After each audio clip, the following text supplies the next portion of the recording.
Introduction. This book. Praises be to Allah. We praise Him and seek His help and forgiveness, and take refuge in Him from the evils of ourselves and the ramifications of our bad deeds.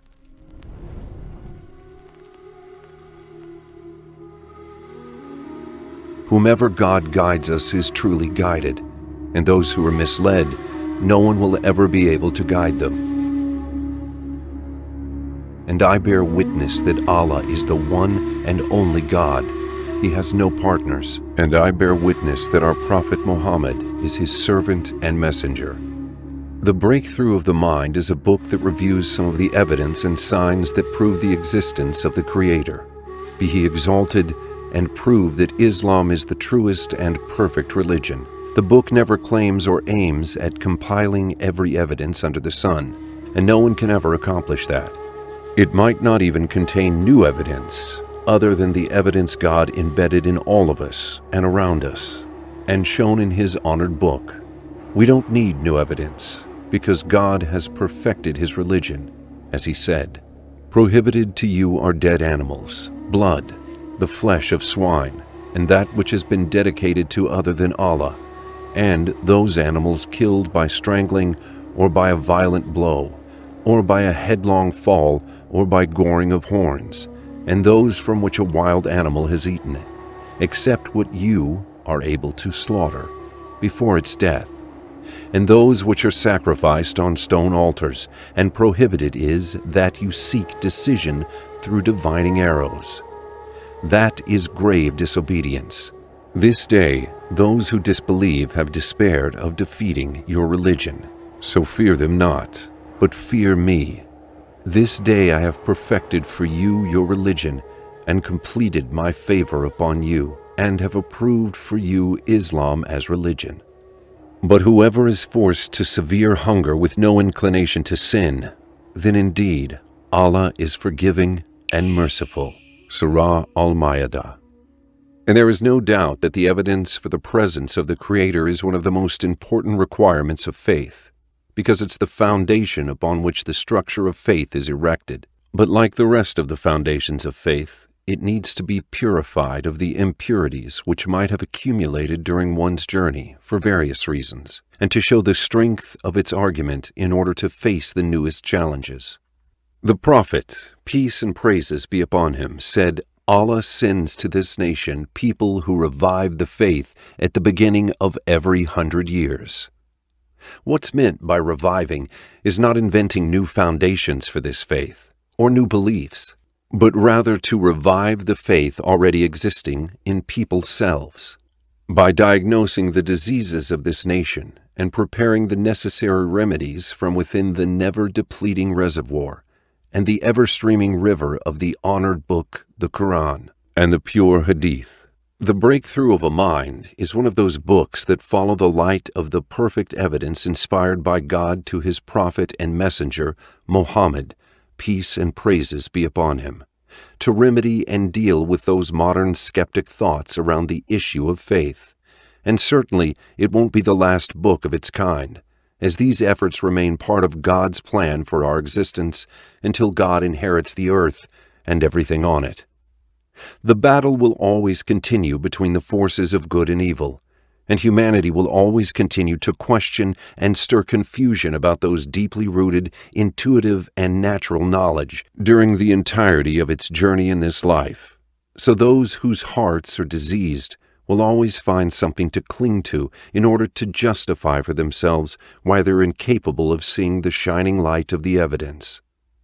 There are many books specialized in answering the newest heresies, and even answering the Jewish and Christian Orientalists. But we are in shortage of books specialized in answering atheism and irreligiosity.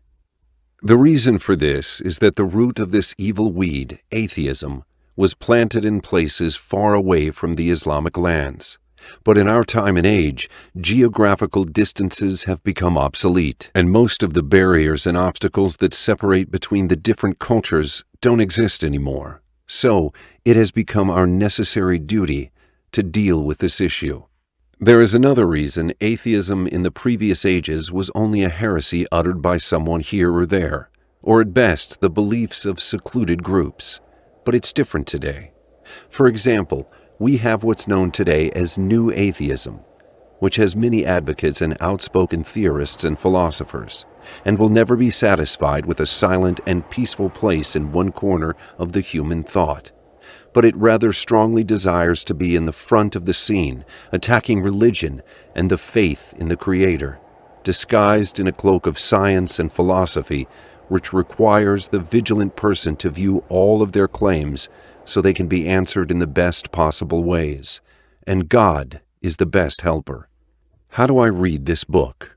The book will cover some of the basic and fundamental evidence for the existence of the Creator, be He exalted, and that Islam is the truest religion. Understanding this part of the book is in the capacity of everyone, and they might not even need this book in order to understand this much. But the book will also deal with the arguments of the atheists and the irreligious people against this evidence, and provide the refutations for them. This will require going deep into problematic scientific and philosophical subjects, which might be too complex for some people to grasp. There are people who are fond of scientific subjects and prefer those to philosophical subjects, and other people who prefer philosophy to science. So you might find some satisfaction in learning key words and general definitions without neglecting the whole subject, because that will save a lot of time and effort if you'd like to search deeply into that subject and understand it thoroughly one day. And you might use it to help someone who has questions and doubts by giving them the suitable references for the subjects they need to learn about. Lastly, most of the questions I included in this book are questions I was asked by atheists in one-on-one debates and general discussions on internet websites, or by Muslims who have questions or want to have the necessary knowledge in order to answer these arguments. Ahmed Abrahim. Chapter 1. The nature and properties of the evidence for the existence of a Creator. This chapter will discuss the methodology of the evidence that led to the belief in a Creator, and not the evidence themselves in detail, because this part must be clarified first before getting into a debate with agnostics or atheists or those sophists who just deny everything. Without a clear method and basic principles agreed upon between the two parties, any such debate will be fruitless.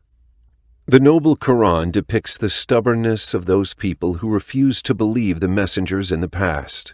When they demanded specific proofs and said that they would never believe unless their prophets brought forth those specific proofs, just to deny everything afterwards and continued to disbelieve, even after the prophet showed them the proofs they asked for. Just as Pharaoh said, "Then why have there not been placed upon him bracelets of gold, or come with him the angels in conjunction?" Surah Az-Zukhruf 53. Instead of looking at the evidences the prophet Moses, peace be upon him, had shown him, the Egyptian Pharaoh turned away from them and asked for another evidence, claiming that the proofs he now wanted would satisfactorily prove to him that Moses is a prophet, and that if Moses made this happen, he would only then follow him.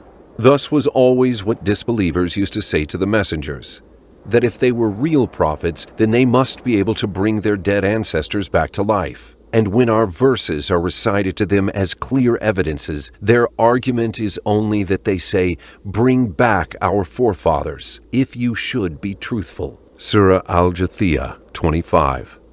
The same way the polytheists of Quraysh said to Prophet Muhammad, peace and praises upon him, that they won't believe him unless he breaks open a spring for them from the ground, and so on and so forth, endlessly arguing and asking for more evidence, which only led them to more denial and stubbornness.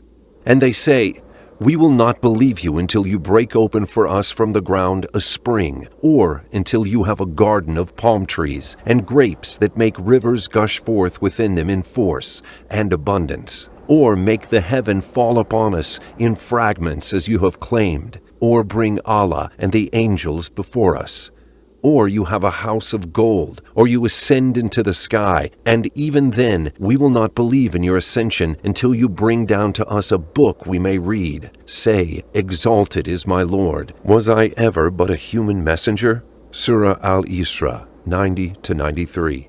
This avoidance of rational discussion of the evidence by demanding different proofs other than the ones their prophets brought stabs at the very methodological structure of the evidence, meaning that this denial gives the impression or illusion that the proofs the prophets, peace be upon them, brought forward to their people at the beginning of their invitation to God were not enough for one to open their eyes to knowledge and certainty, as if those proofs were only probabilities, mental suggestions, or maybe even fallacies.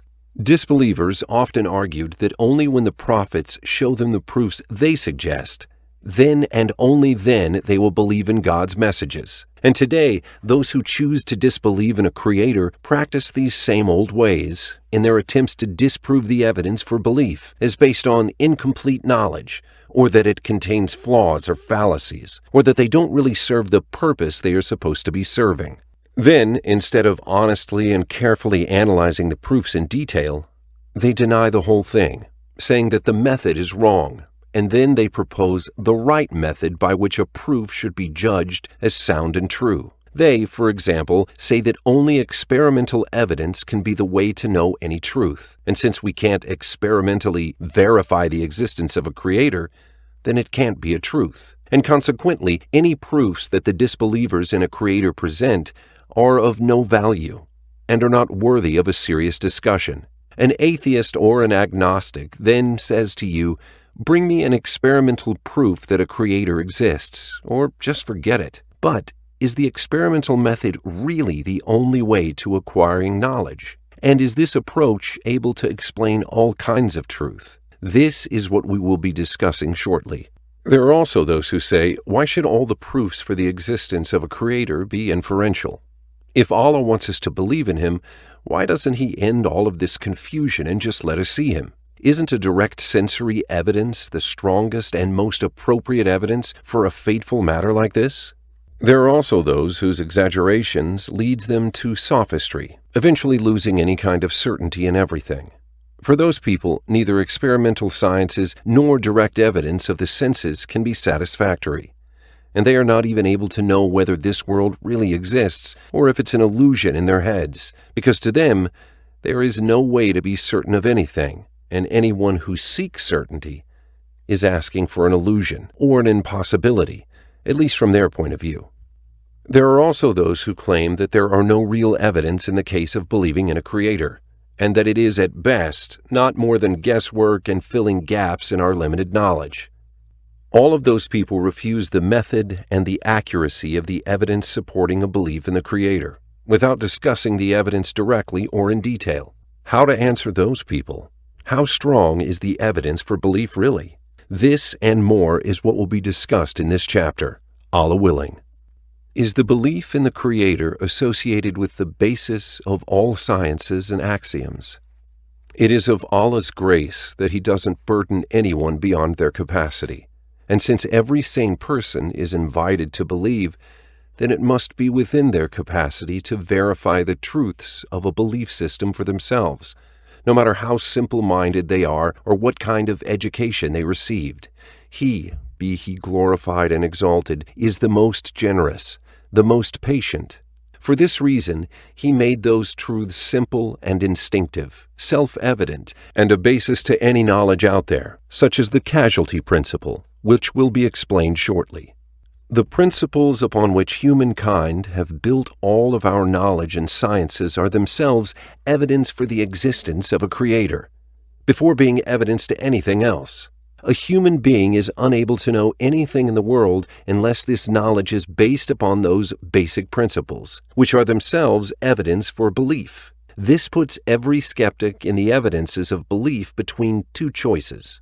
Number one, either they deny all the knowledge they gained during their lives in order to deny the evidence for belief, and in this case they won't be able to claim that their opinion about the issue of belief has any value. Number two, or they accept those basics when it comes to sciences only to reject them when they debate the issue of belief in the Creator. Thus, they reveal their self-contradiction, pride, ingratitude, and stubbornness. And this shows how strong the argument for the evidence of belief is, and the solid connection between this evidence and the basic principles on which all science is based upon. In fact, the deeper the knowledge of mankind and their awareness of themselves and their place in the universe, the stronger the evidence for belief in a creator. This is exactly the opposite of what irreligious people claim, that belief is based upon primitive perceptions, and that religious concepts are continually fading away as human knowledge and awareness are progressing. But the truth is exactly the opposite, because each new knowledge humanity acquires should be a reminder of the basics upon which this knowledge is built. And these basics are what verify all knowledge, as there is nothing we humans know that is not based upon the principle of causality. And if causality is a major proof that a single creator exists, and it represents the basis of all science and certainties, then what knowledge do we have that's more strongly proven than the knowledge that a creator exists? Certainly none. This might be, and Allah knows best, what Moses, peace be upon him, alluded to as he spoke to the Pharaoh. Pharaoh said, "And what is the Lord of the worlds?" Moses said, "Lord of the heavens and the earth and all that is in between them, if you seek to be convinced with certainty." Surah Ash-Shu'ara 23-24. Meaning, if you're really certain of anything, you must first be certain of Allah's existence and His divinity. The explanation of Fathul Qadir, a Quranic interpretation, says if you are certain, means if you are certain of anything in life, then you should be certain of this first. Another Quranic interpretation, Al-Kashf, says if you are ever certain of anything, then this, the existence of a creator, should be the first certain knowledge, because of its clarity and shining truth. Al-Tabari, a third Quranic interpretation, says, if you are certain, Moses says, if you are certain that what you are perceiving or experiencing around you truly exists, then you must also be certain that Allah is the Lord of the heavens and the earth and everything between them. So, you who claims to know anything, on what basis do you claim you do know it? Was it something other than the principle of causality? Causality is, first and foremost, a proof of the existence of a creator. That is why believing in the creator is the first certainty and the basis of all certainties. And there is another great benefit in observing the inseparability of, the correlation between, the evidence of a creator and the things you consider certain in life. And that is your own independence to know this truth, whilst not needing other people to verify it for you.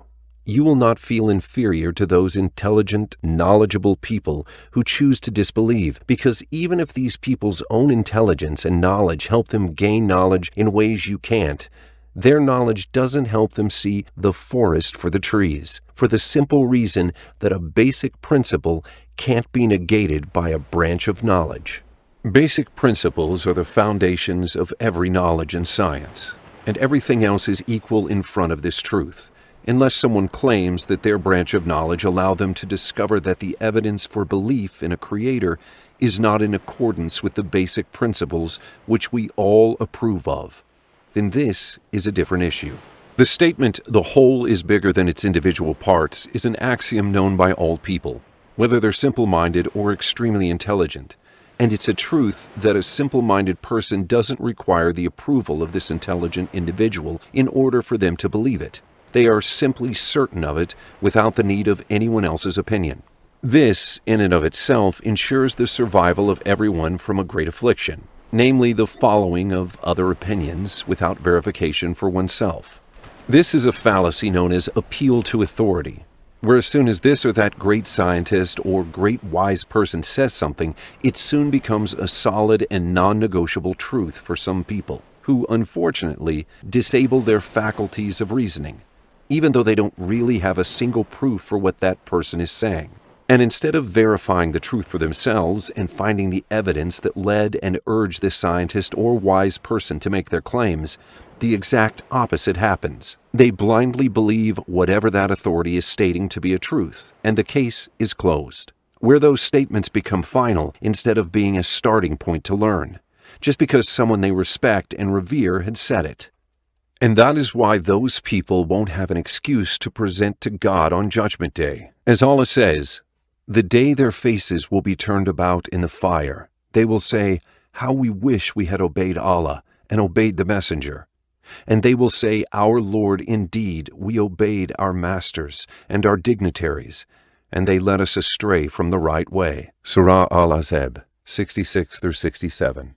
The difference between natural disposition or intuition and primitive perception of things. Intuition, or al-fitra, resembles a shining dot at the center of the heart of every human being that God created, and it guides each one of us throughout their life journey. This dot contains all goodness and is highly repulsive towards evil, and this shows clearly in the innocence of children. Prophet Muhammad, peace and praises be upon him, said, No child is born except upon the natural disposition, al-fitra. Within this shining dot, there are imprinted basic guidelines which constantly work on straightening and correcting one's understanding and enable each person to understand, gain knowledge, and be creative. There are also within this dot intuitive truths that a person can successfully use with ease without having to exert any effort to prove them. It becomes the foundation upon which a person bases their life, day after day, during their life journey. And without doubt, there are those who go astray and build their lives upon wrong foundations. And there are those who build it on straight and strong foundations. For this reason, and because that dot is the point of beginning, and because it is the deepest place within ourselves, when a non-believer repents and chooses Islam, they feel a great comfort, like a traveler who has been traveling for a long time and finally comes back home. It is also for the same reason that all people, including atheists and those who worship other gods, resort to God alone and forget everything else when they face adversity. Because when someone is in a time of great distress and fear, they will most likely reach for the most deeply rooted truths within themselves and find this deep shining spot within themselves to cling to. To this effect, Allah says, And when adversity touches you at sea, lost are all those you invoke except for Him. But when He delivers you to the land, you turn away from Him. And ever is man ungrateful. Surah Al-Isra, 67. And He also says, And when affliction touches man, he calls upon us, whether lying on his side or sitting or standing.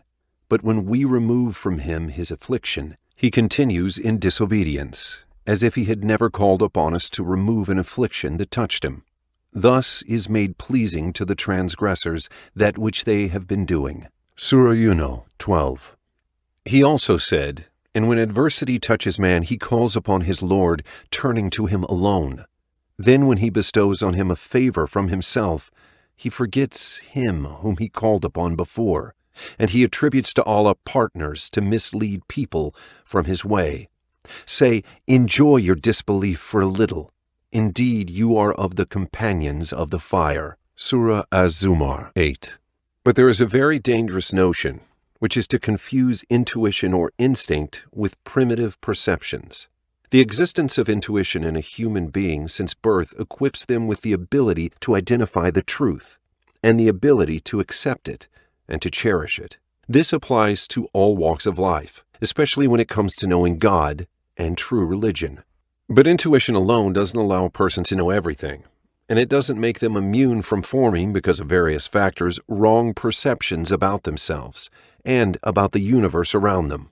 That is why God, be He blessed and glorified, clarifies that a human being is born without any knowledge whatsoever, but He still bestows on them the tools necessary to gain knowledge, the faculties of hearing and seeing, senses to experiment and directly observe phenomena, and intellect, mental and analytical tools to understand and explain those phenomena and know the difference between things and the correlation between them. As Allah says, And Allah has extracted you from the wombs of your mothers, not knowing a thing, and He made for you hearing and vision and intellect that perhaps you would be grateful. Surah Al-Nahl, 78. Primitive perceptions about things should never be considered intuitive or instinctive, because that might indicate that those perceptions are truths that we were taught by God through intuition, and this is certainly not the case. When a primitive person is proven wrong by science, those who think that those perceptions are the same as intuition would mistrust intuition as an honest guide to the truth. And this is precisely what atheists exploit in their claim that religion is a primitive perception which science will completely defeat one day. For example, when a person looks up at the sun and moon and finds them in constant motion, then looks at the earth and finds it standing still, they would initially think that the sun and moon are rotating around the earth. But we know now that is false, and that this was a primitive notion that's no longer held. And if you ask a blind person about this matter, they would be able to tell you, even though the blind person is in possession of the same intuitive capability that a person with sound sight possesses. The same thing applies to the way we perceive colors. We look around and we see green, yellow, and red items, and we think that those colors are innate qualities of them, while in truth those items have absorbed the rest of the wavelengths from the white light, reflecting only the wavelength for the color that we see. Similarly, black items are black because they absorb all the light and don't reflect any colors. However, if you ask a blind person about the color of things, they won't know the answer. This all shows us that these are only primitive perceptions about things, which have nothing to do with intuition. The same thing can also be applied to the perception of time, the nature of matter and waves, and many other things that science completely changed our perception about. Many people refused these scientific prepositions at first because they thought they were contradicting what they naturally know. On the other hand, many others refused all talk about intuition on the basis that science proved the wrongness of our primitive thoughts. However, both sides are wrong. Why don't we see God directly, or the evidence of His existence direct? If we require direct evidence of God instead of inferential and intellectual evidence of His existence, then there won't be any meaning or need for things like the mind, free will, or choice, and there wouldn't be room for testing the human being, who God has distinguished from all other creatures by entrusting them with the most precious gift, the mind, and made this world a test for them. Most living beings, specifically animals and humans, including the mentally healthy and mentally incompetent ones, are able to perceive things.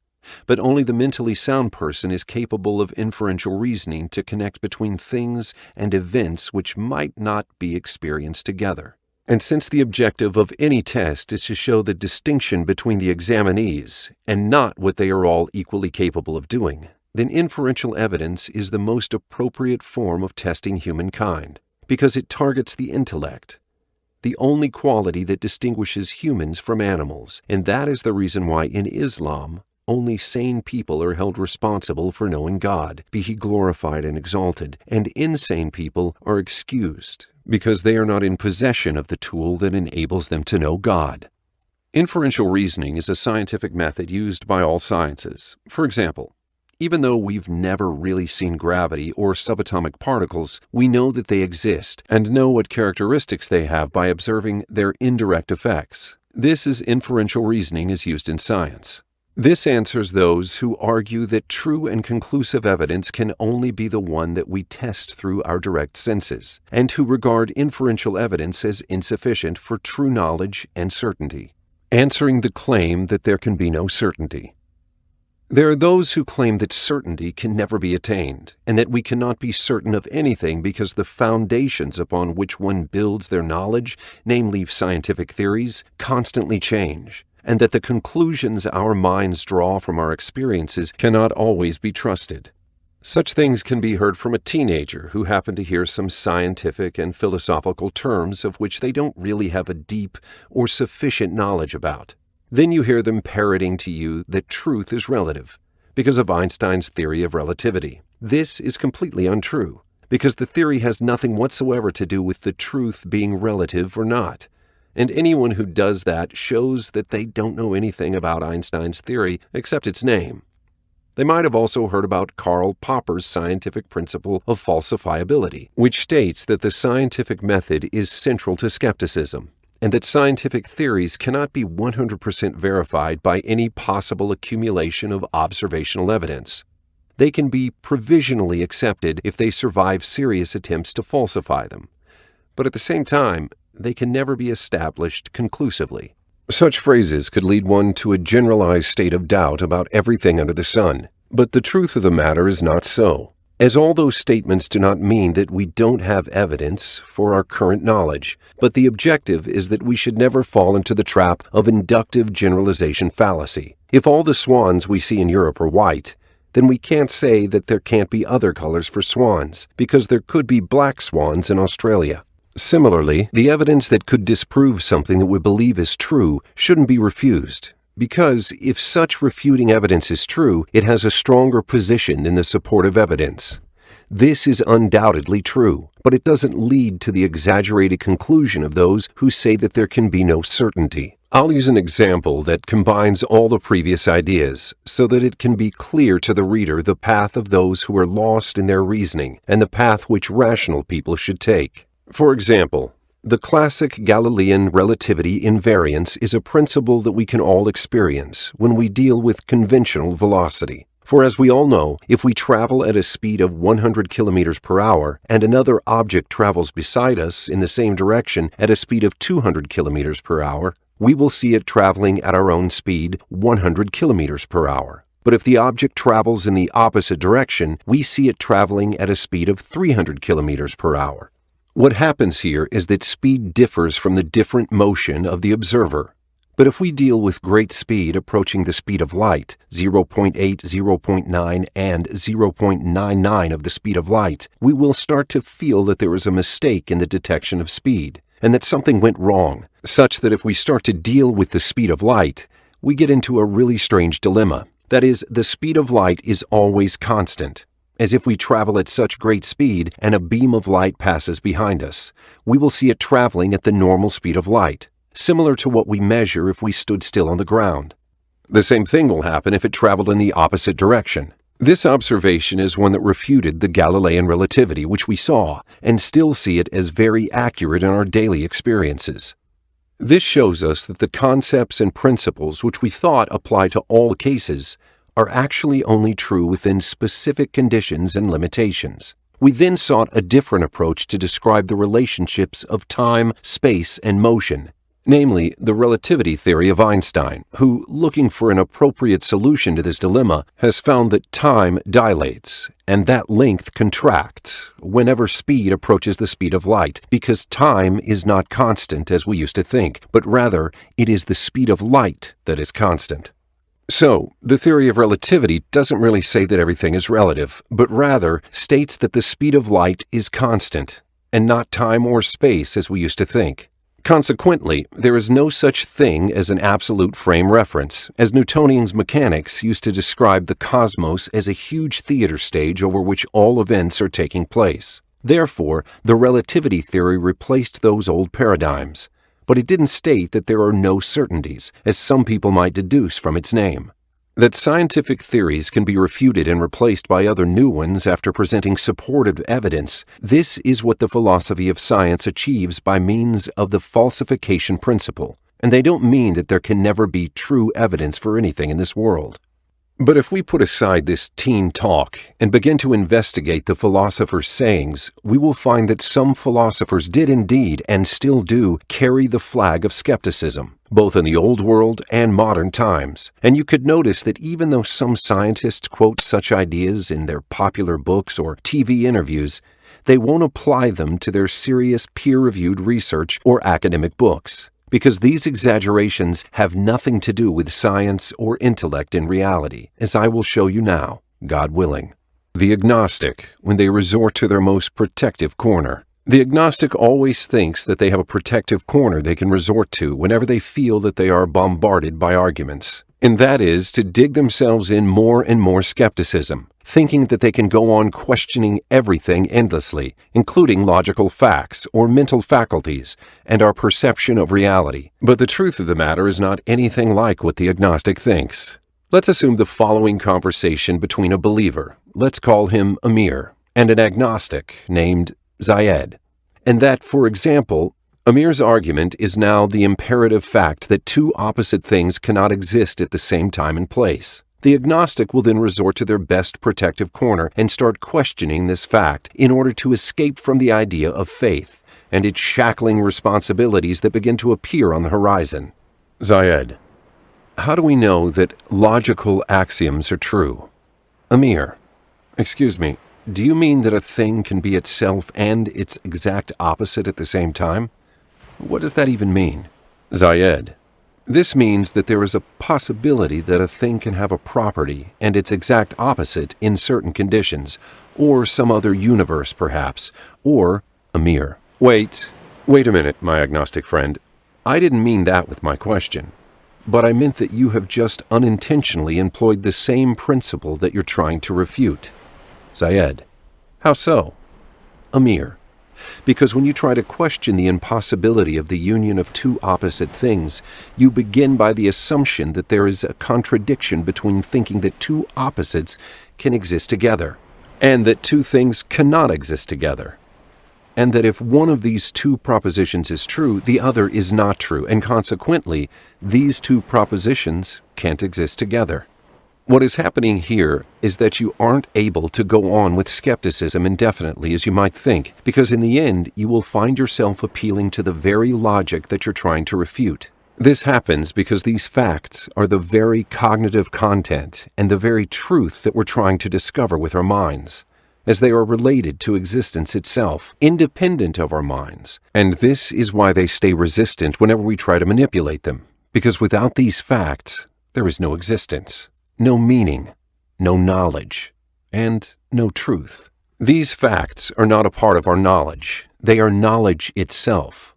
They are the truth itself. And this puts an agnostic in a situation where they have to choose between two things. Either their mind stops doing its job, that is, acquiring knowledge, or they admit to the fact that there is an independent truth whose origins and fundamentals are deeply rooted in the mind, in the form of intuitive truths. So the mind can't proceed a single step unless it finds a possible path, even if this step is toward skepticism, because there is no functioning, no proceeding forward unless there is a path. Zayed, all so-called facts could be wrong, because there is no way we can be sure about them except by using our minds, and our minds are themselves forced to employ the same logic that we are trying to verify. We are forced to use our minds, even though we don't know whether they are the right means to obtain knowledge or not. Therefore, we can't be certain of anything, and we should maintain our skepticism and question everything. Amir, it isn't like that. But you didn't pay attention to something very important. That is, if we choose to say that these logical facts are true or false, or even if we say that we don't know whether they're true or not, all of those choices lead to the same conclusion, that these facts are true, because of the existence of different choices. If we choose one, we can't choose the other. This means that we're still employing the same logical fact, that two opposites can unite. This rule is the very meaning of knowledge. And it's an independent meaning, not an invention of the mind, but it's rather already there, and the mind only discovers it. Just like using our senses to discover things around us, there are people who say that what we are detecting with our senses could be wrong. This is possible, but anyone who refuses to use the senses themselves to discover their surroundings doesn't have the right to invent another way. You either use your eyes to look at things, or you just close them. But to use your eyes to hear, or to not see what you're actually seeing, is complete nonsense.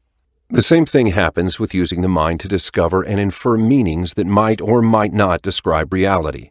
What you're trying to do, for example, is using the mind to doubt simple logic axioms, by way of doubting the mind itself. And yet you did that by using the mind and these logical axioms themselves as a basis for this skepticism. So you either use the mind to observe and deduce obvious logical axioms, or not use it at all. But you can't use it to question logical axioms. And the conclusion is therefore one of these things. Number one, I use my mind and the logical axioms are true. Number two, I don't use my mind at all. But it can never be, I use my mind and I trust nothing that my mind tells me, or that the logical axioms are doubtful.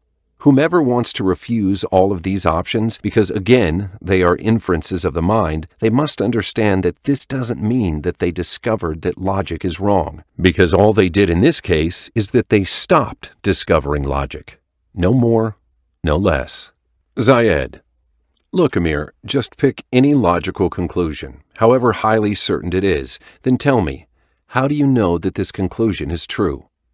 Amir, because its premises are correct. Zayed, And how do you know that its premises are correct? Amir: by using my mind. Zayed: and how do you know that your mind is an appropriate tool to make correct judgments? Suppose that your mind has a defect of some kind. It would be impossible for you to know that it has a defect, and so the correct conclusion is that everything the mind judges is questionable, no matter how certain you think it is. Can you tell me where the fallacy in this conclusion is?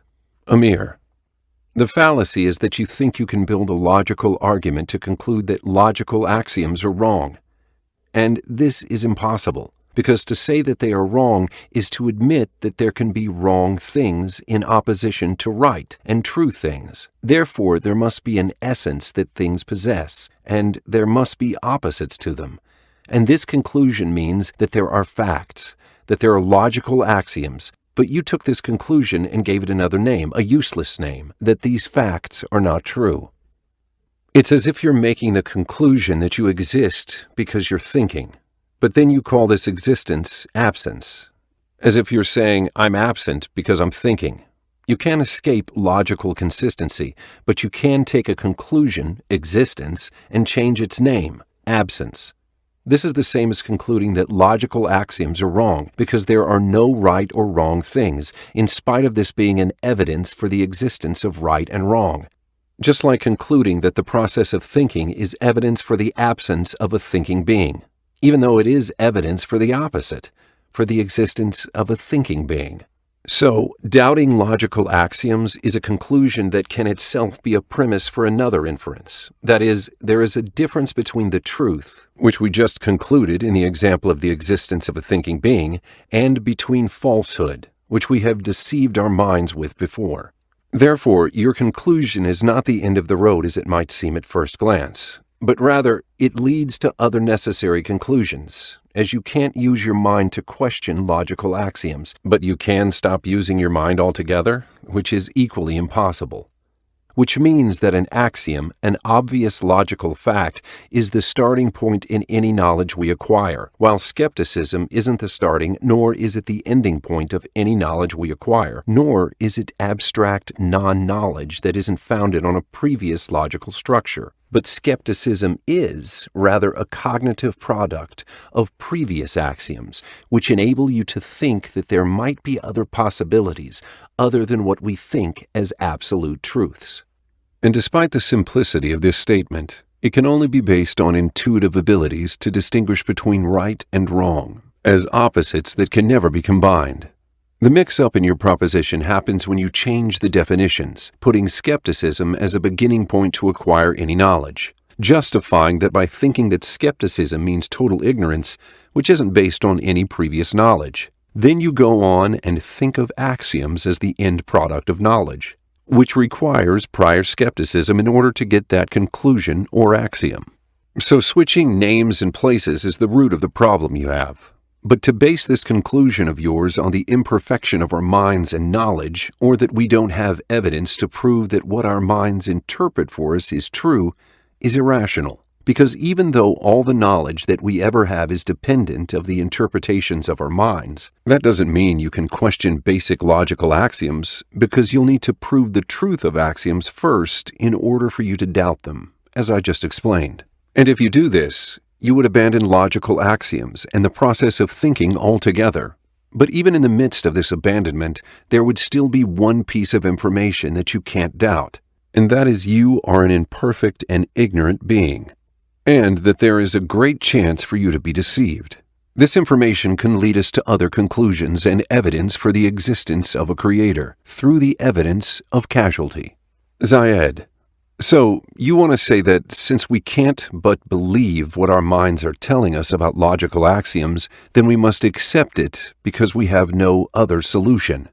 Amir: no, I didn't say that. But I said that skepticism itself can be an illogical and self-contradicting mental game. And this means that it is invalid, and that logical axioms are true, and can't be logically disproved, not because our minds are the only means we have, and that the mind is programmed to use these logical axioms, but rather because knowledge itself is comprised of those axioms. As you can't begin by assuming that they are wrong, then build a different cognitive structure, even if it's a very simple one, or if it's one simple statement that says that logical axioms are questionable. Zayed. But I still think that if we don't have any other means to gain knowledge except our minds, and therefore we cannot evaluate our own minds, then everything we know must be questionable. And there is no other method with which we can escape this situation, because everything that was said about the mind can be said of any other method. I don't know. Maybe there is no way out of this dilemma, except for each one of us to be a god unto themselves, inherently knowledgeable of all things without reasons or causes. Amir, the way out of this state is to discover the fallacy. Where is the fallacy?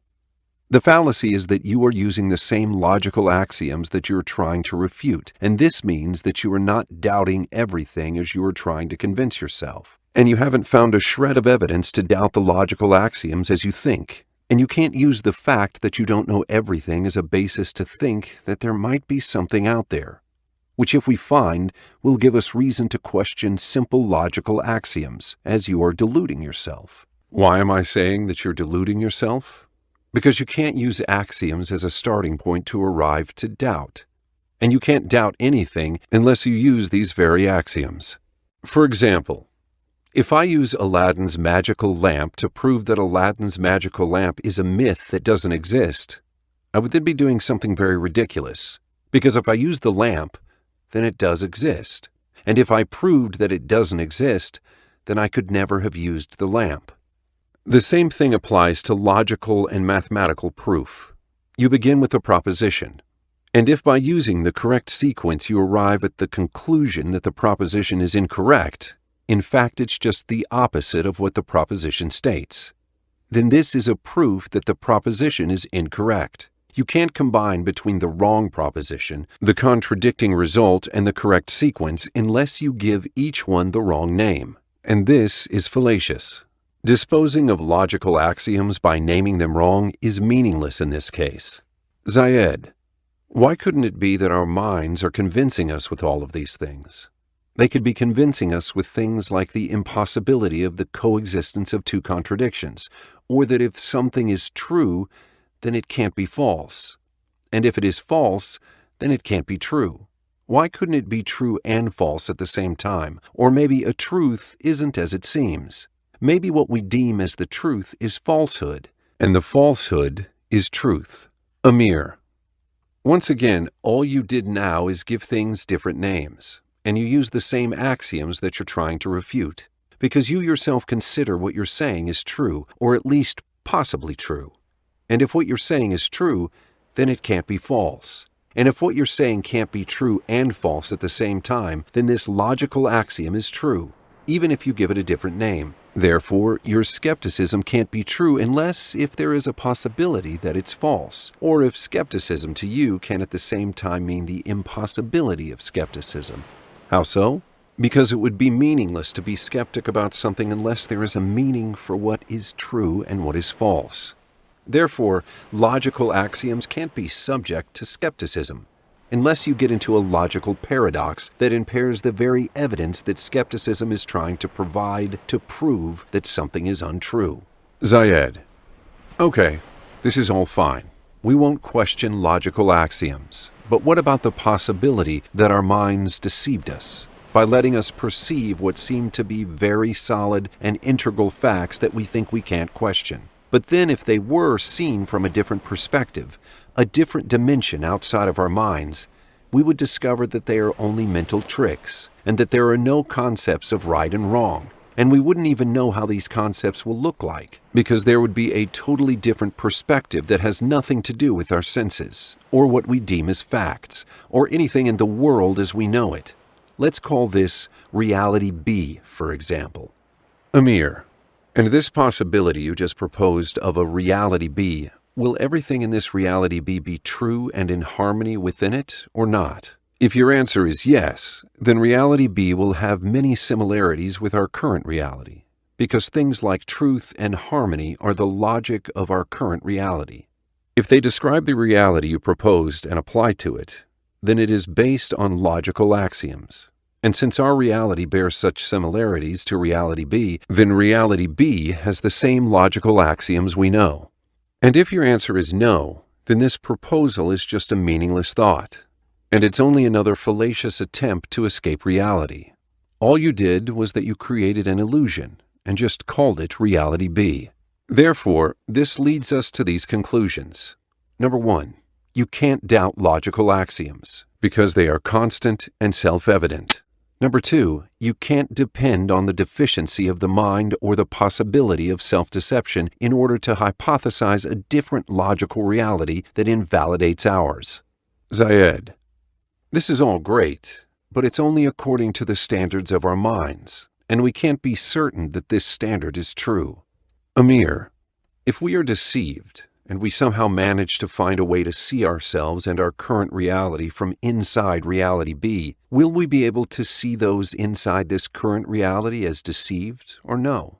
If your answer is yes, then this means that the people who inhabit this parallel reality that functions according to reality B are employing the principle of casualty, just like we do. Because deception means that you weren't able, for some reason, to obtain the correct knowledge, or that you weren't able to join reality B. And if the principle of casualty exists in their reality, then they will have the same logical principles as ours.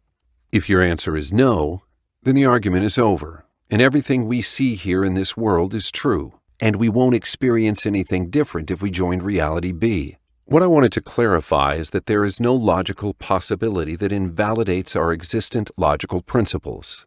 And the imperfection of our knowledge doesn't mean that all the logical principles are wrong, or that if we have perfect knowledge, we'd be able to see that those logical principles are wrong. And even though these possibilities could seem plausible at first glance, that since we aren't capable of knowing everything, then there is a possibility that everything we know might be untrue, or that we might be deceiving ourselves. However, if you look closely, you will find that our logical principles must be true, and that they are so deep that they represent the essence of knowledge itself, where we either know them or we don't know anything at all. But we can't know that these principles are wrong or a deception.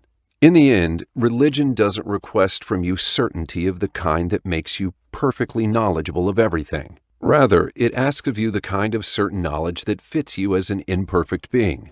This kind of certainty that is provided by the logical and self-evident principles that humans base all their knowledge and sciences on.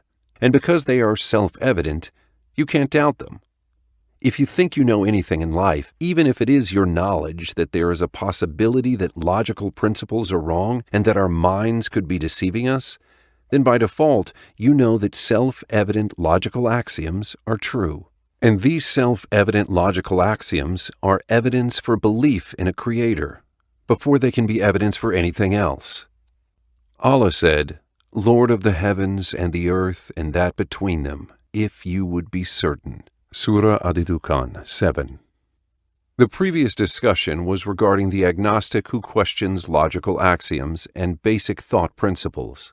But what about the agnostic who accepts these principles as basic components of the universe that originated one way or another, but they question our interpretations for everything around us, standing midway between logical axioms and their necessary results? With this agnostic that suffers a state of loss and denial of their mental faculties, we can reach the first step towards certainty. And the first step towards certainty in this case, which cannot be refuted by these delusions and mental puzzles and mazes, is asking them this question. Do you consider yourself an ignorant who lacks knowledge, or not? If their answer is a certain no, then they are cured from this sophistry, even though their answer itself is incorrect, since in reality we're actually knowledge-deficient individuals. And if their answer is yes, then by simply acknowledging that they know something without any doubt, they are also cured from this state of mind. But they still need to invest in this information to reach with it achieved certainty, which can be achieved by employing the principle of casualty, that is, the logical inference that since they acknowledge that they don't know and can't know everything, then they are not perfect.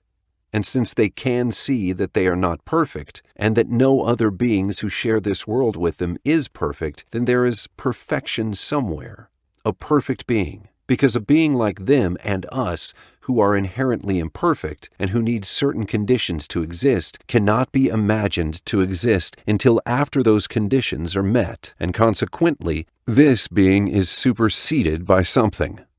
A being who is superseded by something is one who is being acted upon. So there must be some force that is acting on them. So if they doubt all their inductive knowledge on the basis that it's imperfect, there is, however, a perfect piece of information that they have, namely that they're ignorant and imperfect, which should be enough for them to be certain of the existence of a creator, if they follow the right way to deduce knowledge from then on. For this reason, we always repeat that the evidence for a belief in God is associated with the basis of all sciences and intuitive truths.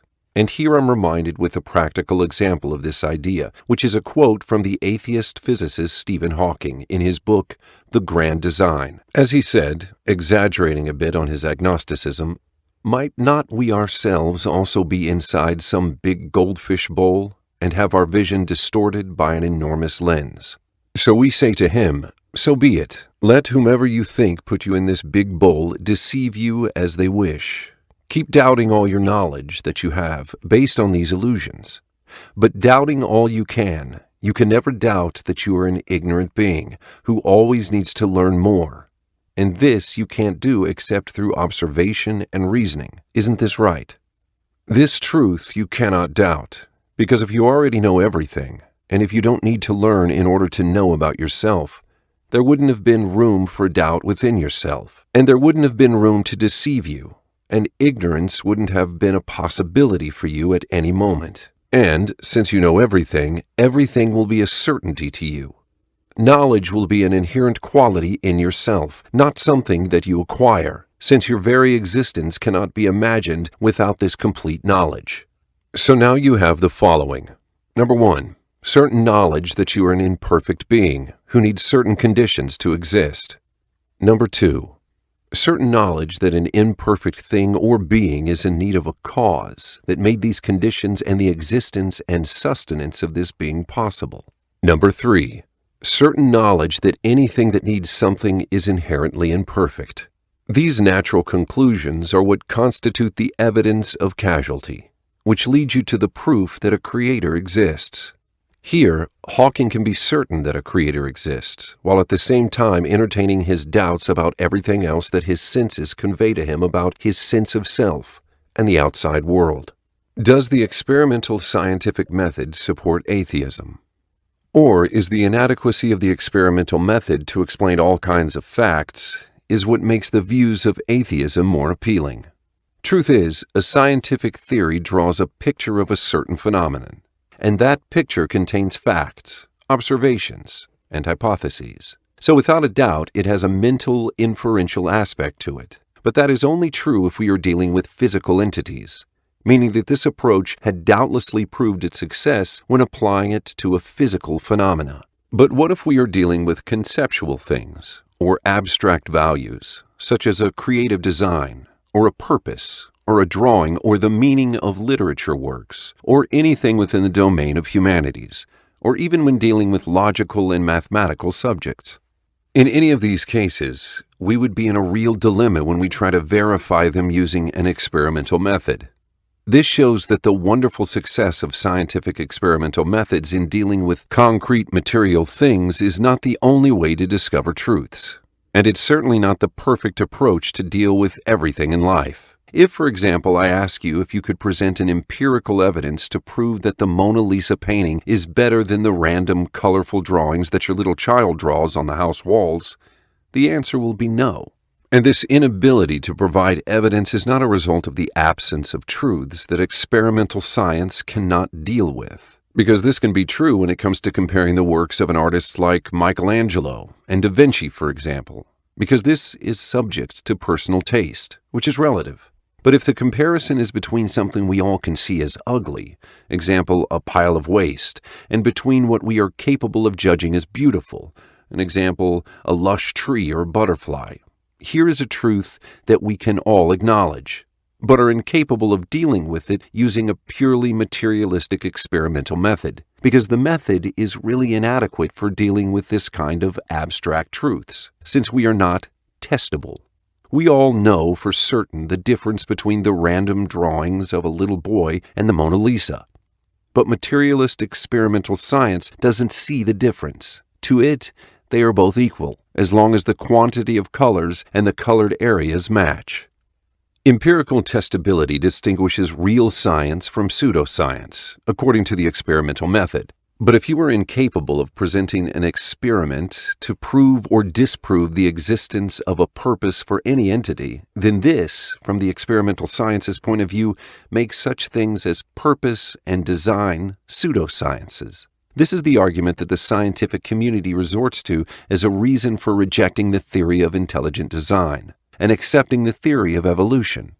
However, this argument is completely invalid, because if we apply it to the Mona Lisa example above, we would be incapable of presenting an experiment to prove that the Mona Lisa is better than the random colorful drawings, and the scientific judgment will be that whoever claims that it's better has presented a pseudo-scientific judgment. In the same way, the theory of intelligent design was, and still is, considered pseudoscience.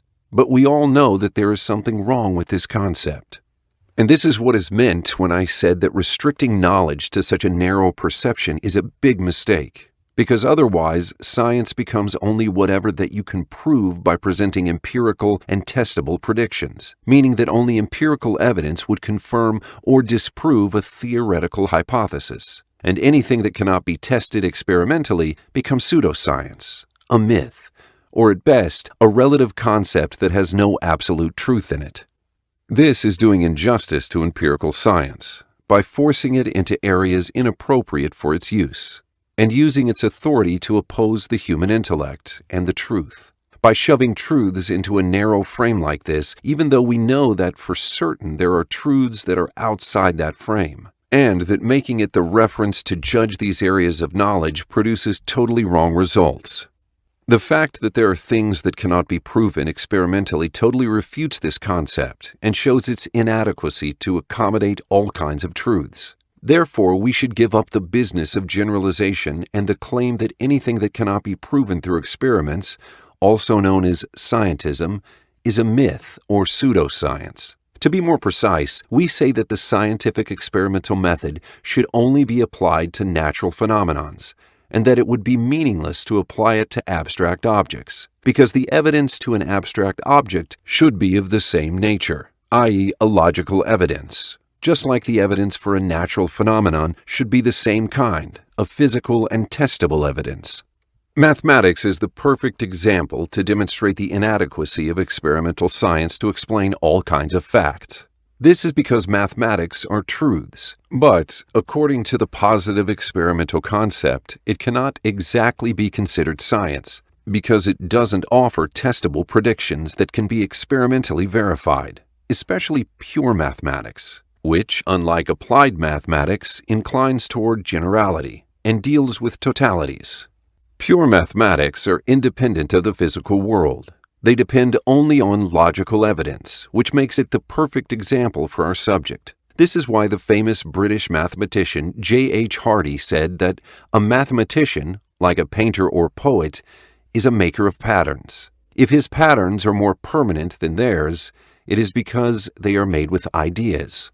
The dilemma here is that we can't but consider mathematical theorems as established facts. Example, the Pythagorean theorem, even though they aren't subject to empirical verification and cannot produce an experimental evidence to support it. And this is because of the independence of mathematics from the physical reality. So whether it's a mathematical hypothesis or a conjecture, practical evidence cannot be considered as evidence, even if we use supercomputers that can solve millions of complex equations in a matter of seconds. Because even if you do 1 billion experiments, you can't guarantee that the next billion experiments will produce the same results. For example, Collat's conjecture, including the Collat's fractal, was checked by supercomputers for values up to 2.88 times 10 to the 18th power. Are these experiments considered an experimental evidence that proves this mathematical hypothesis? The answer is no, because you can't guarantee that the result will be infinitely true, as mistakes could begin to show if the numbers are too big, as happened with both mathematical conjectures, Polya conjecture, Skews number, and Merton's conjecture. The last one, the Mertens conjecture, stays true until it reaches the value 1.004 times 10 to the 33rd power, which is a massive number, of course. This inductive problem, which took mathematics outside the realm of the scientific experimental method, applies to the experimental method itself, if you want to prove its own validity as a method. Because the experimental method then will face a big problem, which is what David Hume called the problem of induction, which means that the experimental method itself cannot be proven experimentally. This is because we don't have evidence to prove that our past inductive conclusions for phenomena will stay true in the future, except through the same inductive method that we applied in the past, which creates a vicious cycle and a circular argument, which is when the thing that we want to prove is also the very thing that we use in order to prove it, or for it to be a cause for itself. This undoubtedly also proves the inadequacy of the experimental method to accommodate all kinds of facts.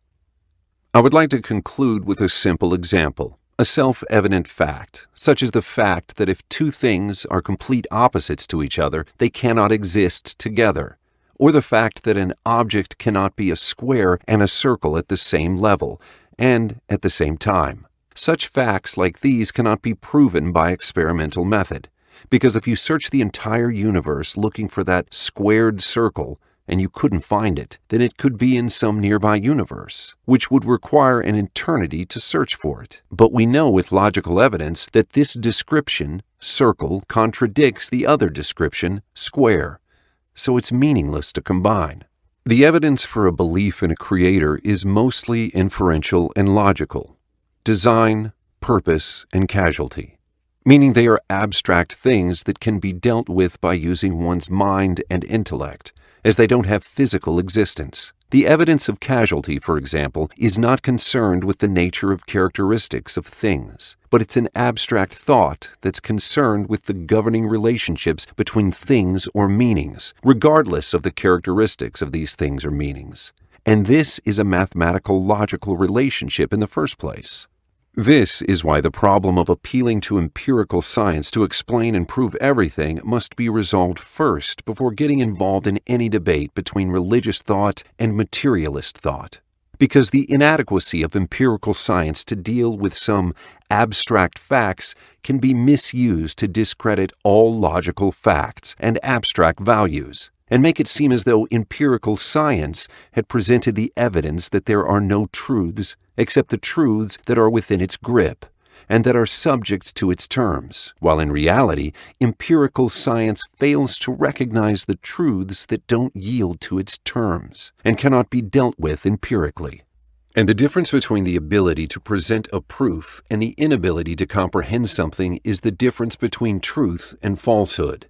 And it's the difference between the claim that empirical science supports atheism, while in reality exploiting the existing insufficiency of empirical science to deal with all the facts of life in order to support atheism. That is why when getting into a debate with an atheist, I almost always start by saying, I will prove to you that a creator exists using the same proof that you will use to prove that you are a sane person. Because even though we both know that he or she is sane, and they know what kind of thought they are thinking at this moment, or a minute ago, they are of course incapable of proving such things empirically. They can only know these things logically, as a person knows the difference between abstract truths like sanity and insanity, truth and falsehood, by detecting and observing the effects of these traits on the doer. So if they can realize that saying or putting the right words in the right place is evidence for wisdom and intellect, and can use that to prove that they have a sound mind, then they are depending on a logical evidence, purpose, and they don't depend upon empirical evidence to prove that. If they don't doubt that the evidence they depended on is true, in spite of the lack of empirical evidence in this case, then they can see without a doubt that empirical science is not the only means to acquire truths. And they can see clearly, without a doubt, that the lack of empirical evidence to prove that something is true is not an evidence against it. And this prepares the ground for beginning the debate. But if they doubt their own sanity, then the debate is over before it begins. The difference between the attitude of an agnostic and that of a seeker of the existence of a creator. A believer claims that they have evidence to prove their case, and an atheist claims that they went through this evidence and found it to be untrue, while an agnostic claims that there can be no definite evidence to either prove or disprove this issue.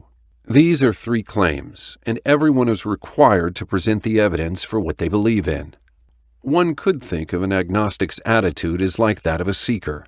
They both are searching for the truth, but it should be known that an agnostic has already formed an opinion, a rigid claim that this matter cannot be proved or disproved, just like the famous Bertrand Russell's flying teapot that keeps on revolving about the sun between Earth and Mars, and no telescope can see it.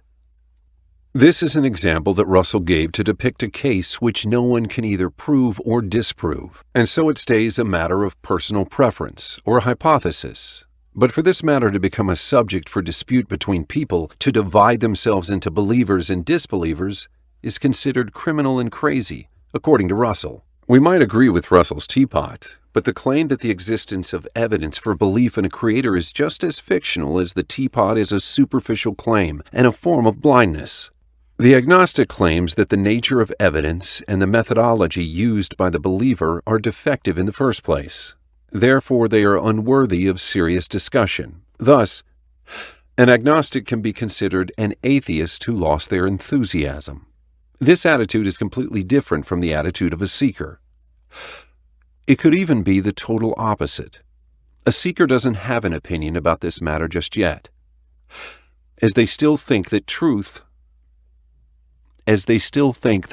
must lie somewhere, unlike a believer or an atheist, whose very descriptions indicate their positive stances and the final judgment. A seeker shares the opinion with both the believer and the atheist that truth can be attained, except that to them the problem is still unsolved yet, but they don't have anything in common with the agnostic. If a seeker is now standing on the beginning of a path that diverges into two other paths, at the end of which stands the believer and the atheist, and you look for the agnostic, you won't find them. They might be in a nearby city. We conclude then that there is a big difference between an agnostic and a truth seeker, and that a believer, an atheist, and an agnostic, they all have a special claim. Therefore, each are required to prove their claim. To say that the believer is the only one who has a claim, and that the burden of proof lies with them is completely erroneous. Is believing in the Creator an appeal to ignorance or for the God of the gaps? The objective of atheists is to prove that the universe and living beings don't need a creator in order for them to exist, and that the laws of physics are in themselves enough for giving existence to the universe with all its complex mechanisms, big or minute, and are enough to explain everything, and that biological laws, genetics, mutations, and natural selection, etc., are enough to create and sustain living beings, and enough to explain their existence and diversity. On the other hand, our objective, we believers, is to present sufficient evidence to prove that this universe must have a creator, and cannot be independent with its existence and laws. There are laws that govern it, yes, but they can't bring it into being, like atheists imagine. We know that the laws of physics and biology are principles which God made as causes to sustain the universe. Of this we have no doubt, and there is nothing in it that contradicts Islam, as Islam always states that Allah, be He exalted and praised, affect things with their causes. But we know for certain that it's possible for these causes to be independent by themselves, and they can't possibly by themselves present a sufficient explanation for the existence of the universe or living beings. We don't deny the material causes that Allah put in the universe. Neither mind or Islamic laws approve of denying those causes. And giving birth is a result of marriage, and faith and good deeds are a reason to obtain Allah's approval, etc. And at the same time, the reason for our belief in God is not because we are ignorant or incapable of explaining some of those causes of natural phenomena, and thus we considered our lack of knowledge and evidence for His existence. And this is what is called God of the gaps, or appeal to mystery fallacy. But rather we know that cosmic events can't cause themselves. And we know that this vast and diverse kingdom of living beings can't have been caused by blind, natural mechanisms. and there are many other evidence for the existence of a Creator which we know. Our evidence, therefore, is based on knowledge and not on lack of knowledge, as atheists claim. You could say that the truth is entirely the opposite of this claim, because while the God of the gaps theory is based on an apparent presence of missing links between cause and effect in some of the natural phenomena, that causes to think that the phenomena has no cause, which leads to the assumption that since we don't know its cause, then its cause must be supernatural. Its cause must be God. While this is what the theory means, we say that the intactness of the law of causality and its governance for everything in the universe is our evidence for the existence of Allah, be He exalted and praised. As the more we get to know about a phenomenon and its causes and the principles that govern it, the more confident we are in our evidence for the existence of a Creator. And every cause unknown to those who worship the God of the gaps increase their faith in their God. There exists a huge difference between the two evidences and the two methods. And if some believers do fall in some of these fallacies, therefore refusing the existence of some or all laws and natural mechanisms in order to completely shut the door in the face of atheists' claims, they are mistaken. Because the existence of the laws which God uses to sustain the universe and everything in it is deeply rooted in our Islamic faith. And because if we would like to successfully refute pure materialist thought, we do that by showing that those laws and causes are incapable of presenting a complete and valid explanation for the phenomena of life and the existence of the universe, not by refusing the existence of those laws. For example, the sun exists, and it's the source of energy on the planets of the solar system. Suppose we observe the existence of nuclear reactors on planet Pluto, and someone came to claim that it is the solar energy that created those reactors, because the solar energy is generated from nuclear fusion. And since the sun is the source of energy on planet Pluto, then it is the direct reason for the existence of the nuclear reactors. Therefore, no creator is needed.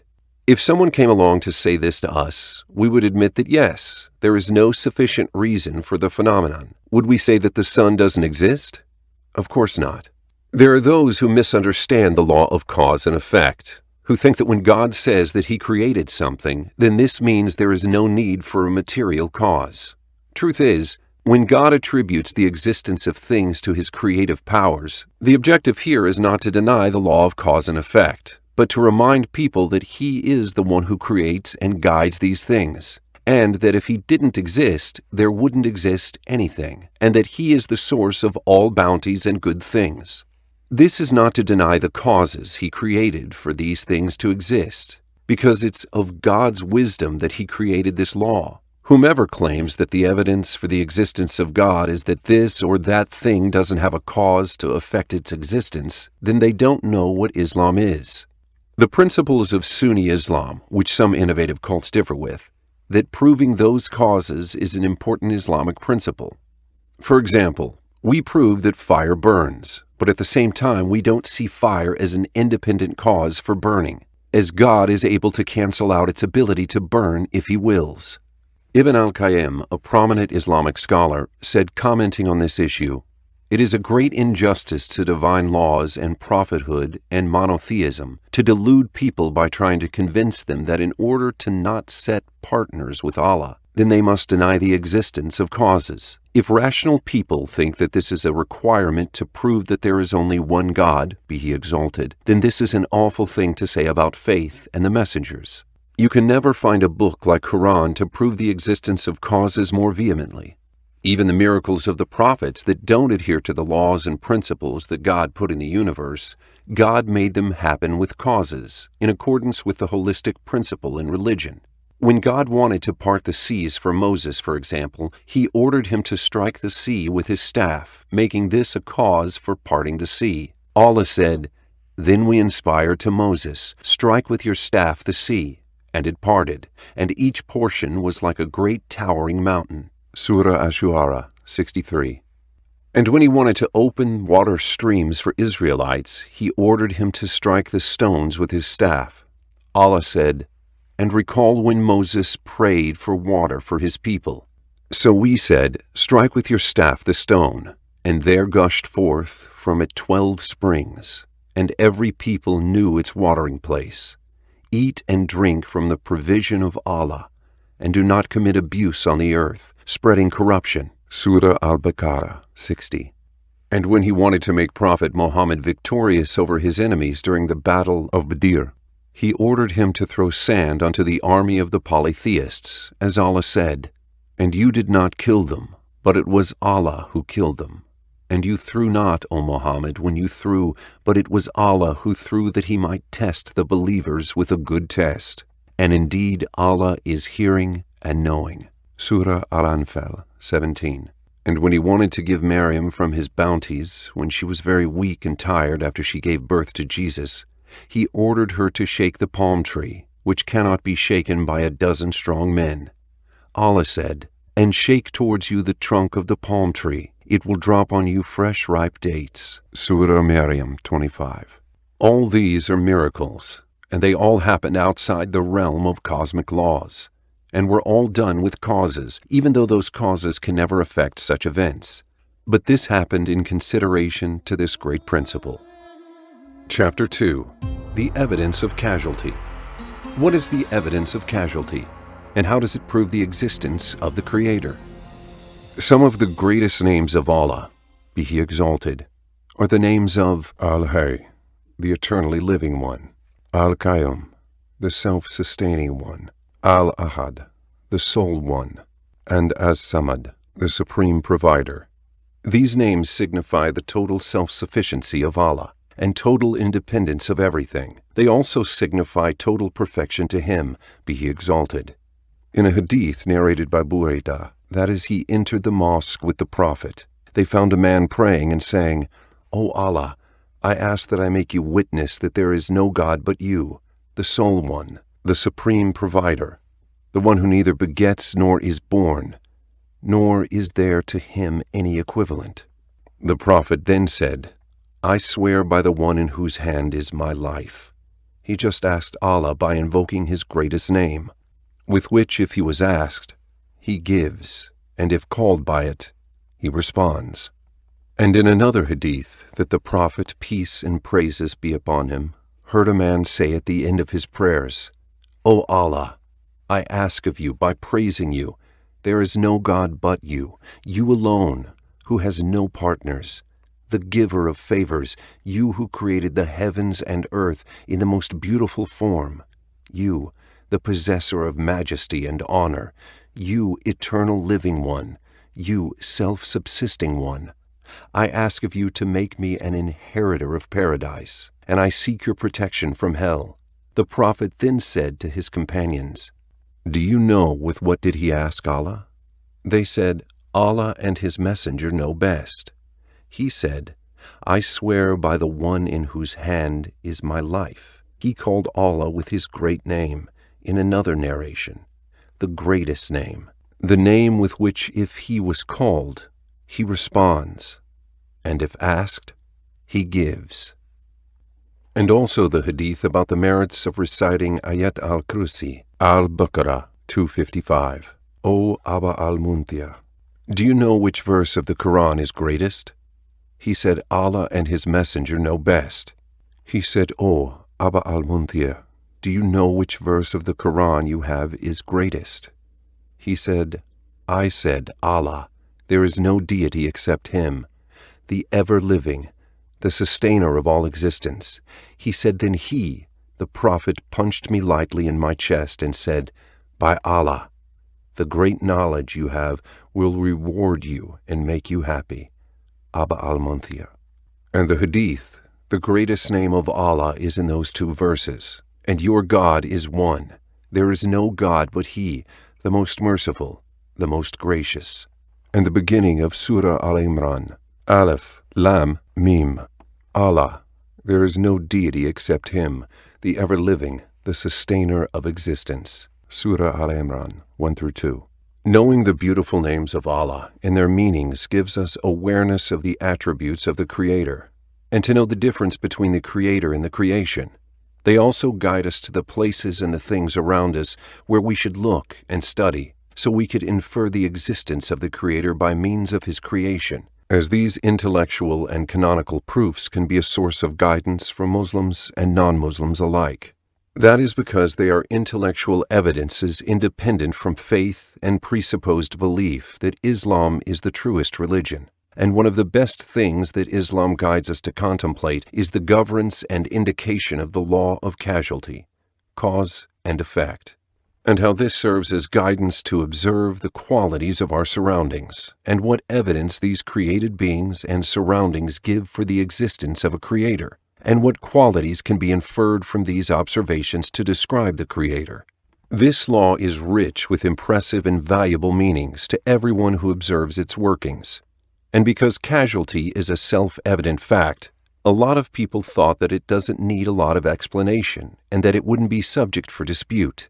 A lot of people would even regard someone who questions this law to be pretentious and fanatical, because obvious things don't need a lot of scrutiny and reevaluation. But those who know the amount of the hype and the commotion atheists made around the evidence of causality will get to understand the value of these wonderful observations in freeing the meaning of causality and its regular effects. Causality is one of the most important features that signifies the imperfection and limited ability of all beings and things and the self-sufficiency of God. It exemplifies the meaning of the self-subsistence of God and His self-sufficiency on the one hand, and on the other hand shows the insufficiency and neediness of all beings, and that all beings are dominated and powerless, no matter what qualities they have. Causality means that everything in this existence has characteristics and limitations that they can't supersede. They lose their inner qualities if they lose the causes of their existence, and the qualities they don't possess because the causes weren't there or weren't sought. In both cases, everything is always dependent and in need of something else, of a cause, whether it is a cause for its existence with its current qualities or the qualities they don't possess. This is unlike the Creator, who is self-subsistent, independent of any cause, whose attributes are eternal and unchanging, because these attributes don't need causes to exist. This total self-sufficiency is absolute perfection, and it is the difference between the self-subsistence and anything else. That is why this attribute is both a proper noun and a name of His names. For if you think that God alone is the self-subsistent one, it would be easy for you to know that the existence of anything else is dependent and in need of other things. These conclusions reflect two things. The first one, that everything in this universe has limitations, characteristics, and qualities. If the cause of their existence are not present, they disappear. If an object or a thing loses all the causes that make its existence possible, it just disappears and becomes nothing. Therefore, anything in this universe is imperfect, always in need of the causes of its existence. The second one, without a cause there would be no effect, as everything in the universe is unable to acquire anything or any quality unless the primary causes are in place. Therefore, it's unable to supersede itself or its function in the universe.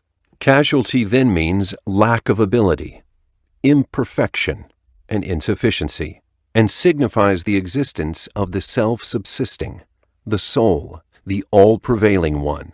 And if we wanted to search for an equivalent definition of causality, it would be the governing principle that God enforced upon everything. This is what we today call physical laws. These laws are particular conditions that govern physical phenomena. As a phenomenon, we can't exist unless the conditions necessary to produce it exist first. If those conditions don't exist, the physical phenomenon disappears. That is why the compliance of objects and phenomena to physical laws and their transformation to other states in accordance with these laws is evidence for their occurrence. Because transformation of any substance is a process where it loses its current state, and this happens when the cause of its current effect changes or is absent. The presence of an effect is contingent upon its particular cause, and this process of change opposes the concept of self-subsistence, as self-subsistence and sufficiency is the state of being that doesn't need a cause to affect it.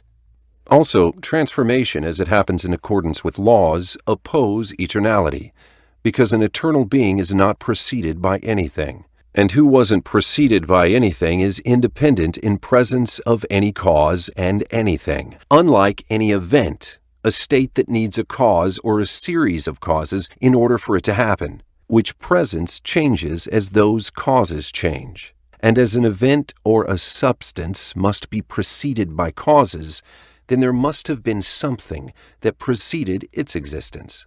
Therefore, it is an occurrence that has an origination and not eternal, and the evidence for its occurrence is its causes or the physical laws that govern it, and its observed transformation in accordance with these laws. This condition, which I just explained, that regulates the occurrence of things, is the same as the great Islamic scholar Ibn Taymiyyah described as the Quranic method in proving occurrence and transformation. And he offered examples from within the Quran of how God effects transformation from a state to another according to causes, like bringing the living out of the dead and the dead out of the living, and other examples. This can be described as governing physical laws, which are but a demonstration of how phenomena and things change as particular causes and conditions change. Nothing in this universe exists unless it's governed by laws. This shows us that the universe and everything in it is a state of imperfection and dependency.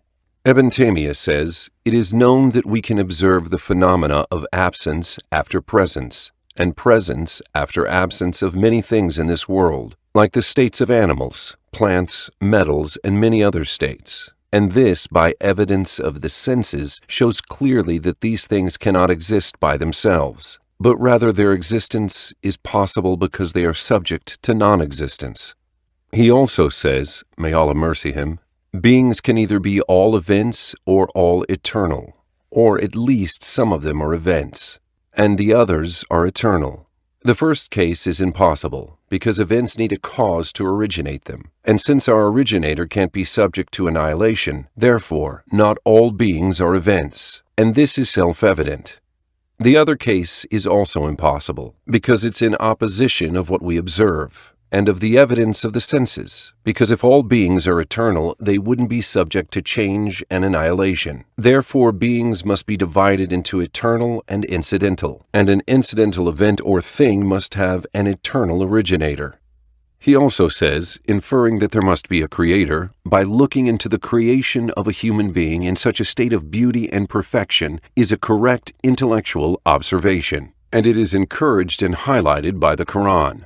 It is an intellectual inference that observes the existence of a human being occurred after a state of non-being, having been born, created from a single sperm, then a clot.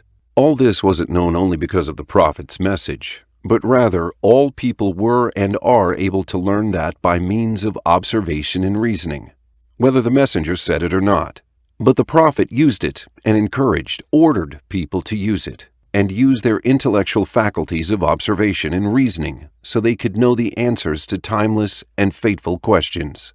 A lot of theologians who quarrel over the issue of whether knowledge is acquired by using the mind only or using the scripture forget this evidence, and many other clues that guide humans' intellect in the Quran, like observing natural phenomena like the clouds and the rain. As mentioned in the Quran in many verses, as Allah be He exalted says, "Have they not seen that we drive the water in clouds to barren land, and bring forth thereby crops, from which their livestock eat, and they themselves? Then they do not see." Surah Al-Sajdah 27. As this is visible to one's eyes. And he said, "We will show them our signs in the horizons, and within themselves, until it becomes clear to them that it is the truth." Then he said, "But it is not sufficient concerning your Lord that He is, over all things, a witness." Surah Fussilet 53. The signs God made clearly visible and observable by humankind so they can know that the Quran is true are intellectual, from which the mind can infer the truth of what the Quran says. And it is legitimately from Sharia, Islamic law, as the Quran encourages and acknowledges it. When is casualty ineffective? Casualty becomes ineffective only if and when we are able to find something in this universe that doesn't change in its nature and doesn't go away when the causes for its existence are absent. We would then know that this particular thing doesn't need anything in order for it to exist, i.e., this thing doesn't need anything outside of itself in order for it to exist. Casualty also becomes ineffective if we find something that has no limits for it to surpass, and which quality can't be affected by certain causes, but rather it's always capable of possessing all qualities, and also able to do everything without the need for any cause to do it. Such a thing isn't subjected to the laws of cause and effect. And so we know that this doesn't happen, and has never happened, and it will never happen. Because if there ever exists such a thing, it would supersede everything else, and then there will be no order or law in this universe. Things will no longer be indistinguishable from each other, because they won't have the characteristics particular to each one of them the way they are now. Anyone who claims that it is possible to breach the law of causality in this universe of ours, or even in any other universes of which existence we are yet unaware, we say to them, if this happens, then this will destroy the very ontic structure of reality as exemplified by the laws of physics, and not only the epistemic system of knowledge we have. Why so? Well, because if we assume that an event or a thing did successfully breach the law of causality and was able to do or be something without a cause that necessitated that, what on earth could stop it from doing anything and everything afterwards? What makes something incapable of affecting a certain action is the absence of a cause or causes for this action. And what stops something from possessing a certain quality is the absence of a cause to affect such a quality. Similarly, what makes something incapable of having a certain result is the absence of a cause that affects that result. For as long as this thing that we're assuming that it breached the law of causality doesn't need causes in the first place, what would stop it from doing anything at any time? Or everything and any time, and even at all times? If this is possible, we wouldn't be here now. And we wouldn't even be able to distinguish a thing called the law of causality, or any other governing physical laws, because we would be seeing everything happening for no reason. Nothing would be incapable of doing anything, and anything can possess any of all qualities. And if any of us lived in a universe without causality, they wouldn't be ignorant of anything, because ignorance as a quality means the absence of causes for knowledge and inability to acquire it for a bunch of reasons. In a world where there is no causality, the meaning of incompatibility exists no more. Moreover, if any of us lived in a world without causality, they also wouldn't be able to know anything, because there would be no certain qualities of any of the things by which they would be recognized and known. Everything can be anything.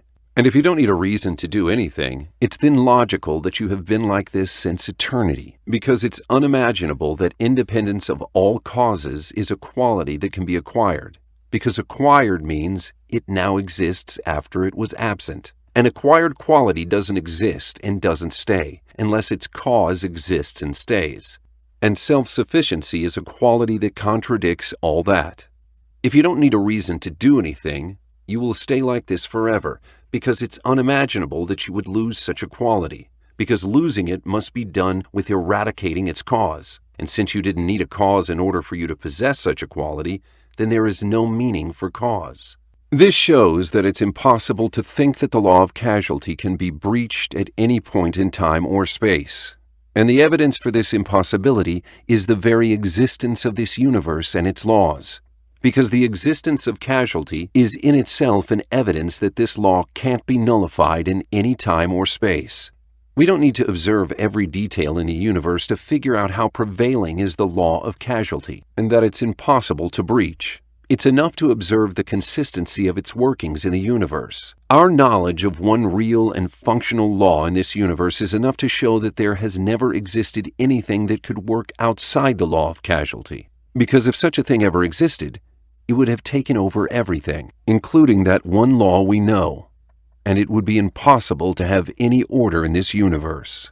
This observation was pointed at by the Quran, where Allah, be He exalted, says, "Had there been within the heavens and earth gods besides Allah, they both would have been ruined. So exalted is Allah, Lord of the throne, above what they describe."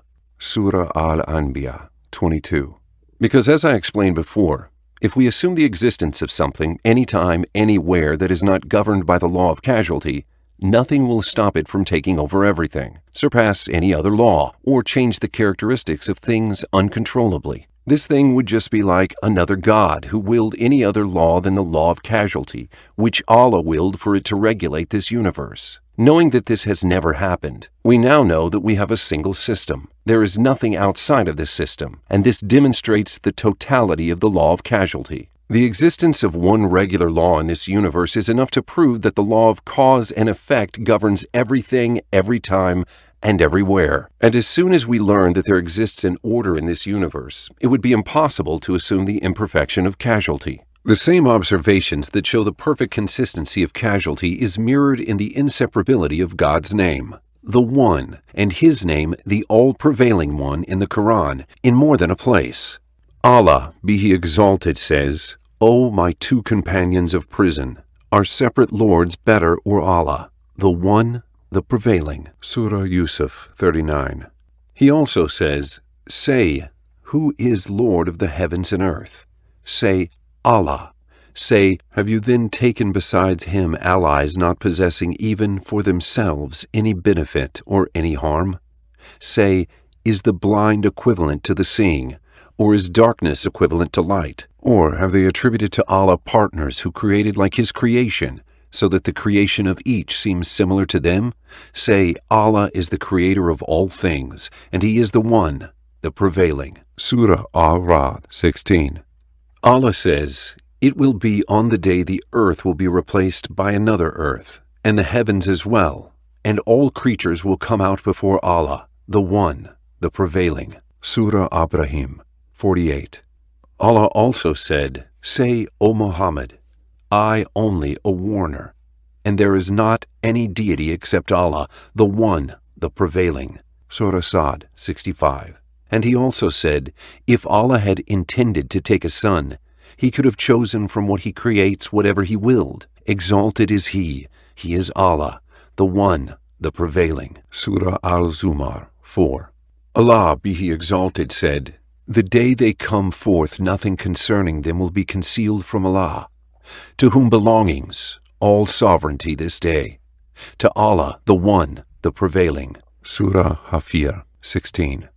Ibn al-Qayyim linked this association between prevailingness and oneness in the Quran to the most important principle that's governing the universe, casualty, where he said, "The prevailing can only be one.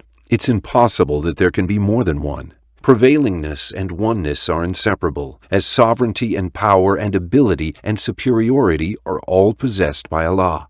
The One, the prevailing. Everything else is subject to His sovereignty. Everything else has an opposite and a partner. He created the winds and gave them power to migrate each other, and created water and gave power to the wind to carry it to other places and break it. And He created fire and gave power to the water to break it and extinguish it, and created metals and gave power to fire to melt it down and break its power, and created rocks, and gave power to metal to break it into little parts, and created Adam and his progeny, and made Satan and his progeny enemies for them, and created Satan and his progeny, and gave power to the angels to disperse them and drive them away. And therefore it became clear to the minds and natural guiding system that the prevailing power that takes over everything is single and one, and that in order to show the perfection of His supreme authority, He created the world this way, connected everything to each other, and made everything need the other,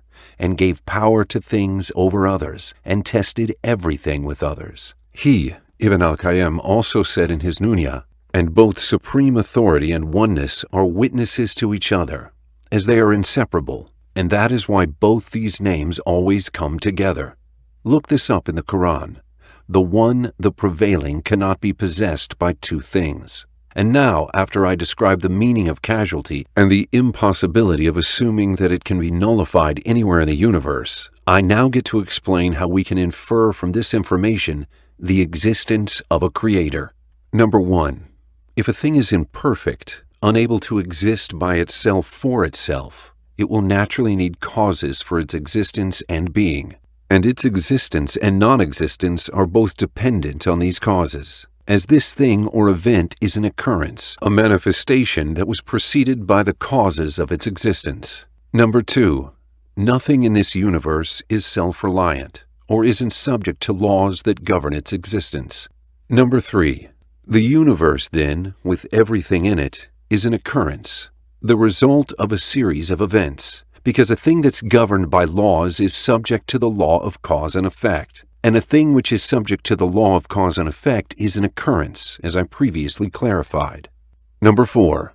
A series of events, if it is self-subsistent and has a beginning, then its existence would be contingent upon the existence of the first cause in the series, which is an event that happened without a cause. And that is impossible. If this series of events causes itself and had no beginning in the past, it would have been an imaginary thing that cannot in reality exist of itself, and therefore, the chain of events cannot be self-subsistent.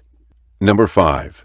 In a chain of events, the first event, or any link in it, cannot exist by itself, because if it did, it must change and transform in order for it to become the second link so the chain can begin and continue. And change is opposite to self-subsistent, because in order for something to change, it has to lose its characteristics, and this means that it must lose the cause for its existence as it is. And if this cause returns, this thing or event will regain its original characteristics, while self-subsistence is defined by existence without any cause. Number 6. It then should be clear that the initiator of this chain of events is self-subsistent, independent of this chain, and therefore the evidence of causality leads us to the initiator, the self-subsistent, the self-sufficient, the one who doesn't need anything, the creator of everything. Answering the most famous arguments against causality. As the evidence of causality has such a strong intuitive imprint within all kinds of people, the illiterate as well as the scholar, in its strength to prove the existence of a creator, it lately had the lion's share of atheist attempts to refute it in any way possible, even if they have to say that it might not apply to everything in this world, taking science as a shield to spread their claims. Some of the most famous claims are these. Number 1. Quantum mechanics destroys causality. Number 2. There is no cause that determines the place and velocity of the electron, and there is no cause that makes an atom decompose before another atom, as all these things are completely random. Number 3. There is no causality in the quantum world, but only absolute randomness. Number 4. An electron can exist in more than one place at the same time, even if there are vast spaces between these places. Number 5. An electron is able to penetrate through a potential energy barrier that is higher in energy than the particle's kinetic energy. So it looks as though you throw a ball against a wall enough times eventually it would pass straight through the wall. Number 6. In the quantum world, an effect can happen before the cause, and the future can influence the past, and antimatter particles can travel from the future to the past. Number 7. Hypothetical particles can come to exist from nothingness and borrow energy from the future by violating the law of conservation of energy for a short period of time, which makes it acquire energy from nothing. Infinite number of universes can come to exist this way, and our universe is one of them. Number 8. The positron is an observed particle, and it is a positively charged electron that travels from the future to the past. Number 9. Boson W is an observed particle that can violate the law of conservation of energy in beta decay. Number 10. General relativity permits traveling in the past, and the events of the future can influence the past. Number 11. It is meaningless to ask what caused the Big Bang, because there was no time before the Big Bang, and therefore there is no before. Number 12. Vacuum energy, which vibration causes the hypothetical particles to appear, has been experimentally proven to exist by means of the Casimir effect. Number 13. Subatomic particles behave like particles and also like waves. Number 14. Time is only an illusion. It is an unstable constant, and therefore it can't be of valid evidence for whether the universe had a beginning or was it eternal. Number 16.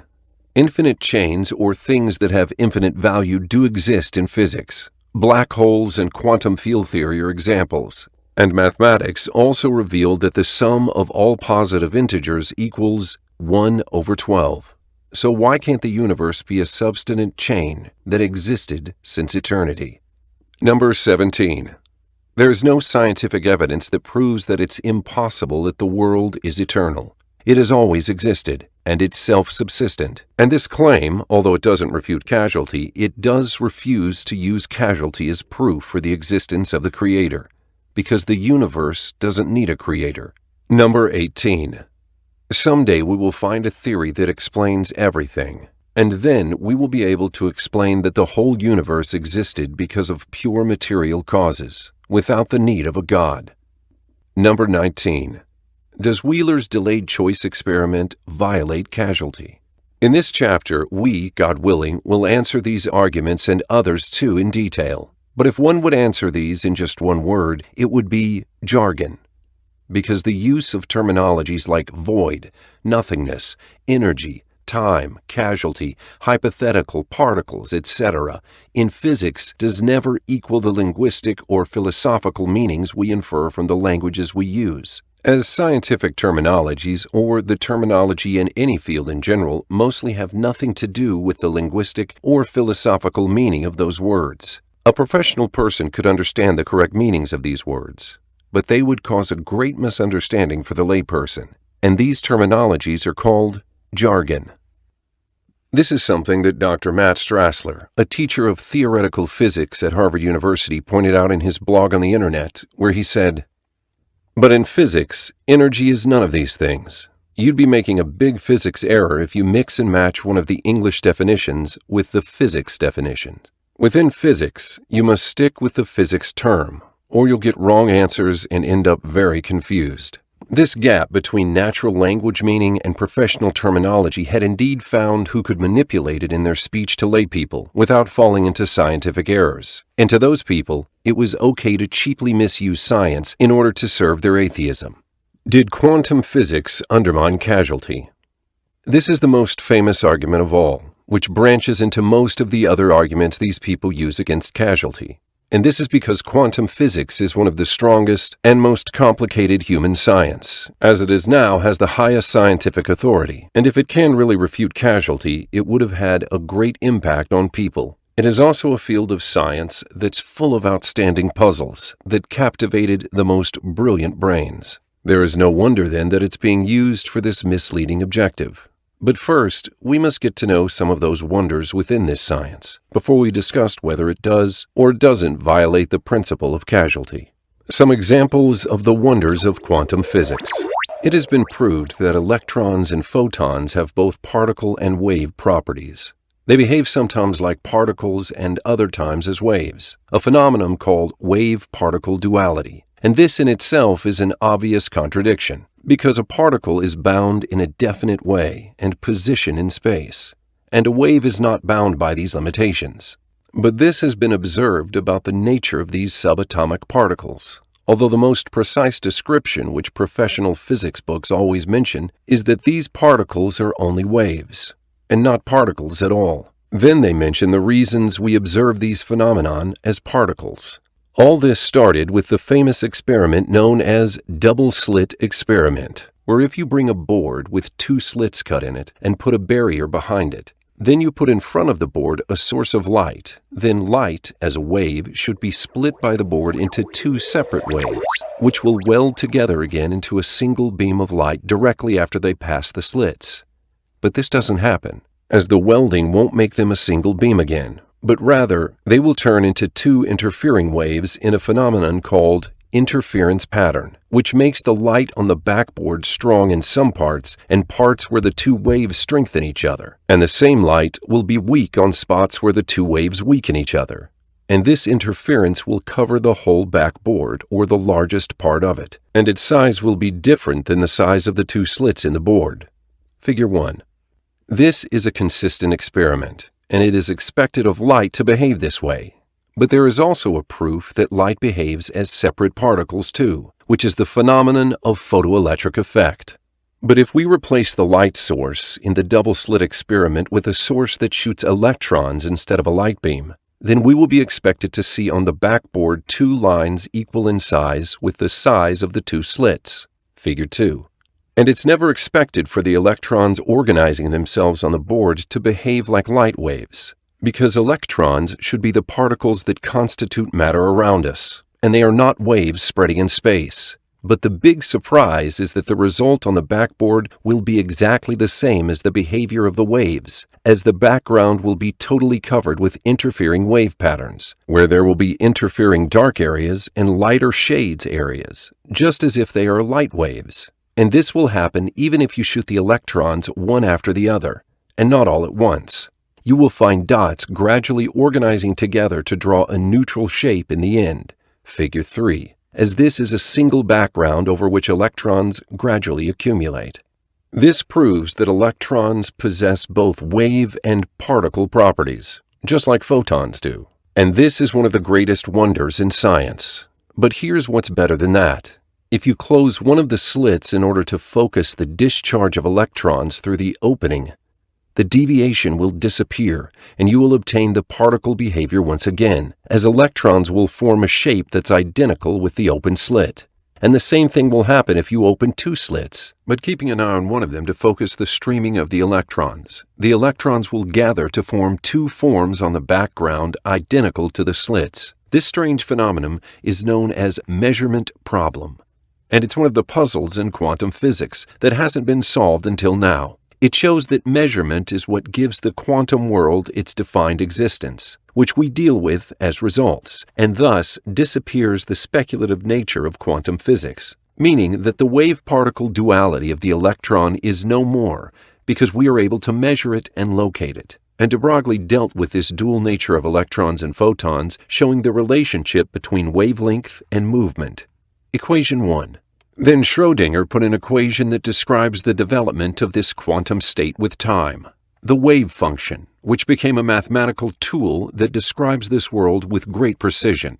And this a hypothetical mathematical description, meaning it describes the possibilities of the quantum state and not the reality, a rule known as Born rule, which the name is derived from his name, Max Born, and this has become known as wave mechanics. On the other hand, while both Heisenberg and Max Born were working on developing their own mathematics in order to deal with this double-natured quantum world, already developing what is known as matrix mechanics, they both produced identical mathematical results. But each scientist had different philosophical interpretations for the results of their equations, which was completely opposite to one another. As while Schrödinger, de Broglie, and Einstein were proponents of determinism doctrine and believed that there are hidden variables which they hoped they could one day discover in order to get a complete and clear picture about reality. The other team was proponents of endless probability and non-determinism. Then Heisenberg founded the uncertainty principle, which states that it is impossible to measure conjugate variables like movement and position at the same time and with complete precision. And this has nothing to do with the precision of the tools used, but rather a physical law that describes the truth of the natural world. And this result, which the uncertainty principle describes, is a definite mathematical result that is related to wave mechanics, which is known as a Fourier transform, as this logical mathematical relationship is what made it unlikely to measure conjugate variables with complete precision. Therefore, there will always be an amount of uncertainty that is impossible to overlook. What Heisenberg did is that he applied this mathematical truth to the quantum world, which components have wave nature, as shown by the double-slit experiment. After all, mathematical relationships are but logical relationships, and causality includes all physical and logical relationships, because it describes the relationships between material or abstract things equally. Therefore, if we presume that something can breach causality, it will doubtlessly be something that is opposite to logic, and which we can't use mathematics to explain it. Because if uncertainty principle is originally a mathematical truth, and if this principle is one of the most important laws of quantum mechanics, and it describes all the phenomena which, some claim, breach causality, then without a doubt the error lies with those interpreters and not the phenomena, or the laws or the principle of causality. And whomever uses uncertainty principle, which is a mathematical fact, or one of its applications as a proof that causality can be violated, then they, at that moment, are actually thinking that the logical and mathematical branch that proves the uncertainty principle is accurate and irrefutable, while at the same time mathematics and logical relationships themselves are worthless, and that they have collapsed completely, and this is clearly a contradiction and an obvious delusion. During the same period, the Copenhagen interpretation was devised by Niels Bohr and Heisenberg in order to explain these wonders, and they considered measurement the reason for the wave function collapse, the function that expresses a probable nature and not exact existence, and they considered the nature of things to be probable and not clearly defined, because of the duality shown by electrons and photons, concluding that things acquire their defined properties because of measurement, as a measurement doesn't only reveal a property, but it also causes it. And there are other interpretations of quantum mechanics, like the decoherence theory, which ascribes the wave function collapse to its interaction with the environment and not only measurement. One of the wonders of quantum physics is that with irradiated atoms, you can't determine which atoms would start decaying before the other. And you would hear that this process is completely random, that happens without a reason. Such words actually mean that there is no unknown reason, like the hidden variables that Einstein suggested, which, if we discover, would refute Heisenberg's uncertainty principle and acquired certain knowledge. It doesn't mean that there are no laws, because uncertainty principle does govern this phenomenon and can't be undone, as the more precisely the position of the decaying nuclei are determined, the less precisely their momentum can be known, and vice versa. This is an established and fixed law that expresses causality and the abiding of everything by the laws of its properties and its inability to surpass these laws, as these atoms can't all decay at the same time, and the relationship between uncertainty and the number of atoms can't be directly proportional, etc. One of the wonders of the quantum mechanics world is also what is known as quantum entanglement, which means that pairs of electrons interact in specific ways or are generated together from the same source. They stay connected and entangled, as electrons of the same atomic energy levels. If one of them spins upward, the other one would be spinning downward, a law known as Pauli exclusion principle. Even if they are separated from each other for distances of bigger than those that light can travel, the two would still be entangled at the same time. Even if one of the two electrons is on one edge of the universe and the other is on the other edge, they both get the same information at the same moment. And that is a breach of locality, a principle that states that an action at point A can have an influence at another point B, only if something in the space between those points, such as a field, mediates the action. But this is in total harmony with the uncertainty principle and Copenhagen interpretation, and at the same time in total contradiction with the determinism and locality and hidden variables. That is why the verification of the phenomenon of quantum entanglement was a victory for Copenhagen interpretation over the explanation provided by the hidden variables.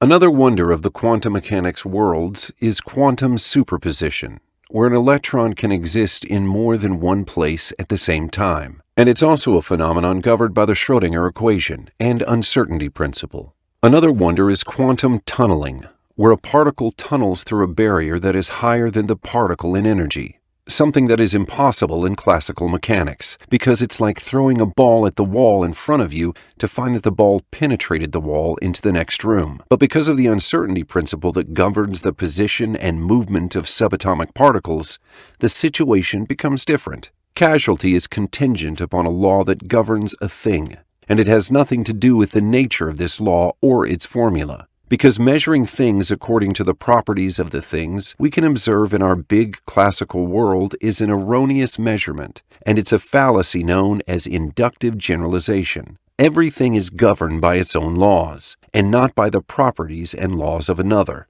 We don't use the upper left square. That represents classical physics in Figure 1, to conclude that God exists.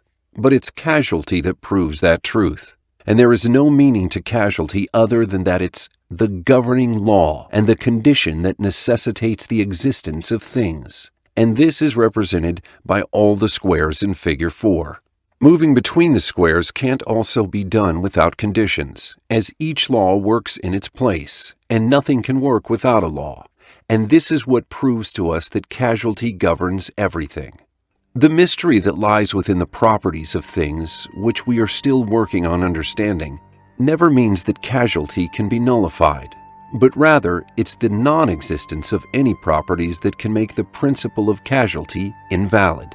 And this is impossible to happen. An example of this is the mystery of the self. The self, or soul, which is the source of everything we are, we do and think of, and which has characteristics that are much more bizarre than all the wonders of quantum physics.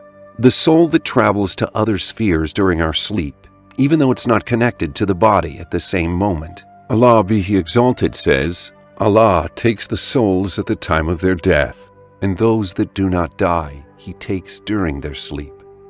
Then He keeps those for which He has decreed death and releases the others for a specified term. Indeed, in that are signs of a people who give thought. Surah Az-Zumar 42. Even though it's a great mystery, no Muslim who believes in Quran ever thought that this contradicts the principle of causality. This is because soul has its own properties that govern its existence. Now we go back to answering the question, does quantum physics destroy causality? Truth is quantum physics destroyed determinism and not causality. The difference between these two is explained by the Nobel Prize-awarded physicist Max Born, one of the founders of quantum physics, in his book Natural Philosophy of Cause and Chance, where he dedicated the first chapter titled Causality and Determinism to explain the difference between determinism, which is destroyed by quantum physics, and the principle of causality, which still exists strongly. He describes causality with great precision and concludes the same meaning I clarified in the beginning of this chapter. And here I quote from this book. Physics has given up causality as entirely unfounded. Modern physics, it is true, has given up or modified many traditional ideas, but it would cease to be a science if it had given up the search for the causes of phenomena.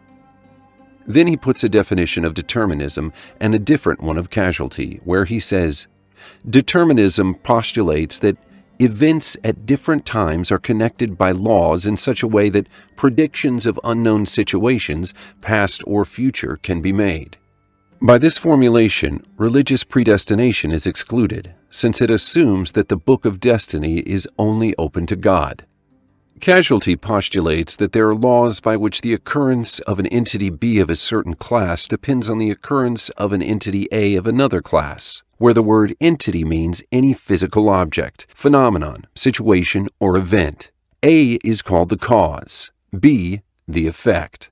He presents us with examples that show the difference between causality and determinism, where he starts by clarifying that causality governs the relationship between all things, the effect being a necessary result of its cause, regardless of the time and space of these relationships, as causality exists in an absolute fashion, regardless of time. Overpopulation is a cause of India's poverty. The stability of British politics is caused by the institution of monarchy. Wars are caused by economic conditions. There is no life on the moon because of the lack of an atmosphere containing oxygen. Chemical reactions are caused by the affinity of molecules. The common feature to which I wish to draw your attention is the fact that these sentences state timeless relations. They say that one thing or one situation A causes another B, meaning apparently that the existence of B depends on A, or that if A were changed or absent, B would also be changed or absent.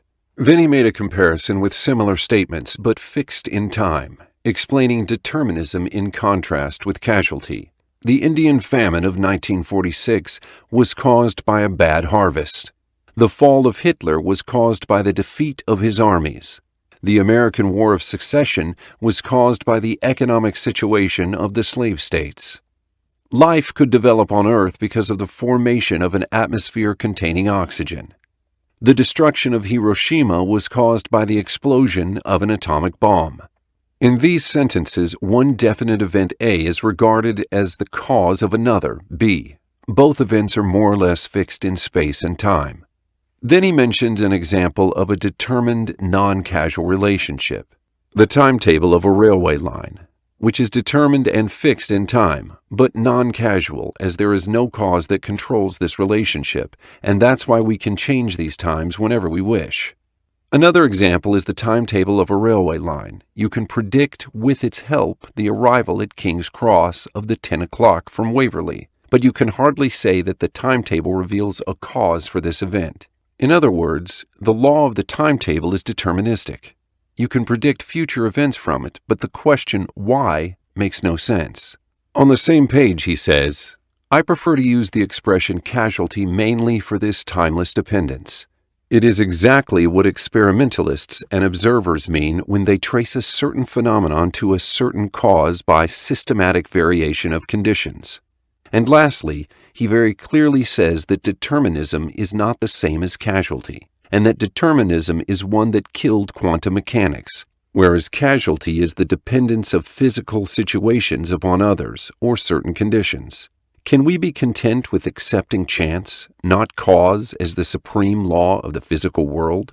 To this last question, I answer that not casualty, properly understood, is eliminated, but only a traditional interpretation of it, consisting in its identification with determinism. I have taken pains to show that these two concepts are not identical. Casualty, in my definition, is the postulate that one physical situation depends on the other, and casual research means the discovery of such dependence. This is true in quantum physics. And here we move from Max Born's words to modern scientific research, which states that determinism and casualty are two different things, and that if determinism was killed by quantum physics, casualty is still alive and well. This principle is even the first axiom of quantum physics, as this research clarifies. Casualty in science is usually related to the cause and effect principle, and is often naively misinterpreted as a restatement of determinism. From this point of view, it can be surprising that we take casualty as the first axiom of quantum theory, which is popularly known as the theory of the uncertainty principle. However, in our precise formulation, casualty only implies that communication in an operational probabilistic theory cannot occur from the output to the input. This research, done by the same teamwork, also stated that casualty, the first of 5 elementary axioms of quantum physics theory. We derive quantum theory from purely informational principles, 5 elementary axioms, casualty. These newest research papers, which are still in blueprint phase, confirm the same thing which the previous papers stated. However, there is another paper which clearly states that casualty is a totally separate definition from determinism, even though there are many connections between them. And they prove that by presenting a definite non-causal model. Here, quantum physics presents the non-deterministic causal model, while this paper presents us with the opposite model, and this proves that the two ideas are totally separate. Casualty has often been confused with the notion of determinism. It is mandatory to separate the two notions in view of the debate about quantum foundations. Quantum theory provides an example of causal non-deterministic theory. Here we introduce a toy operational theory that is deterministic and non-causal, thus proving that the two notions of causality and determinism are totally independent. So quantum physics didn't kill causality as the latest hype suggests, but rather it killed determinism. We could say that determinism is the opposite of causality, because the relationship between determinism and time is more important than its relationship with cause and effect, as it can exist independently from the relationship between cause and effect, but it can't be independent of being fixed in time, whereas causalty's attachment with the relationship between cause and effect is the main attachment that causality can't be independent of, while time to causality is a secondary factor that it can do without. And because of the inseparability between determinism and time, and definiteness of matter and energy and events, it opposes quantum physics that states that uncertainty and non-definiteness are some of nature's qualities. And since Einstein's perception of time is entrenched in determinism, as he believes that past, present, and future are definite things, this will be explained later, this belief contradicts quantum physics that's based on probability. Because if you say to someone who adopts determinism that present is a probability, and measurement can affect the future, to him it would be like saying that an event that took place in the past is a changeable probability, and that is doubtlessly insane.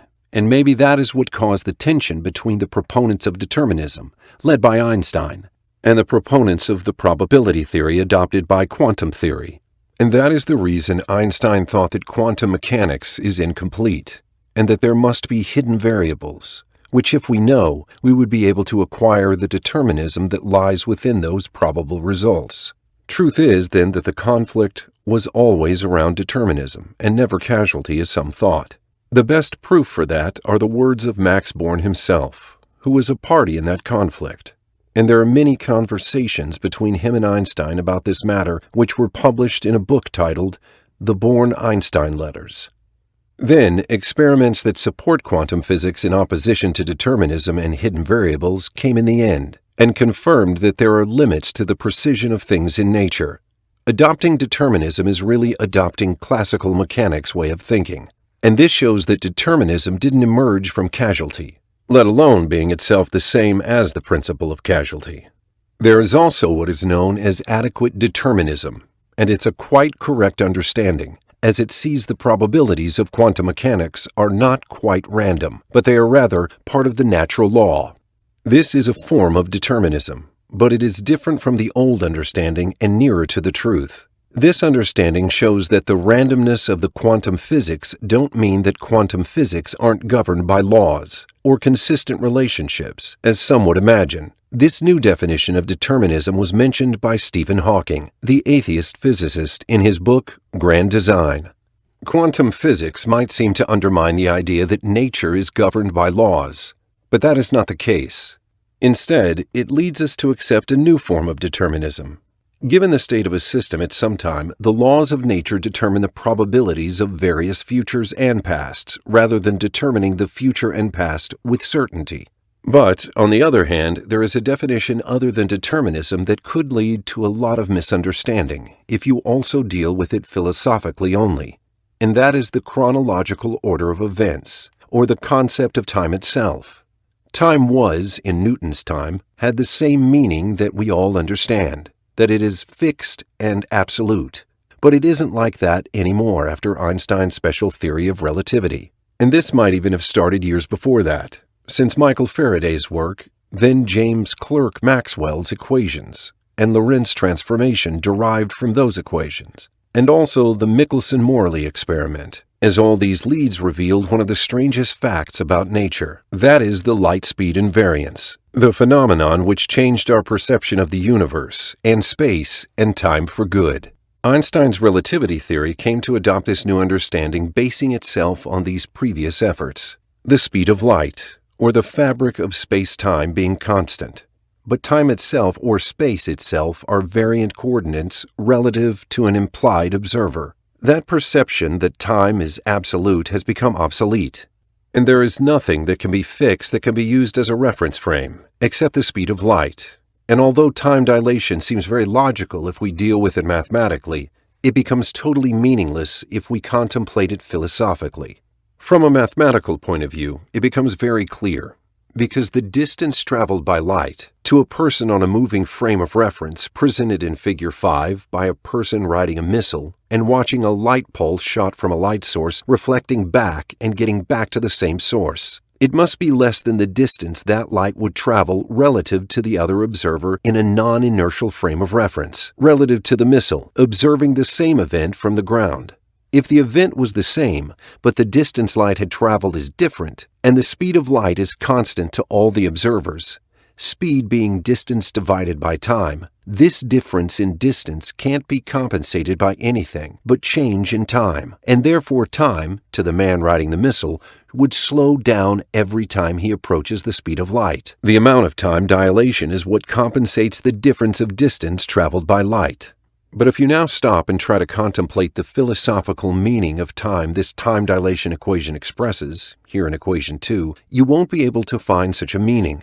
And surely this philosophical concept doesn't have anything to do with the philosophical meaning we aim in our colloquial use of the word time.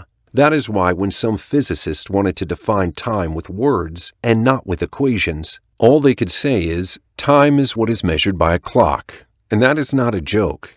It's a very famous definition among physicists, especially when they speak about relativity, and it's often quoted in physics books. And this physical concept of time has consequences like, number 1, believing in eternity, or eternalism. And that's the belief that present, past, and future all do exist in reality, and not only mentally or conceptually. And this surely transforms the idea of time into something totally different than what we think of when we hear someone speak of time. It even renders meaningless the concept that time flows and consists of consecutive periods of time, or events. And Einstein did really believe that. This understanding developed with time until the founders of quantum gravity theory started establishing models of the origin of the universe without time at all, and they consider time as a gauge redundancy. In opposition to the concept of eternalism, there is the concept of presentism. That is our familiar understanding of time, where past and future only exist in our heads, and that only present has an ontological meaning. But this is a philosophical contemplation and not a physical one. Number 2. Relative causality, or Einstein's relativistic principle of causality. And here appears the problem of jargon again. Because when you reduce a general concept to a single fraction, the part your scientific field studies, you start to see the contradictions and discrepancies in your philosophy, and the way you see things, as the concept of causality is a general concept that includes the fixed relationships and co-relationships between material and even abstract things. Thus, causality includes all physical and logical laws and everything meaningful and everything that has concrete existence. And even though cause and effect relationships are active in Einstein's relativistic causality, they are based on its previous concept of time, space, and speed of light. Because as time is not absolute anymore, and for the causal relationship to exist between an event, which physics call cause, and another event, effect, it has to be based on something fixed. Otherwise, what separates between the two events on the time-like interval is exactly the same that separates between them on space-like interval. And that's why an observer can see the two events happening at the same time, but in a different place, or see the effect happening before the cause, or a cause before the effect. And for a cause to precede the effect, it's a must to refer to the fixed factor, which is the speed of light or space-time fabric, as each single dot or event localized in time-space fabric has this light cone, and all the results/effects caused by this event will fall on the future part, the upper part of the cone that represents that event, while all the causes which affect this event/dot will appear on the past part, the downward part of the event's cone. So, when is Einstein's relativistic causality violated?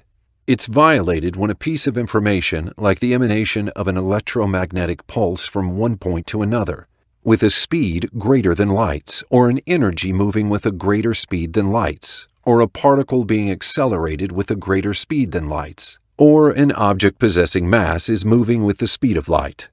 And that is because relativistic causality means you can't get an information or an energy to move with a greater speed than light speed.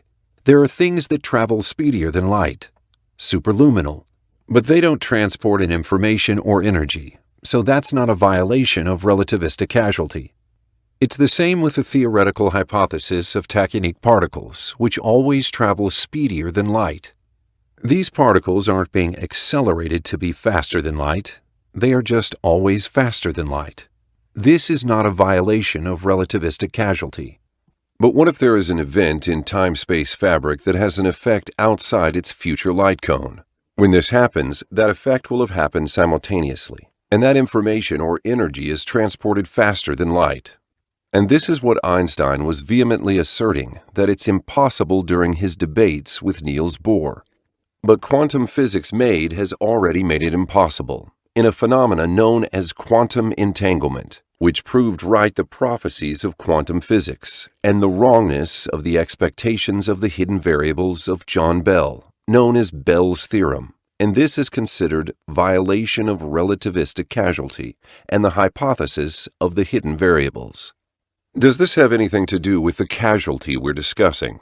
Of course not, because it's not our concern whether information travels with a speed greater than light, relativistic causality, or simultaneously quantum physics. And we aren't trying to engage in this battle, and in our discussion about causality as a self-evident principle, we're not concerned with this particular aspect about light speed, and we never found difficulty contemplating the existence of a causal relationship called quantum entanglement, where cause influences effect in a simultaneous fashion, because everything has its particular nature, which evidence reveals. And this doesn't have anything to do with the meaning of causality itself. And here is a scientific paper stating these words. Some physicists argue that faster-than-light communication contradicts the principle of causality, but this is also nothing but a myth. Now, after we discuss some of the physical concepts about time, relativistic causality, and determinism, I would like to get back to finish answering the question, does quantum physics destroy causality? 1-3. There are also those who quote from scientific research that employs jargon to refer to causality, when it's in fact discussing determinism, or things related to some of the physical consequences of time. Then they claim that to be an evidence against causality, because papers like such prove that in the quantum world the effect happens before the cause, or that the effect influences its cause, etc. For example, they're quoting of Agnieszka Oreshkov's research carrying this hot title, Quantum Correlations with No Causal Order. And answering that research is as the following manner. 1-3-1. The research is a theoretical model and not a practical experiment. The natural question is whether non-causal quantum correlations of the kind described by our formalism can be found in nature. One can speculate that they may exist in unprobed physical regimes, such as, for example, those in which quantum mechanics and general relativity become relevant. 1-3-2. This model shows something similar to what John Bell did when he clarified that quantum entanglement is correct, and that determinism and not causality has been thus destroyed. But John worked on showing the effects of non-locality, while this model works on showing entanglement in time. And if the two models are compatible, and if it is a well-known fact that John Bell's work was pouring in an opposite direction to determinism and hidden variables, and never discussed causality as it truly means, then Agnieszka's work is in the same direction. 1-3-3. The idea the researchers are discussing is that there is a quantum but non-causal relationship, meaning that there is no before or after, and therefore there is no cause or effect. That is because the purpose of the research is showing non-determinism in time, because this relationship is governed by the same principles that govern the quantum world, being affected by the surrounding environment and measurement, just the same way they affect superposition when it collapses, or a wave function as it collapses as an effect of measurement. So, if we must name it causality, then let it be indefinite causality, which have random variables non-deterministic, just similar to the atomic particles that are non-definite in their speed or locality, i.e., it would also be governed by the uncertainty principle that governs the quantum world, meaning that all he wants is to undo determinism in time, which negates the uncertainty principle and its probabilistic approach.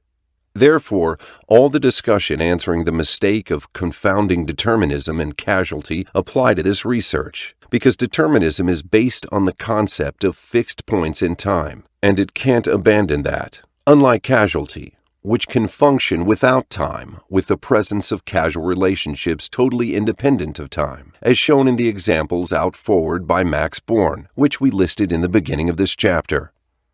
And this is a quote of another research titled Quantum Causality by Časlav Brunker, Agnieszka's partner in the research we are discussing. If one assumes that quantum mechanical laws can be applied to causal relations, one might have situations in which the causal order of events is not always fixed, but is subject to quantum uncertainty, just like position or momentum. 1-3-4. General relativity, because of the ripples in space-time fabric, came with the same theoretical expectation that states that a thing can affect its past. But it made the same thing affect its cause, which resulted in the famous paradox known as the grandfather paradox, a paradox hypothesizing that a person has succeeded in making a big wormhole, and he traveled through it to the past, and he killed his grandfather or his father or himself when he was a kid, which really destroys causality if it happens. Because here, there is a fixed cause and a fixed effect, and it is obvious that the specific result affected its specific cause. That is why the grandfather paradox is a logical paradox that's impossible to happen, even if general relativity allowed it. There must exist something else that would prevent this from happening.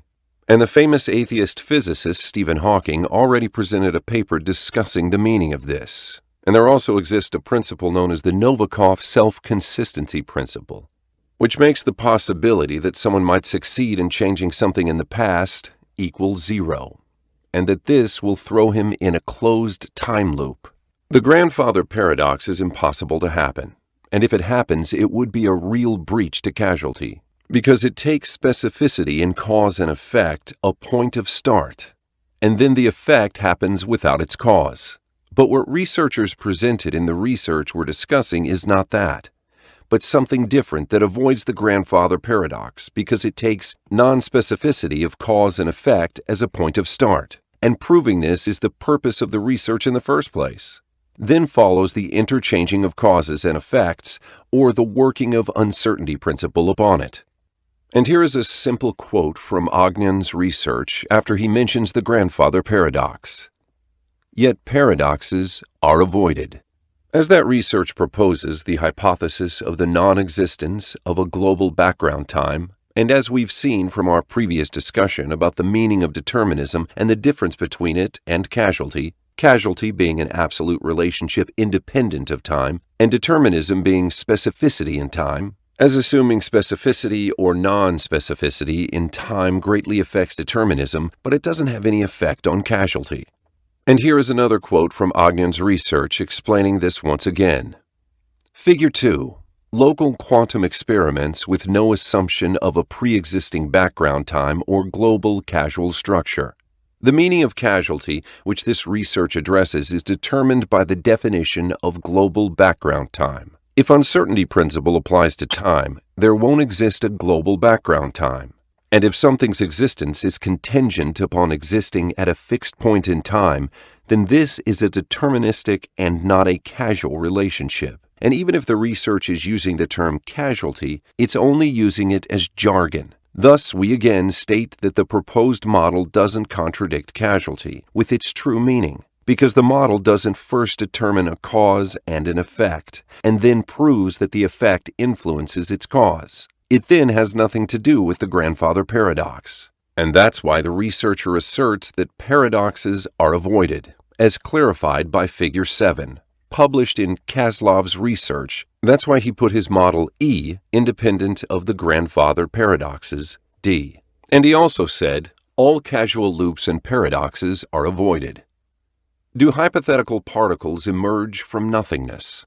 And now to another important question. Their claim that hypothetical particles emerge into space from nothingness and borrow energy from the future by violating the law of conservation of energy for a short time, thus acquiring energy from nothing, which gives the possibility for endless universes to appear this way, out of nothingness. And our universe could be one of those endless possibilities. And before we answer this question, I believe we need to learn something about the background of this subject, and how physics define words like nothingness or void, what are hypothetical particles, and which physical principles govern these phenomena, etc. Introduction. We start by quoting from a simple physics book titled The Structured Quote. No more important for the vacuum probably is the other uncertainty relation, namely that between energy and time. This uncertainty relation tells us that it is not possible to measure an energy absolutely accurately in a finite time. It would take an infinite time to measure energy precisely. If one now has a vacuum and looks at the vacuum for a certain short period of time, then the energy in this vacuum is not well defined. It also states, if we were to make every effort to take all forms of energy from this region, we could find some form of energy still inside as long as the period of observation is sufficiently short. I would define the vacuum now in the following way. Given a certain region of space, I would say that it is in its vacuum state when on the average it has the lowest possible energy, or what's called zero-point energy, i.e. physics define the void, or nothingness, as the lowest possible energy, and not nothingness, as the word linguistically applies, and the reason we think that there is no real void in the universe, and that there will always be a level of energy. That is the lowest possible energy, or zero-point energy, or what can be described as the relations of energy and time were uncertainty principles, as Niels Bohr concluded, similar to the relations of speed and location with uncertainty principle, as Heisenberg puts it. And that's because it requires non-precision of energy measurement, always leaving a level of energy that can reach absolute zero. This is also known as vacuum energy, and that's why Stephen Hawking says, "The Heisenberg uncertainty principle, which we discussed in Chapter 4, it is not obvious, but it turns out that with regard to that principle, the value of a field and its rate of change play the same role as the position and velocity of a particle. That is, the more accurately one is determined, the less accurately the other can be. An important consequence of that is that there is no such thing as empty space. That is because empty space means that both the value of a field and its rate of change are exactly zero. If the field's rate of change were not zero, the space would not remain empty. Since the uncertainty principle does not allow the values of both the field and the rate of change to be exact, space is never empty. It can have a state of minimum energy called the vacuum, but that state is subject to what are called quantum jitters, or vacuum fluctuation particles and fields quivering in and out of existence. So where do hypothetical particles come from? Vacuum energy is like any quantum field. It will vibrate and fluctuate, as this is characteristic of quantum fields. These vacuum fluctuations generate virtual particles, which supposedly go out into the universe. Then they start annihilating each other within a very short period of time, determined by the principle of uncertainty. And there are also those who argue that those particles violate the law of conservation of energy, because their energy is much greater than the real particles from which they emerge.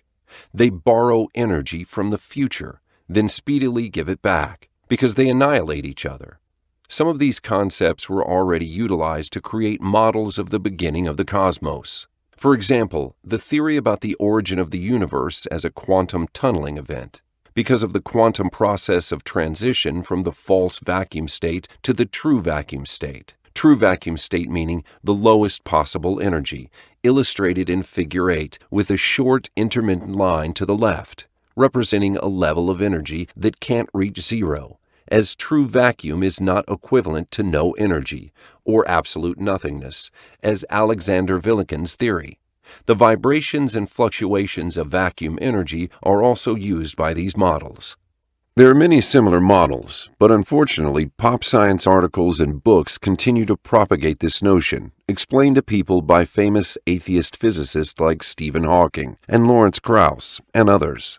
This was first suggested by Edward Tryon in the year 1973 in a paper published in Nature magazine titled, "Is the Universe a Vacuum Fluctuation?", where he based his understanding on the assumption that the sum total of all quantities upon which the laws of conservation of energy work equals zero.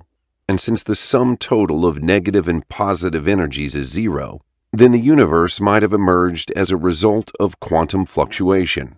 And according to the law of conservation of energy, positive energy being represented by matter equals negative energy, which is represented by gravity. They're not necessarily always equal. As for example, planet Earth's matter is greater than its gravity, and the gravity of a star is bigger than its matter.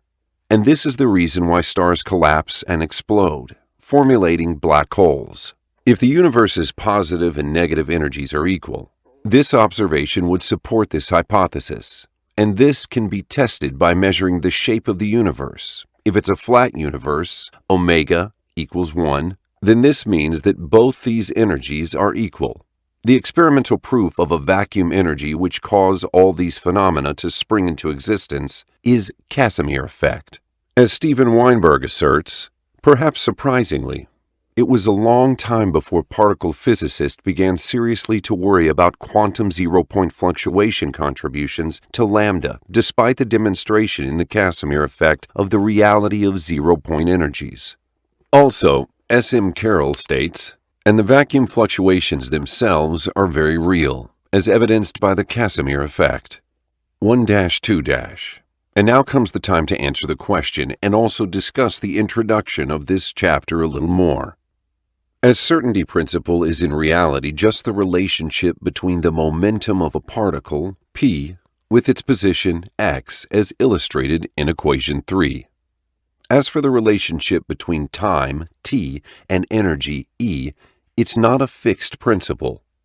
Because even though time and energy are conjugate variables, just like momentum and position, and Fourier analysis will provide an amount of uncertainty necessary to make the spreading of any wave energy possible, the relationship between time and energy is still not fixed, like the relationship between momentum and position, because time is not an operator in quantum mechanics, but rather an instrument or a parameter. And models were already created, where energy was successfully measured with perfect precision.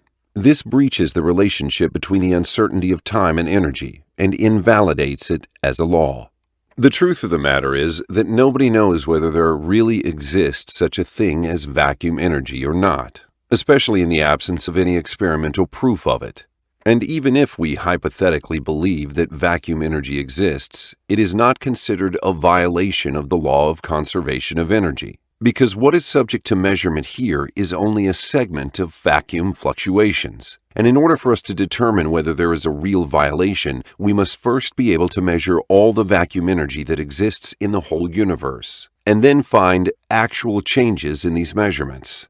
If we really could measure this energy, we would always find a fixed amount of it, because fluctuations occurring in one place in the universe would always be compensated by other fluctuations in other places, as the sum total of the energy is fixed always. As Lubos Motyl, a professor of theoretical physics, asserts in his blog, in his answers to those who express their desire to build a perpetual motion machine that works with perpetual vacuum energy, exploiting the possibility of violating the laws of conservation of energy, stating in the same article, "Quantum mechanics works perfectly. It works for all systems in the universe exactly, and it leads to many phenomena that weren't possible in any classical theory. However, it also 100% confirms certain laws that have already existed in classical physics. And the momentum and energy conservation laws belong to the latter category." And here is Professor Steve Luttrell, also professor of theoretical physics, in one of his articles on his blog, stating that there is no violation of the law of conservation of energy anywhere, and that the common understanding that uncertainty principle allows the violation of this law, even if for a very short period of time, is a myth, and explaining that Feynman's diagrams show that a system's energy is always preserved in all steps of the reaction. I keep seeing Heisenberg's uncertainty principle described in popular journalese as allowing a temporary violation of the law of energy conservation, or of the law of momentum conservation. The argument goes that HUP allows you to lend or borrow energy as long as settlement is made very soon, and that this arrangement represents a temporary violation of the law of energy conservation. The truth is that there is no violation of the law of energy conservation. The lending or borrowing of energy and momentum is done in a way that always respects energy and momentum conservation. Steve and Lubos' statements are based on the assumption that vacuum energy does exist, considering that the uncertainty relationships between time and energy can be passed as real, and can be dealt with like its counterpart relationship between momentum and position, i.e., if we acknowledge that vacuum energy exists, it's an energy that appeared into existence as an effect of a physical law, and it never violated the law of conservation of energy, and it didn't appear out of nothingness. Even if we acknowledge that vacuum energy exists, this doesn't mean that something succeeded in violating the principle of causality, or that it managed to exist without a cause. And the models that assume that the universe resulted from vacuum energy have no value, not only because there is no proof that vacuum energy is real, but also because if this could have happened, then vacuum energy itself would be an event, just like all other things, because it, too, would be governed by physical laws, and consequently governed by causality, being one event in a chain of events, and it can't be described as eternal, nor does that make the universe a self-created and self-organizing phenomena. But the truth is that the relationship between time and energy is not equal to that between momentum and position. As research shows, there is no principle that supports the existence of vacuum energy. 2-2. But what about Casimir effect? Isn't this a proof that vacuum energy exists? Casimir effect can be explained without the need of vacuum energy. Therefore, it can't be an evidence that vacuum energy exists. And here is a scientific paper explaining this. I have presented an argument that the experimental confirmation of the Casimir effect does not establish the reality of zero-point fluctuations. Casimir forces can be calculated without reference to the vacuum. 2-3. What about hypothetical particles? Doesn't the existence of such particles prove that vacuum energy exists? The answer is, of course, not, because quantum field theory can be completely formulated and explained without the slightest reference of hypothetical particles or to vacuum fluctuations. The quantum field is where these hypothetical particles exist, as Schwinger did in his reference book, Particles, Sources, and Fields. Moreover, the very existence of the hypothesis of the existence of such particles goes back to using an approximating mathematical method appropriate for the indefinite and turbulent wavy nature of the quantum world, called perturbation theory, a mathematical method that deals with unsolvable problems by providing approximate solutions in order to override the problem, and not by presenting real and cut solutions. But such a mathematical method can be dispensed with, and therefore the hypothetical particles will completely disappear. And this is what exactly happened with quantum chromodynamics, QCD, the theory that explains the strong interaction between quarks and gluon, being one of the two branches of QFT, the other branch being QED, quantum electrodynamics, which describe the interactions between electrons and photons. QCD abandoned the hypothetical particles because of a theory known as lattice gauge, where other non-perturbative approaches to solving the quantum chromodynamics were used and resulted in the non-existence of hypothetical particles. There is more to this concerning the hypothetical particles, as this scientific research describes dealing with hypothetical particles as physical reality, as one of the biggest myths, not only in the world of quantum physics, but also within the entire physics world. The calculational tool represented by Feynman diagrams suggests an often abused picture according to which real particles interact by exchanging virtual particles. Many physicists, especially non-experts, take this picture literally, as something that really and objectively happens in nature. In fact, I have never seen a popular text on particle physics in which this picture was not presented as something that really happens. Therefore, this picture of quantum interactions as processes in which virtual particles exchange is one of the most abused myths, not only in quantum physics, but in physics in general. Indeed, there is a consensus among experts for foundations of QFT that such a picture should not be taken literally. The fundamental principles of quantum theory do not even contain a notion of a virtual state. The notion of a virtual particle originates only from a specific mathematical method of calculation called perturbative expansion. In fact, perturbative expansion represented by Feynman diagrams can be introduced even in classical physics, 52, 53, but nobody attempts to verbalize these classical Feynman diagrams in terms of classical virtue processes. So why is such a verbalization tolerated in quantum physics? The main reason is the fact that the standard interpretation of quantum theory does not offer a clear canonical ontological picture of the actual processes in nature, but only provides the probabilities for the final results of measurement outcomes. In the absence of such a canonical picture, physicists take the liberty to introduce various auxiliary intuitive pictures that sometimes help them think about otherwise abstract quantum formalism. Such auxiliary pictures by themselves are not a sin. However, a potential problem occurs when one forgets why such a picture has been introduced in the first place and starts to think on it too literally. So, hypothetical particles are only a mathematical calculation. And what we see in Feynman's diagrams is not a description of a real phenomenon, but rather a description of our way of calculating it. Thus, the diagrams never claim that the hypothetical particles, the fluctuating lines in Figure 9, is a reality that exists in the world. Thus, it's meaningless to speak of universes springing into existence because of these particles, or that the void is not empty because it's teeming with them.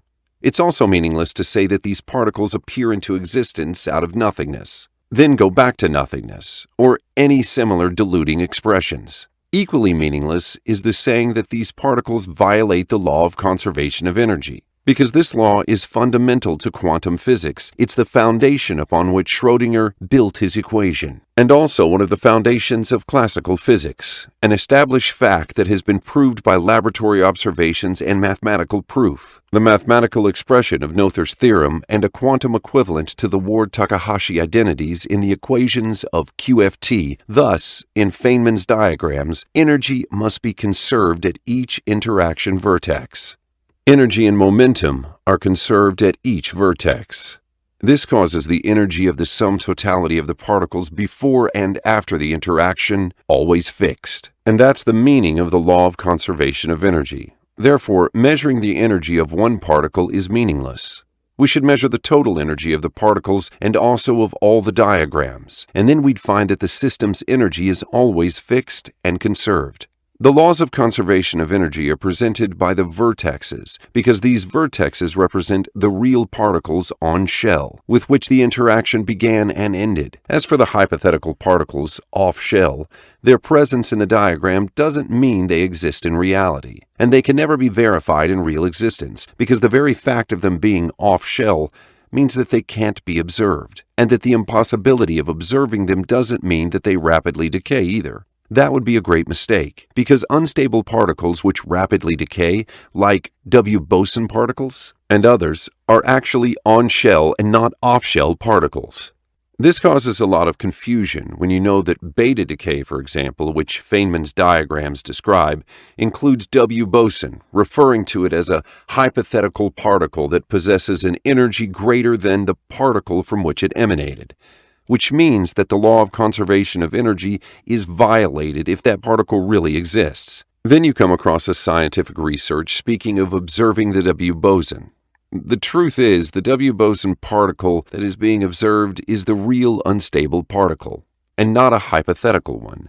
And that's because the real unstable particle can exist in specific ways. But beta decay is not one of these ways, because W boson is a hypothetical particle and a mathematical expression, and it doesn't exist in reality, so it can't be observed in the first place. Any particle is either real or hypothetical, a real or hypothetical photon, a real or hypothetical electron, etc. But the existence of a real particle doesn't mean that a hypothetical particle also exists, because a real particle exists within certain conditions, while hypothetical particles exist only in the mathematical world, inside diagrams and calculations, and can never be observed in the interactions where they're assumed to exist. 2-2-4. What about antimatter particles? There is a situation very similar to that of the W bosons. That is, antimatter particles, most famously the positron. Also hypothesized by Feynman, it's defined as a positively charged electron that travels from the future into the past, which makes its existence contradictory to the principle of causality, because it's an effect that happens before its cause. This phenomenon is known as retrocausality. But positrons do exist, and they're already used for medicinal purposes, positron emission tomography. So, does that mean that a positron as it exists really travels from the future? The answer is definitely no. This is only jargon expression describing a mathematical tool that's being used to facilitate calculations by making the positron's time negative, so it seems to move backwards in time. But this can never exist in reality. As Shum asserts in his book, note that regardless of whether the particle travels forward or backward in time in our quantum field theory calculation, particles we observe in the laboratory always travel forward in time. Are there real infinities in the material world and the quantum field?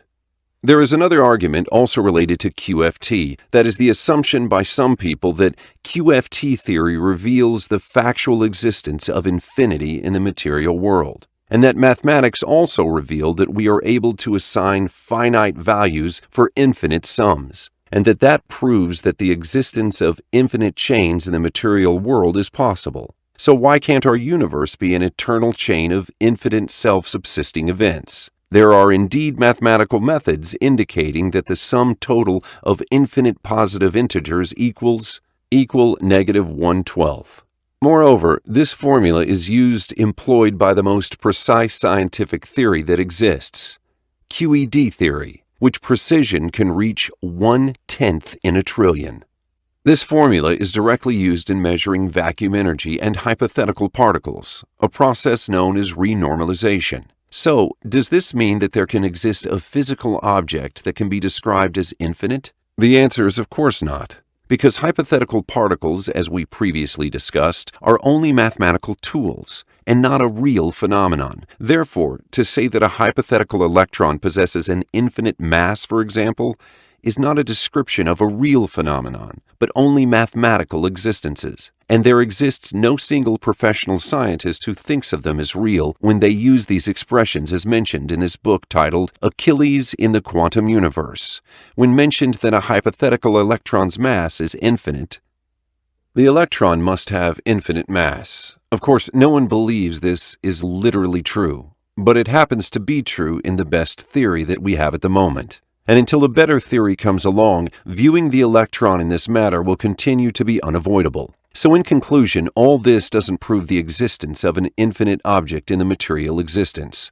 The same thing applies to the mathematical methods that deal with these particles and assign definite values for them. Whomever propagates this assumption in order to make it seem that the material world or even mathematics have finally acknowledged these infinities are actually practicing fraud. Because renormalization is an approximating method that assigns finite values for the infinite possibilities that these hypothetical particles carry with them. For example, renormalization of QED is a process of reducing all infinite possible solutions of this semi-triangular surface in Figure 10 to this specific pathline marked with X in Figure 11. And if we know that hypothetical particles don't have real existence, and that the fallacious assumption about the existence of an infinite object in the physical realm is invalid, there remains another problem. That is, if the process of renormalization turns infinite values into finite sums, then how did mathematics permit assigning finite sums to infinite values? Helga Krag had already communicated with Paul Dirac's vehement criticism towards the scientists who are currently satisfied with the high-precision results that QED provide us with, and because they neglect the fact that these are only approximate results or mathematical generalized reasoning, and that they neglect the values when they're small, but at the same time neglect infinity great values, just because they don't want them, and that is meaningless in mathematics. Most physicists are very satisfied with the situation. They say quantum electrodynamics is a good theory, and we do not have to worry about it anymore. I must say that I am very dissatisfied with the situation, because this so-called good theory does involve neglecting infinities which appear in its equations, neglecting them in an arbitrary way. This is just not sensible mathematics. Sensible mathematics involves neglecting a quantity when it is small, not neglecting it just because it is infinitely great and you do not want it. Feynman himself, the founder of QED, describes this practice as a dippy process and renormalization as not mathematically legitimate. The shell game that we play is technically called renormalization, but no matter how clever the word, it is still what I would call a dippy process. Having to resort to such hocus pocus has prevented us from proving that the theory of quantum electrodynamics is mathematically self-consistent. It's surprising that the theory still hasn't been proved self-consistent one way or the other by now. I suspect that renormalization is not mathematically legitimate. And finally, the statement that the sum total of all positive integers equal -1/12 is a statement that needs a lot of explanation. And if I'm to summarize my response, I would that we have efficiently returned to the game of jargon, because the sum total of any group of infinite sums in the world of mathematics doesn't imply equality and containment, but rather mathematical methods that sometimes use geometry and other methods to stimulate infinite values and try to get an approximate idea about them. But in the end, this doesn't mean that the result equals in value the infinite group of numbers in reality. And also, the word sum in the mathematics of infinite values doesn't have the literal linguistic meaning the word is implying. The subject is similar to comparing sizes of different groups, as when you organize objects in stacks, putting the one beside another so you can compare between them, even though you haven't actually calculated the number of objects in these groups. This is known as one-to-one correspondence, like these grains of sweets in Figure 12. This allows one to make as many comparisons as they like between infinite groups without needing to calculate the objects within these groups, as that would be impossible. And those who desire to learn more about the subject can read a great article in a blog of an associate physics professor from Charlotte University entitled Infinite Series, not quite as weird as some would say, where he responds in detail to the claims that the value -1/12 really equals the sum total of all positive integers. Do the centers of black holes possess infinite mass? There is another argument that states that the centers of black holes, singularity, possess infinite mass, and this proves the existence of infinities in the material world as well. Black holes are one of the predictions of general relativity theory, and their existence cause a great distortion in the fabric of space-time, which cause the density of a black hole's center to be infinite, but nevertheless its size is finite, which makes it similar to Gabriel's horn, illustrated in Figure 13. This hypothetical horn expands indefinitely, the space of its surface being infinite, unlike its volume, which is finite and small, which makes one capable of filling it with paint from inside, but equally incapable of painting it from outside, because it expands indefinitely. The black hole of physics assumed the same characteristics, and in general, the emergence of infinities in the results of any physical theory means that there is some error within that theory, and that there is a missing link somewhere. It never means that the theory proves the existence of anything infinite in the material existence. And the best evidence for that is the phenomenon known as ultraviolet catastrophe, as, according to Rayleigh-Jean's equation of classical physics, a black body would absorb all radiations incident upon it, and doesn't reflect back any of them. It would emit radiations that possess infinite intensity in all frequency ranges, if at thermal equilibrium, and that's because the wavelength of the radiations emitted by the black body would continue to decrease, and as the wavelength decreases, frequency increases, and the intensity of the radiation emitted also increases rapidly, and the wavelength becomes zero. And so the intensity of the radiations become infinite. Such infinity, which resulted from a physical equation, the scientists didn't consider it to be an evidence for the presence of something infinite in material existence, but actually considered it to be a flaw or imperfection in our understanding of the physical laws. And this was the reason at the beginning of quantum physics, when Max Planck published the solution to this problem by assuming that radiations existed in spatially localized packets, which he called quanta of light. Thus, the problem of an infinite density of radiations was overcome, and that is why scientists deal with these infinities as weak points in the theories of physics we have today. And that's also why Dr. Paul Dirac says, the most important challenge in physics was to get rid of infinity. And Paul Davies also says, there is an unwritten rule in science that when anything potentially observable is predicted to become infinite, it is a sure sign that the theory is breaking down somehow. The argument for the absence of scientific proof that past eternity is possible. Another argument claims that there is no scientific evidence that proves that it's impossible for the universe to have had an infinite past, or that it's an eternally self-subsisting phenomenon. Although this argument doesn't directly challenge the principle of causality, it does challenge using causality as evidence to prove that a creator exists, because the universe then won't be needing any force to create and sustain it. When physicists provide models describing an eternal quantum vacuum capable of producing as many universes as it wishes by means of vibration or quantum tunneling, or models describing space-time as originating or emanating from previous space-time fabric, or hypothesizing that this universe of ours is one among infinite and multiple universes, all these necessitates the question, can there really exist infinite chains of events in the material physical world? And can the universe be described as eternal, consisting of infinite chains of events extending indefinitely in the past? This question was powerfully posed in a conference in Cambridge University in the year 2013 titled Infinities and Cosmology, which was attended by physicists, philosophers, and mathematicians. They may not have reached a consensus at the time, but let's see whether that subject is really settled, or is there a reason to suspect? Chains, or infinite groups, are two types. The first one being potential infinities, which means that you can divide things or quantities indefinitely, or add to them, also indefinitely. As for this kind of division, it's almost non-existent in the material world, because there is the Planck length, which makes it impossible for anyone to divide anything into smaller objects beyond Planck length. And there is also the quanta, because of which energy cannot be divided into smaller amounts, etc. Quantum physics makes infinite division theoretically impossible and very limited in material existence.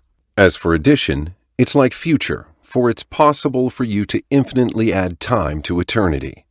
One of the characteristics of potential infinities is that the totality of the elements or individuals within these infinite groups is a definitive value. It's just like when you divide 1 meter into an infinite number of small fractal distances by dividing it into 2 halves, then dividing each half into 2 more halves, and so on indefinitely. But the sum total of all these parts will always be 1 meter. In mathematics, this process is known as convergent series. As for the second type of infinities, it's called actual infinities, which is an infinity which boundaries or the total number of its elements are impossible to determine, known in mathematics as divergent series, infinite regress, or like a chain that has infinite links that you can never get to the first one, and so on. Physicists, especially atheist physicists, claim that the latter type can exist in material existence, and that they leave the door open for this option as though it's a legitimate possibility, claiming that there is no definitive proof against it. But in reality, it is impossible and can never exist in reality, because the existence of such a chain in reality is impossible, as David Hilbert, a mathematician, showed in his famous paradox, the paradox of the Grand Hotel, a mental experiment invented by him to show the impossibility of the existence of infinities in the material world. Hilbert's hotel consists of an infinite number of rooms, inhabited by an infinite number of guests, and no vacant rooms are available. But when a customer goes to the hotel and asks for a room, his request is never denied, and a room can always be arranged for them inside this infinite hotel. This is done by asking the guest in room number 1 to move to room number 2. And the guest in room number 2 to move to room number 3, and so on and so forth, indefinitely, moving infinite guests to the next infinite rooms, indefinitely, thus always having vacant rooms for infinite number of new guests. This is an impossible paradox that shows the impossibility of the existence of infinities in real existence. Hilbert's proof is correct and effective because infinity is not a number, but an idea, a thought. And infinity symbol in mathematics doesn't describe a definitive value, but a thought, because mathematics can't restrict or reach the borders of infinity, because infinity has no borders. That's why there are no numbers beyond infinity, but every number that you can think of exists before eternity. So, if you're incapable of dealing with any value as a number, and if mathematics is incapable of including it as a definitive value, then it's all the more natural that the physical world can't contain infinity, or be described as such, because the physical world is definitive, with everything in it existing with perfect amounts, manifested in observable dimensions of space and time. Then how can a finite thing contain the infinite? And if we assume that the past of our universe is endless and eternal, then we are today living in the first moment after infinity, which is impossible. This argument is used by William Lane Craig, one of the contemporary theologians, as an evidence that the universe is an event and not eternal, in what he names Kalam cosmological argument, which he always mentions that he learned it from Muslims. As any chain or an infinite eternal correlation of events which has no beginning or end cannot exist or be observed in the physical world, even assuming the existence of such a chain is impossible, because it leads one to a clear contradiction, that is, describing the chain itself as finite and infinite at the same time. And that is why, if the existence of a hotel like David Hilbert's is impossible, then the existence of an infinite past for this universe is equally impossible, And the paradox of Hilbert's Hotel is sufficient to show this impossibility, and enough to show the impossibility of the existence of any infinite chain in material existence. The universe is but a chain of things, related and bound together by causes and conditions. Whether this chain is the events of the cosmos or its characteristics, conditions and laws, and so on, it's in the end a chain. And Hilbert proved the impossibility of the existence of such a chain if it's to be described as eternal and self-subsistent. And consequently, any chain that's already in existence must be an event, non-eternal and finite, including the universe. Carl Friedrich Gauss, one of the most important mathematicians in history, referred to as the Prince of Mathematics, says, "I protest against the use of infinite magnitude as something completed, which is never permissible in mathematics." And Hilbert says, "The infinite is nowhere to be found in reality. It neither exists in nature nor provides a legitimate basis for rational thought. The role that remains for the infinite to play is solely that of an idea." And that is why a great physicist like George Ellis refuses the idea of the existence of infinity in the physical world, as he says in an article he published in Nature magazine, criticizing the hypothesis of infinite multiverse. Green, to his credit, devotes a chapter to the question of whether the multiverse idea is a scientific theory or not. He believes it is, but again, there is no way to test it, because infinity is always beyond reach, and so will not plausibly exist in physical reality, as mathematician David Hilbert argued. Here, George argues that any theory that speaks to us about a chain of events that's eternal in the past, an eternal cosmos, or an infinite chain of universes, multiverse theory, would be an unscientific theory, because it doesn't meet the condition of experimental testability, as we can't possibly test it, because it speaks to us of something we can't reach or observe, that is, infinity. Thus, it will always remain an unscientific theory. He repeats these words in many researches and books, all of which were published in strict scientific journals. Whomever says that there is no scientific evidence that proves that it's impossible for the world to be eternal in the past or self-subsistent, to him we would say that the truth points to an opposite direction, because saying that the cosmos is eternal or that there are eternal multiple universes, such a statement is one that's not supported by any scientific evidence, and it's even impossible to have a scientific evidence for that, because any theory speaking of the existence of an infinite chain in physical reality will always remain an intestable theory, and therefore an unscientific theory. And maybe the real reason behind casting the lights on the hypothesis of multiverse is that it makes the universe one among infinite universes, coming into existence and fading away since eternity, which invalidates any attempt to prove the existence of a creator by means of cause and effect, even if it doesn't deny causality itself, because the universe then won't be an event that needed a creator. And on the other hand, it casts shadows on the manifestations of perfection, shown in the design and perfect precision of everything in the universe. And this is also the role that the theory of evolution of living species plays, as the theory of multiverse provide an arbitrary material explanation for the high precision in cosmic constants, or what is known as fine-tuning, by telling us that this one trial succeeded because there were, on the other hand, infinite number of trials and errors for other universes. And that's why we, for instance, find someone like Leonard Susskind, one of the founders of string theory, saying in a TV interview that in the face of the perfect precision of the value like the cosmological constant 10 through 123, you are confronted with one of three choices. 1. God. 2. Chance, silly and naive. 3. Multiverse, which is one of the hypotheses of string theory. There are obvious materialistic atheist ideologies behind this theory, and that is why light is always focused on it, even though it's an unscientific theory, and even though it's impossible to test it experimentally and empirically. You still hear it here and there, and those people would invent the flimsiest proofs in order to put it in front always, just like Steven Weinberg did during his latest interview with Quanta magazine, when his interviewer said to him that the theory of multiverse is not testable, and Weinberg dealt with the subject as a matter of buy one pizza and get another one for free, and said that they accept the theory of multiverse for the reason that it's one of the hypotheses of string theory, because if experiments support string theory, then we accept both hypotheses. For someone who never heard of string theory before, they would think that it's a very well-established scientific theory, to the degree that it surely provides legitimacy to its sister, multiverse. But the truth is completely different, because string theory is also accused of being unscientific, because it, too, is not testable, as many professionals like Lee Smolin and Peter Woit explained. Can we arrive at a theory that can explain everything and prove that we don't need a God? Another argument says, someday we will have a theory that explains everything, and then we will be able to explain the whole universe with pure material reasons, without the need of a God. And the answer is no, this will never happen.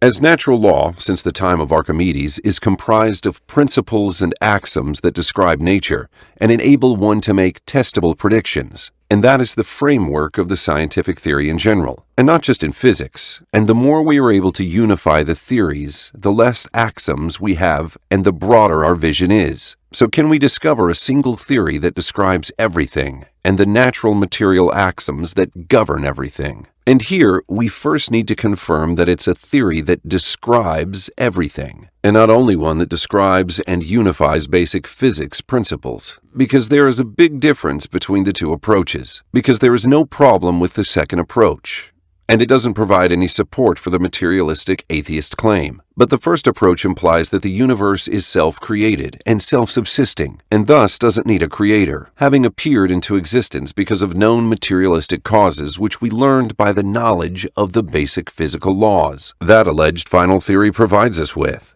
The question here is not how or when we get to have this theory, but the real question is the existence of such a theory really possible? Or is there conclusive evidence that makes its existence impossible? The answer is no, there is no such a conclusive evidence against a theory of everything. Then the possibility that the cosmos is self-subsisting is legitimate, and the universe could really be the result of physical and materialistic causes which brought it into existence. And then positivism philosophy wins. The philosophy which core is to remove any supernatural causes and considers nature to be the only power in control. But, thanks to God's providence, the answer to this question is yes. There is conclusive evidence that proves the impossibility of the existence of such a theory. Examples are Gödel's incompleteness theorems, and also Turing's halting problem, and many other proofs that destroy this ugly materialistic nightmare. Because in fact, the theory of everything contains within it the paradox of self-reference. And what Gödel did is that he presented a mathematical simulation of the old Greek paradox, known as the Cretan liar paradox, that goes like this. A man from Crete says, all Cretans are liars. So do we believe him, even though he himself is Cretan? Or likewise, do we believe a man when he says, what I'm saying now is a lie, if what he's saying is the truth? Then he is lying, and if he's lying, then he's telling the truth. This is called logical antinomy, which in turn shows that any chain of events, which events are connected to each other by cause and effect, can't be the cause of itself. Or, as Gödel puts it, there must remain in this chain even one sentence that can't be proved to be right or false from inside the order, chain, but needs a proof from outside that order or chain. And this applies to any logical mathematical system, or any system governed by logical mathematical order. So whether you get to have the axioms or mechanisms or principles that describe a certain system by means of observation, as it is in physics or biology theories, etc., or have made your conclusions from logical premises, as it is in mathematical theories, the result is one. That is, you now have a system described and governed by a finite set of axioms. So all subjects are governed by the same things that govern the ruler. The ruler, her being mathematics, and whatever this alleged theory claims to do, it's in the end a set of axioms that describe a system. So either this theory is incomplete, and in this case, calling it a theory of everything would be misleading, or it is inconsistent, meaning that it's contradictory, stating something and its opposite at the same time, which means that the theory is not correct. And the impossibility of combining between completeness and consistency is what Gödel proved. For example, the theory of special relativity is based on two axioms. The first one is the principle of relativity, and the second one is the concept of the stability of the speed of light. The concept of survival of the fittest is also known as an axiom in evolution theory. And likewise, theories mostly depend on this kind of mathematical construction of axioms. And the set of the axioms that describe any system will always stay incomplete. And consequently, there is no theory of everything anywhere, whether in mathematics or in any system, that could be described as a logical mathematical system. That is why, and in spite of all the big media noise, you find the atheist physicist Stephen Hawking, the biggest advocate of the idea of looking for a theory of everything, compelled to say that unfortunately, Gödel makes it impossible to have a theory of everything, and that was in the year 2002, in a memorial lecture held in memory of Paul Dirac. Some people will be very disappointed if there is not an ultimate theory that can be formulated as a finite number of principles. I used to belong to that camp, but I have changed my mind. I'm now glad that our search for understanding will never come to an end, and that we will always have the challenge of new discovery. Without it, we would stagnate. Gödel's theorem ensured there would always be a job for mathematicians. A great scholar in theoretical physics, an associate of Feynman in founding the quantum mechanics theory, Freeman Dyson said that mathematics and physics are subject to the same principles, and if there can be no theory of everything in mathematics, the same thing applies to physics as well. Gödel's theorem implies that pure mathematics is inexhaustible. No matter how many problems we solve, there will always be other problems that cannot be solved within the existing rules. Because of Gödel's theorem, physics is inexhaustible too. The laws of physics are a finite set of rules, and include the rules for doing mathematics, so that Gödel's theorem applies to them. And here, Sten Oldenwall said, Gödel said that every mathematical system has its roots at a set of propositions which are beyond the system to prove. This makes every logically consistent system fundamentally incomplete. The much vaunted theory of everything will doubtless be such a system. Rudi Rucker, professor of mathematics, argues that Gödel's theorem applies to nature and the physical world. I think this puts an end to the dreams of man-made materialist philosophy and those of atheist physicists, the nature worshippers, because nature cannot have made itself, not with any chain of physical or casual relationships, and there is always a need of something outside that system. This is what Gödel proved. This thing is surely not part of that casual relationship, and is not governed by it, and is not part of the natural systems. And all those systems need him, as he is the soul, the supreme provider, who is needed by all his creation, and there is nothing like him. Is the question about the cause of the Big Bang invalid? Another argument states there is no meaning to the question, what caused the Big Bang? Because the dimension of time didn't exist before the Big Bang. Therefore, the word before is meaningless.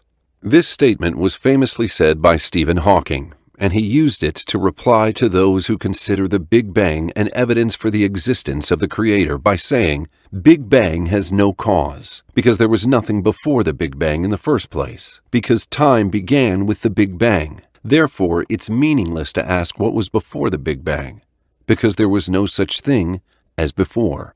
Hawking's reply is very silly and naive, because this statement was based on the Penrose-Hawking singularity theorems about the existence of a beginning to the universe, the beginning of time and space and everything in existence. But this theorem is based on classical physics. Therefore, it doesn't give a valid criteria to judge what existed or didn't exist before the Big Bang, as Hawking uses it. Therefore, it didn't limit those who put models for the beginning of the universe of quantum origins, whether it's quantum vacuum or anything else, even though the quantum origin was before the Big Bang. And we didn't hear Hawking object to that, because he simply knows that this theorem doesn't absolutely refuse the possibility of the existence of events before the Big Bang. Hawking himself adopts the hypothesis of the origination of the universe from the quantum vacuum that existed before the Big Bang, which was caused by gravity. But in any case, this theorem failed because it's founded on the general relativity's strong energy condition. And this condition is violated by inflation theory, which hypothesizes that the world inflated exponentially in the very early stages of the beginning of the universe, also a theory that lacks supportive evidence.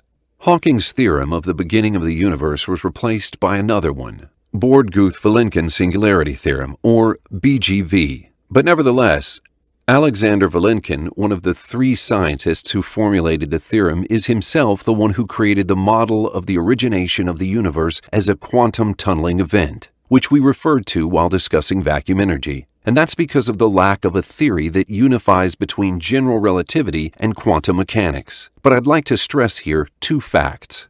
Firstly, Hawking's theorem and Vilenkin and others have nothing to do with the quantum events preceding the Big Bang. Therefore, these theorems don't prove that the universe is an event. And at the same time, they don't prevent anyone from asking about what existed before the Big Bang, as Hawking arrogantly claims. Secondly, we don't need the Big Bang theory in order for us to prove that the universe is an event, because the evidence of causality is strong and well established before and after we learned about the Big Bang. This evidence is concrete and flawless, and is in accordance with human intuition and religion. And it doesn't only prove that the universe is an event, but it also proves that God created it. Causality evidence doesn't have the slightest need for the Big Bang. Does the law of preservation of energy mean that energy is eternal? Another question says, does the law of conservation of energy mean that energy is eternal?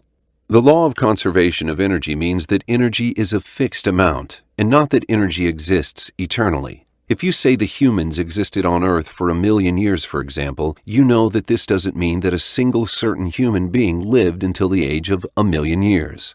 This kind of confusion happened with the old philosophers, and it's only being rephrased in our time and age. There is a difference between mental perception of existence and existence in reality. And of energy we say what the great Islamic scholar Ibn Taymiyyah said of animals and human beings in this quote. Do you mean by that the absolute universal meaning only exists in the mind, or the fixed perceived particulars in the external world?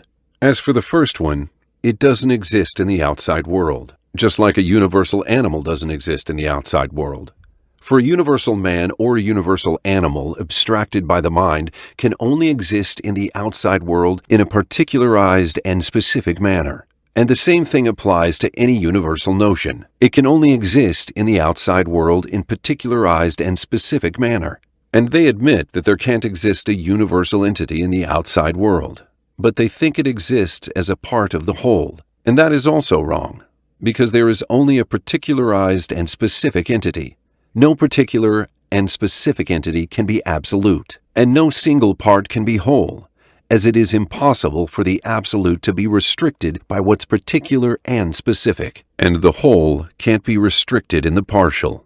He also said, may Allah have mercy on him, and there is no doubt that bodies share a certain measure of commonalities, like length, width, and depth, and that is the abstract measurement that is not peculiar to a certain body. But the abstract measurement is only in the mind, and not in the outside world, like the abstract number, the abstract surface, the abstract point surface, and like the educational frame, long and wide and deep, but is not peculiar to a certain subject, as this common substance they are mentioning is in the mind, and there is no certain external quality that the two bodies share. We then infer that there is a specific and a fixed amount of energy the same way we infer the occurrence of anything else. That is, it's governed by principles, as there must firstly exist certain conditions superseding the emergence of something, which without, that thing can't exist. And anything that is superseded by something is an occurrence, an event, and not eternal, because what eternal means is that it has no beginning to it, and nothing before it. And it doesn't matter if the chain of the events is long and extended, as long as we know that it's impossible for it to have started itself. And for something to have been created by God from another thing demonstrates supreme prevalence and subjugation than creating a thing directly from nothing. As Shaykh al-Islam here says, what is always perceivable and known to all people is that everything appears into existence from something else, not out of nothing. And that's why Allah, be He exalted, said, "For I created you before, while you were nothing." Surah Maryam 9. And He didn't say, "I created you from nothing." Allah also says, Allah has created every living creature from water. Surah Al-Nur 45. He also says, Allah may mercy him. Also that a thing is created from matter, or an element, makes it even more subjugated than being created from nothing, and makes it far more impossible for anything or anyone to imitate Allah. For Allah is one, the supreme provider. He neither begets nor is born, nor is there to Him any equivalent. There is no source or origin from which He appeared into existence, nor is there an extension or a helper. For if the creature has a source from which it appeared into the outside world, that relationship of the creature with its source would be like that between son and father. And if it is a father and son, it would be the furthest from being equal to being divine and unique. For it comes out of something else and begets something else. Does the experiment of delayed choice violate the principle of casualty? There are those who use the experiment of delayed choice and the similar experiments to arouse suspicion of casualty, and claims that our ability to observe and detect the light that's coming from the stars could change those events that took place in the sources of that light in the past, which means that casualty is not true, and that the effects we are observing at the present moment could change the cause that occurred in the past. And here is a scientific paper that was especially prepared to answer the fallacy that assumes that this experiment invalidates casualty, and that we can change the past with our choices at the present moments. And after the author shows the reasoning behind this fallacy, he shows that the experiment can be interrupted independently from any notion of violating the principle of casualty. The purpose of this paper is to show how the delayed choice experiments can be interpreted without involving retro-casualty. The summary of this chapter and the answers it provided for the arguments. Number 1. Does quantum mechanics undermine casualty? Answer: no, it undermined determinism. Number 2. Is there really no casualty in the quantum world? And is that world run by total haphazardness? Answer: if what is meant by haphazardness is the opposite of casualty or lack of governing principles, then that is wrong. And if it means the opposite of determinism, then it's mostly true, as previously explained. But I would like to add something. There are no scientific research that's still arguing that quantum mechanics is casual and also deterministic, and that determinism wasn't killed basing their arguments on the Bohmian interpretation of quantum mechanics. Among those scientists is the Nobel Prize Award physicist Gerard Hooft. Number 3. Time is but an illusion, and is a non-fixed variable, so it isn't fit to be an evidence to prove whether our world is an event or eternal. Answer: there is a big difference between the physical definition and the philosophical definition of time. But if we have to use the physical definition, then we actually don't need time as a regulator of the evidence for the fact that our world is an event, because casualty functions independently of time. And it shows that a cause must supersede any event or any effect that we observe in this world. And this is a relationship that's independent of time. And the evidence for it is the same evidence for the physical laws and the governing principles that must supersede the existence of a phenomenon. Number 4. General relativity permits traveling into the past, and this means that future events could affect the past. So, does that violate the principle of casualty? Answer: that is impossible to happen. And if general relativity permits it, then that is because it's an incomplete theory, and no scientist said that the paradox of grandfather is possible and unproblematic. Instead, they all agree that it's an impossible paradox, but they differ about the physical reason for this impossibility. Number 5. Do subatomic particles behave as both particles and waves? Answer: yes. And that doesn't annul the principle of casualty, because everything is still governed by its nature and laws. Number 6. Is there really no specific reason for the velocity and the position of the electron, and no cause that makes an atom decay before another atom, and that all these matters are completely haphazardous? Answer: all these phenomena are governed by the uncertainty principle, and so that principle is their cause. as it's a logical and a mathematical law before it can be a physical law. And if we assume that something can violate causality, then it should be something that exists against logic and can't be obtained by a mathematical method, and it will only be a physical observation. If the randomness in question is the uncertainty principle, then the answer is yes, and causality exists as long as natural laws exist. If the skeptic means by randomness the absence of natural laws, then the answer is definitely no. Number 7. Can the electron exist at more than one place at the same time, even if there is a vast distance between these places, as superposition theorem implies? Answer is the same answer as question 6, as all these phenomena are governed by the uncertainty principle. Number 8. Can the electron cross over an energy barrier that is higher than the energy they have themselves? So it seems like you are throwing a ball at the wall in front of you and it would pass straight through the wall, the phenomenon known as quantum tunneling. Answer? The same answer as number 6. All these phenomena are governed by the uncertainty principle. Number 9. Hypothetical particles appear into existence out of nothingness and borrow energy from the future by violating the law of conservation of energy for a short period of time, and they can thus produce infinite numbers of universes. And could our universe be one of those universes? Answer. Nothingness here doesn't have the connotation as the linguistic term implies. It rather means the lowest possible energy, and there is no such thing as violating the law of conservation of energy, and there is nothing that can appear into existence out of nothingness, whether we approve of the existence vacuum energy that was generated by time energy uncertainty principle or didn't approve of the existence of vacuum energy. And by investigating this issue, we found that research proves that time energy uncertainty principle shouldn't be a principle like its fellow principle, position momentum uncertainty principle. Therefore, there is no evidence that proves that vacuum energy exists. And as for hypothetical particles, we saw that they are really only mathematical methods that exist only in the world of mathematics and equations, and not in the real world. Number 10. Vacuum energy, out of which vibration, hypothetical particles appear into existence, had been experimentally proved by Casimir effect. Answer: no. There is no physical law that necessitates the existence of energy in vacuum, and its existence hasn't been experimentally proved. And Casimir effect, that's considered the greatest experimental proof of the existence of vacuum energy, can be totally explained without vacuum energy. Therefore, it isn't actually considered an evidence for its existence. And even if we approve of the existence of vacuum energy, it doesn't violate the law of conservation of energy. And it didn't come from nothingness in reality. Its existence doesn't mean that there is something that succeeded in violating the principle of causality, or that it existed without a cause.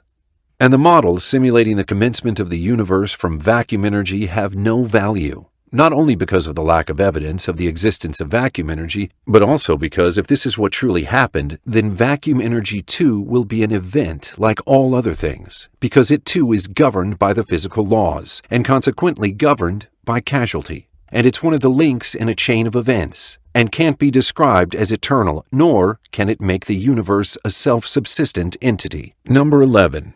In the quantum world, an effect can happen before the cause, and the future can affect the past, and antimatter can travel from the future into the past. Answer: traveling from the future into the past is just a mathematical way to solve equations with easier means. It isn't to be taken literally. Number 12. The positron is an observable particle, and it's a positively charged electron that travels from the future into the past. Answer: yes, they detected the positron, but they didn't observe it traveling from the future into the past, and they don't think that this happens for real. They're only trying to describe it with the best and easiest mathematical means, and not in a philosophical, contemplative way. Number 13. W boson is an observable particle, and it violates the law of conservation of energy during beta decay. Answer: the particle is observed during interactions where it isn't a hypothetical particle, as any particle, photon, electron, etc., can be either hypothetical or real, but can only be detected during its real interactions. As for hypothetical interactions, these belong to the world of equations and mathematics, and not in reality. I.e., W boson hasn't detected and won't be detected during beta decay, where it exists as a hypothetical particle. Number 14. Infinite chains, or things that possess infinite values, do exist in physics, and we deal with them in black holes. And in quantum field theory, and also mathematics revealed that the sum total of all positive integers equals -1/12. So why can't the universe be an eternal chain in the past that's self-subsistent? Answer: no, there are no infinities in the real physical world. But there are infinities in our understanding of the physical world as a result of lack in our knowledge. And these infinities have always been a beginning of revolutionary theories that present radical solutions to remove infinities and match reality. As for mathematics, it doesn't have a rule or means to say that an infinite group, which both ends are indefinite or the sum total of its elements is unknowable, can be equal to a definite value in reality, because that would be a logical paradox that's mathematically impossible. But it provides us with approximate solutions for unsolvable problems, using professional terminology, as there is actually nothing in physics or mathematics that says that the existence of such infinities in the physical reality is possible. Number 15. There is no scientific evidence that proves that it's impossible for the universe to be infinite in the past or eternal and self-subsistent. And even though this doesn't negate causality, it does refuse to look at it as evidence for the existence of a creator, because the universe then won't be needing a power to create and sustain it. Answer: the truth is exactly the opposite. Because saying that it's possible for the universe or multiple universes to be eternal is a statement that's not based on scientific evidence. It is a statement that is impossible to have a scientific evidence that supports it, because any theory describing the existence of an infinite chain in the physical reality will always remain an untestable theory. And that is why it would be an unscientific theory. And Hilbert's hotel paradox is sufficient to show the impossibility of the existence of any infinite chain of events in the material existence. And the universe is a chain of events linked together with causal and conditional relations. As whether this chain represents the events of the universe or its characteristics or conditions and governing principles or similar things, it is in the end a chain. And Hilbert presented the clear evidence for the impossibility of the existence of such a chain in reality, if that chain is eternal, self-subsistent, and infinite in the past. Consequently, any chain that does really exist must be a finite event, including the universe. Number 16. One day, we will have a theory of everything, and then we will be able to explain the whole existence of the universe with pure material causes, without the need of a God. Answer: no. We will never have a theory of everything because it doesn't exist, and that's because the world can't explain itself by itself. And Gödel's theorem testifies that this is impossible. Number 17. There is no meaning to the question about what was there before the Big Bang, because there is no time. Therefore, there is no before. Answer: this is only the false pride of Hawking, and his theorem about the existence of a beginning to the universe doesn't give him the right to say that. And anyway, his theorem isn't valid anymore, as it was replaced by Vilenkin's model of the beginning of the universe from a quantum tunnel that existed before the Big Bang. So by all means, what's really meaningless is not the question about what existed before the Big Bang. What's really meaningless is lying and false pride. We don't need the Big Bang anyway in order for us to prove that the universe had a beginning, but we prove that by looking at the fact that it's governed by laws and causality, and the evidence of causality doesn't have the least dependence on the Big Bang. Number 18. Does the law of conservation of energy mean that energy is eternal? Answer: no, because the law of conservation of energy means that the amount of energy is fixed, and not that energy itself is eternal. The rest of the conclusion is purely mental. It's just like saying that humans existed on planet Earth for millions of years, for example. This doesn't mean that you are saying that a certain human being had reached 1,000,000 years of age, and the fixed energy existing in the physical world remains an event, like others, because it's governed by laws. Chapter 3. The Evidence for Perfection, Precision, and Providence. Introduction. Some of the greatest and clearest evidence of all the existence of the Creator, be He exalted, is the obvious perfection and precision in the living creatures and providing them with everything they need. Allah, be He exalted, said. Pharaoh said, "So who is the Lord of you two, O Moses?" He said, "The Lord is He who gave each thing its form, and then guided it. Taha 49 through 50. Simple contemplation in ourselves and our surroundings makes us easily realize the greatness of God's creation and the vastness of His provision for us and all His creation, as He gave each one of us what we need for living. Then He taught all His creation the best ways to sustain their lives and search for foods and provisions suitable for their existence, rearing their offspring and fleeing from their enemies, and many other ways of guidance. And this is totally enough for one to be certain of the existence of an extremely wise, omnipotent, all-knowing, most merciful Creator.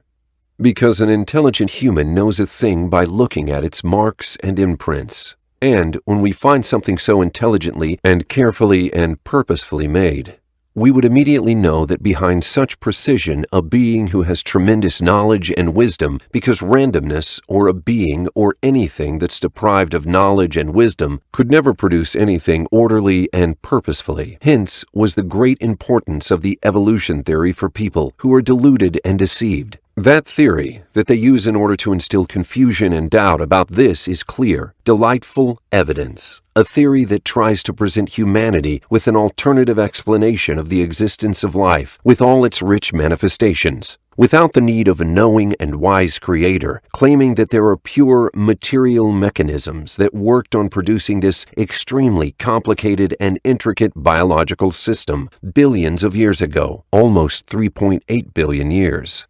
This theory gained supporters and even whole countries mobilizing their laboratories and armies of professionals to swear by it. And since that time, people were divided into all kinds of groups. Some don't know much about it.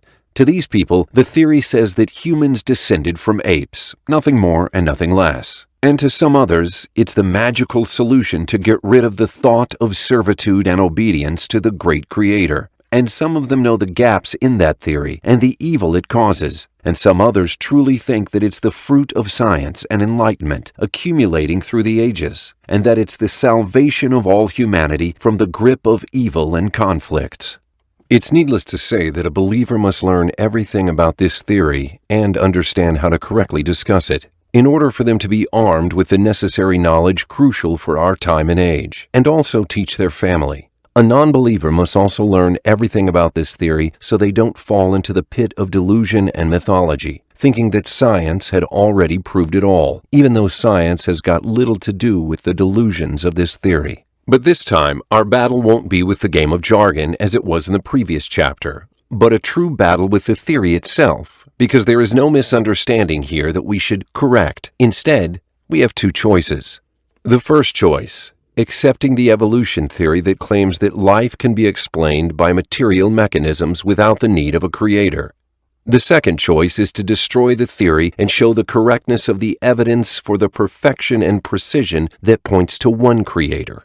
I won't be addressing every single detail of the theory, because that would need an independent book, but I will present some of the most famous evidence and their refutations. I will also mention some dilemmas that stab into the heart of the theory and destroy it, God willing. The evolution theory hypothesizes that all the forms of life we know originated in the beginning by means of random mutations of the DNA of simple organisms. We don't know where they came from or how they formed, and these mutations result in new characteristics of the living organism, which might be useful or useless or even harmful. And here comes the role of natural selection to choose and keep everything useful for the organism in order for it to survive and reproduce, which the organism acquired from successive strokes of luck. On the other hand, this same process eliminates most of the traits that are useless or inadequate for living and reproduction and survival.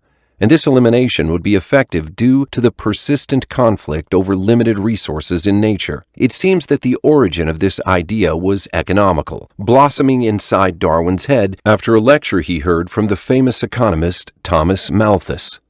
The end result of this process is all the beauty and creativity and perfection in the living organisms after this long journey life had spent on Earth, during which it formed this living kingdom in a very slow and gradual manner that we can observe during our short lives. And every time the theory faces a dilemma, it is transformed into a new alternative theory, or it too evolves into new theories, so it can escape problems. And wow, how many times it's shifted since Darwin's time until today.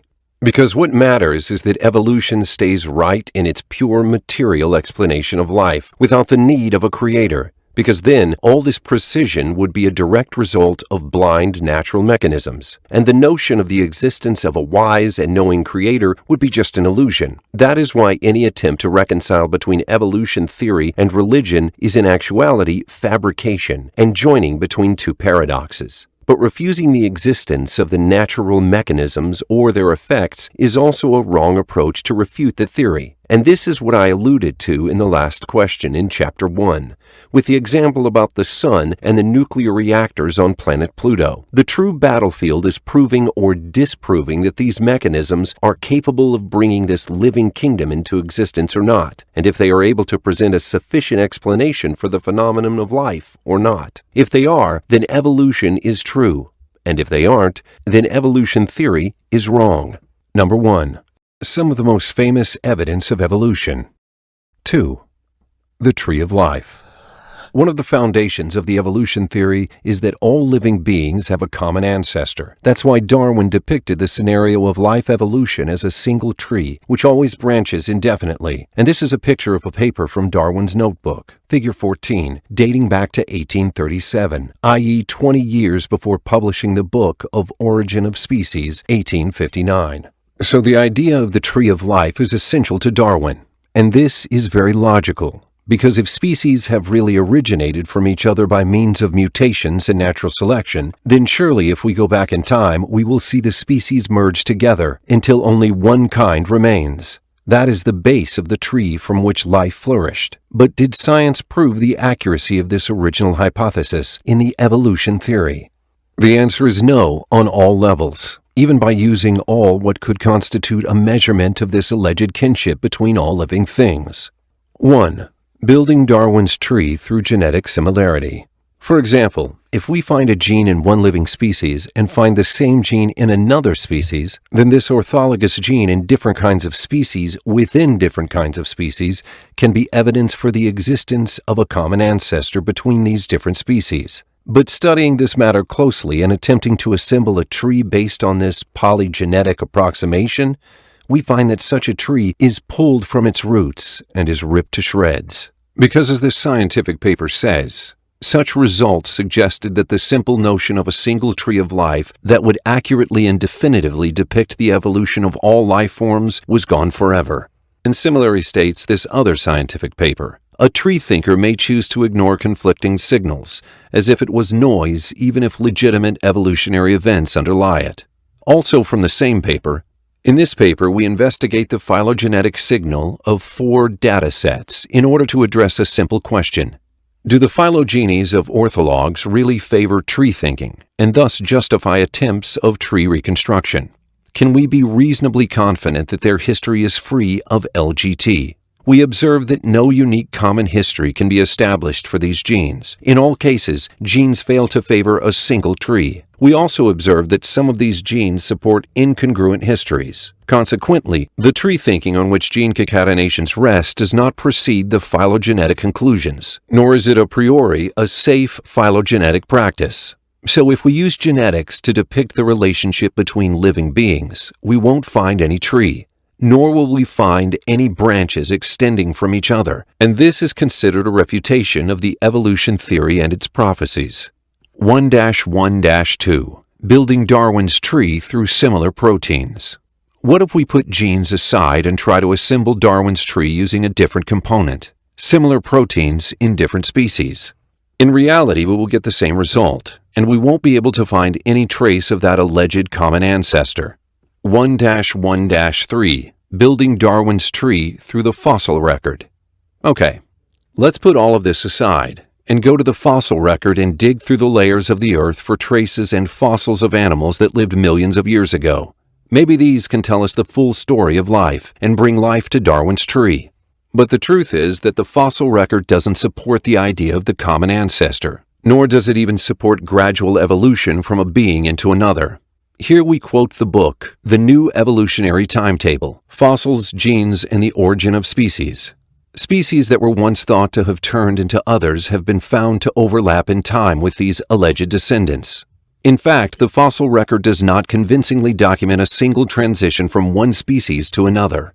Another quote from the same book: "The fossil record itself provided no documentation of continuity, of gradual transition from one animal or plant to another of quite different form." And here's a quote from the book Macroevolution, Pattern and Process. "The known fossil record fails to document a single example of phyletic evolution accomplishing a major morphologic transition." 1-1-4. Building Darwin's Tree Through the External Morphology. Alright, let's just forget about all of this and try comparing between species by means of morphological appearance, the outward appearance of a living organism, which was the basic method of observation in Darwin's days that he used to assemble his alleged tree. Because during that time, information about genes wasn't available, of course. For example, when you observed the resemblance between humans and monkeys, or between several living species, you could deduce that these have a common ancestor, meaning that all these similar-looking species are granddaughters and grandsons of a single grandfather or grandmother who could be extinct now.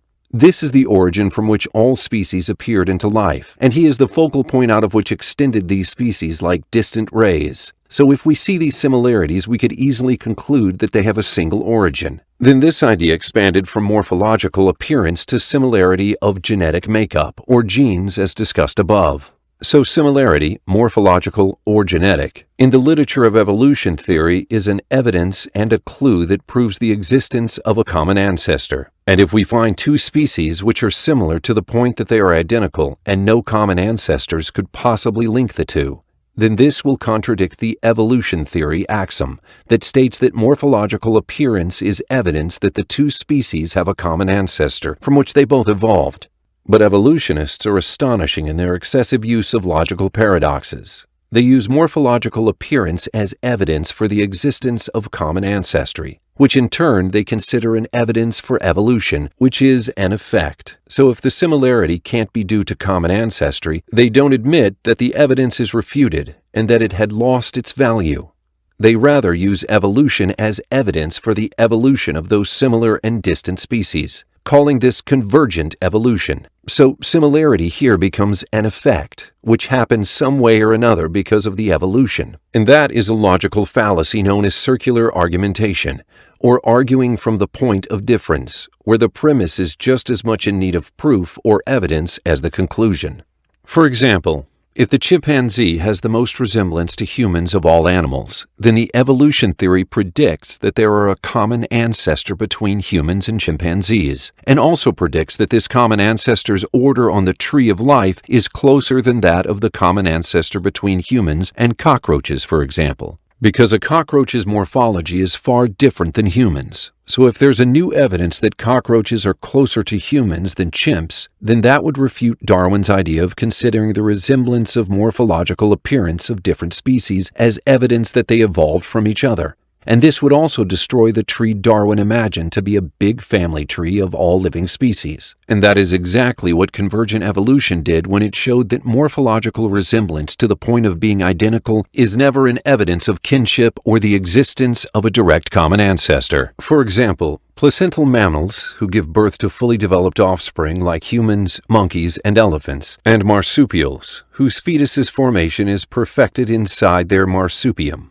like kangaroos and flying squirrels. The morphological resemblance between these cannot be due to a direct common ancestor, because, according to the Darwinian scenario, their ancestors diverged from each other before the extinction of dinosaurs, i.e. around 160 million years ago, when that alleged common ancestor was an animal that looked more like contemporary rats and rodents. And then placental animals evolved from each other independently, from the marsupials, meaning that this placental flying squirrel in Figure 15 is closer to elephants and humans than the marsupial flying squirrel on the left, which in turn is closer to the kangaroo and koala than it is to the placental flying kangaroo. Similarly, when you look at these two fishes above in Figure 16, you would think that they have a common ancestor, which is the fish underneath them, or so predicts the evolutionary theory. But you could be shocked when you learn that the gray fishes below in Figure 17 is much closer to the yellow fishes above than the yellow fishes are close to each other. The same thing is repeated in all these species in Figure 18.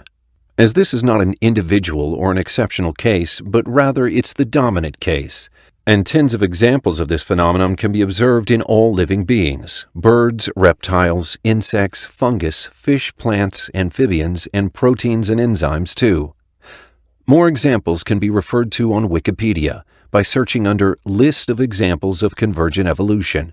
And here are some photos of some examples of this convergent evolution that is not based on a direct common ancestor. Figures 19, 20, 21, 22, 23, 24, 25, 26, 27. Figure 19. Old Dutch capuchin and Comorner tumbler. Pill millipede, pill bug. Figure 20. Euphoria and cactus. Figure 21. Yellow-throated longclaw and eastern meadowlark. Figure 22. Hedgehog and tenric. Figure 23. Hypoconemus subflava and Hypoconemus peruviana. Figure 24. Woodchuck and wombat. Figure 25. Astrophytum asteri. Euphorbia obesa. Figure 26. Praying mantis and mantispody. Figure 27. Number 1. Junk DNA. One of the famous evidence of evolution is junk DNA. These are parts of the DNA that don't carry the genetic codes necessary to create proteins, and which, until now, have no function. So evolutionists claim that this non-coded DNA is the remains of the accumulations of the evolution theory that has been in action for millions of years, and that all that junk used to be functional one day, but then were replaced by better ones. Therefore, those were suspended from work until they are completely gotten rid of. It's like you've bought a new television set and threw the old one in the place where you keep the old junk until you get rid of it. You might be disappointed if you know that 98% of our DNA is junk DNA. But this concept collapsed when a group of scientists developed a big international project for the objective of creating an encyclopedia of human DNA called ENCODE, where these non-coded parts of our DNA were examined. And they were concluded that 80% of this non-coded DNA perform biochemical activities.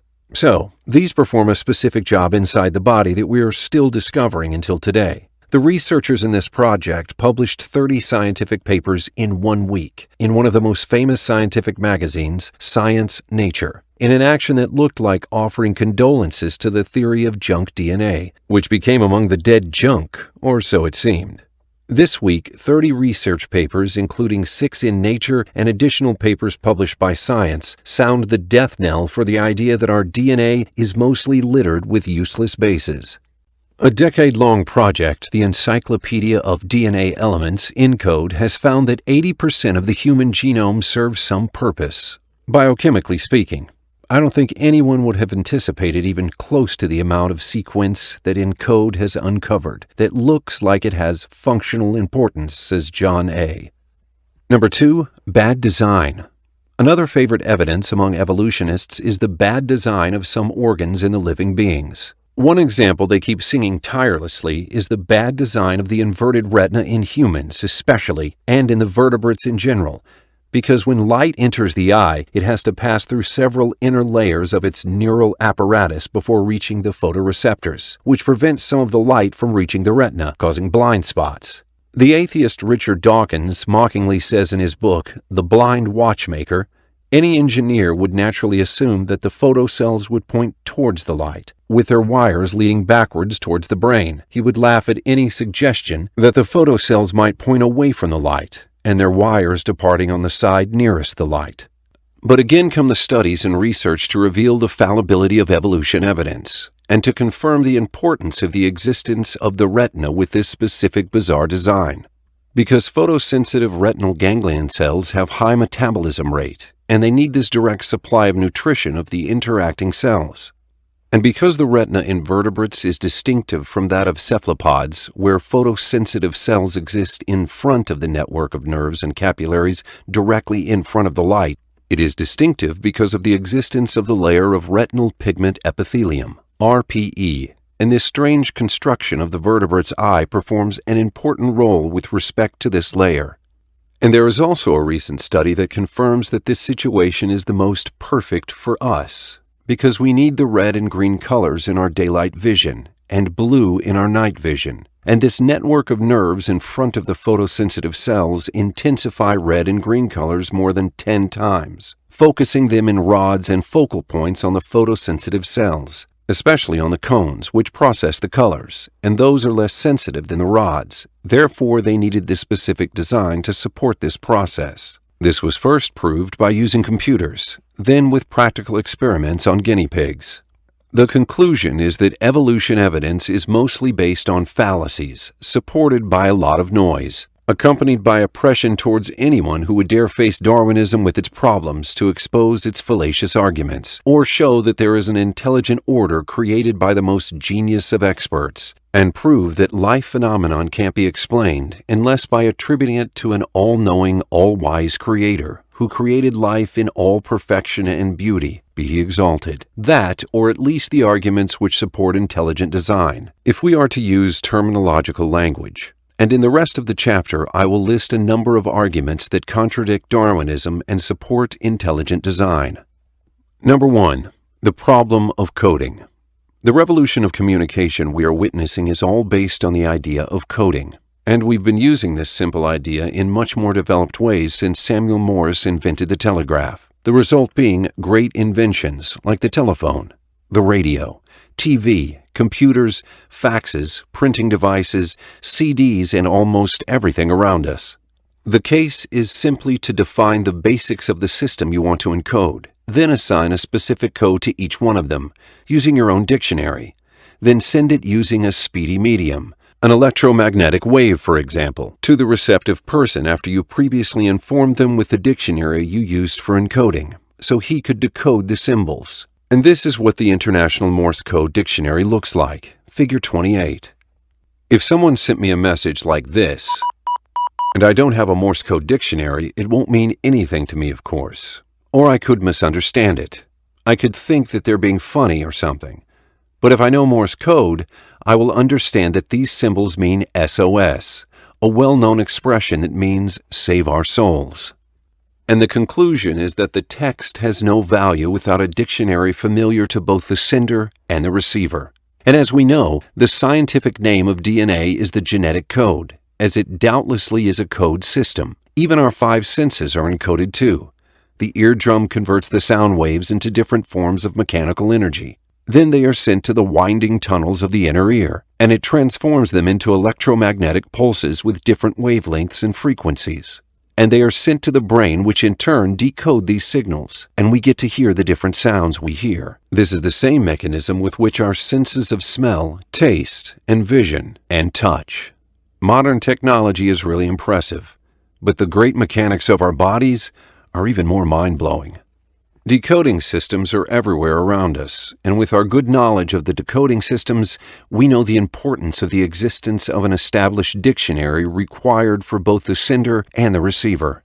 And now the question is, if we assume the probability for a decoding system to formulate in a random way, and if we assume that no one interfered in writing that preserved text within each living being, the genotype, and that no one also interfered in understanding the meaning of the significance of this text, the phenotype, and that all of this took place spontaneously and without intentional planning from anyone, and that it happened in accordance with the well-known evolution mechanics. All of that show that there is a dictionary that's being used to decode the genome. But it doesn't tell us how this dictionary managed to stay changeless in an environment that's bombarded with mutations from every direction.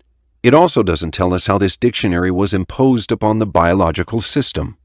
As the principles of heredity do preserve the text, but there is no known mechanism that guarantees preserving the dictionary itself, which is necessary for decoding the text. And there is no mechanism that interprets why nature chose this particular dictionary and not another one. Nor does it tell us where it's kept, because programming and decoding need both consciousness and will. Where out of an infinite number of symbols, specific ones are chosen. Then each one of this specific number of symbols is given a special interpretation, which both the sender and the receiver are obliged to use. This was a dilemma for the materialist model that evolution theory employs to explain life. Some tried to find a physical solution to this problem, assuming that the genetic code is only an illusion, and that there is a chemical or a biological or a physical deterministic necessity that drove things into this direction. So is this materialist solution actually possible?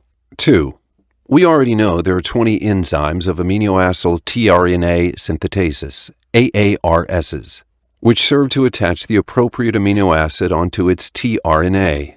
And each one of those 20 enzymes is assigned to a specific amino acid utilized in producing all the proteins in living organisms. As the enzyme chemically and physically recognizes its specific amino acid, exactly like a key that fits a specific lock. The enzyme here is the lock and the amino acid is the key, and these locks are for the boxes of the tRNA. Each one of these boxes is labeled with an anticodon.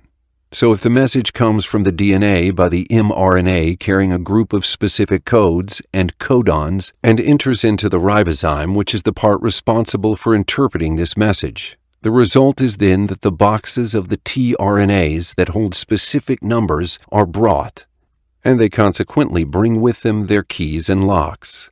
Then these keys are arranged, amino acids, each beside each other according to the message's instructions. In the end, the totality of these keys will be the functional protein that's utilized to form part of the body structures of the living organism, as shown in Figure 29. But this can't be a deterministic chemical explanation for the way genetic code works, for many reasons. 1-1-2. The right-handed and left-handed amino acids have the same chemical composition. If chemical interactions are what control this process, the attachment of codons, the number in the message, to the opposite codon, the number on the box, to the specific enzymes, the locks, then the right-handed amino acids will be also coded like the left-handed ones, because there is no difference in their chemical composition. And because all the difference there is, the geometrical shape of the enzyme, the lock, which always matches with the left-handed amino acids and never with the right-handed ones. But this geometric shape of the enzyme is not a result of necessary chemical reaction, but it's a result of being formed that way, and that happened in accordance with the coded information and not by a chemical necessity, stereochemical. And here we fall into contradiction, because we depend upon coding in order to deny that coding is needed and necessary. 2-1-2. There are other reasons for the inaccuracy of the stereochemical interpretation mentioned in this scientific paper, which when the authors tried to get through all the possible solutions to explain the existence of this genetic code, reviewing all the exiting theories since the discovery of the DNA until this day, and concluded the research with this question: why is the genetic code the way it is, and how did it come to be? The question is still one of the most complicated ones facing the science of biology, and it seems that we're going to spend another 50 years in addition to the previous 50 until we get to have a satisfying answer. The paper also says that questions like, why are there only 4 nitrogenous bases, not more and not less?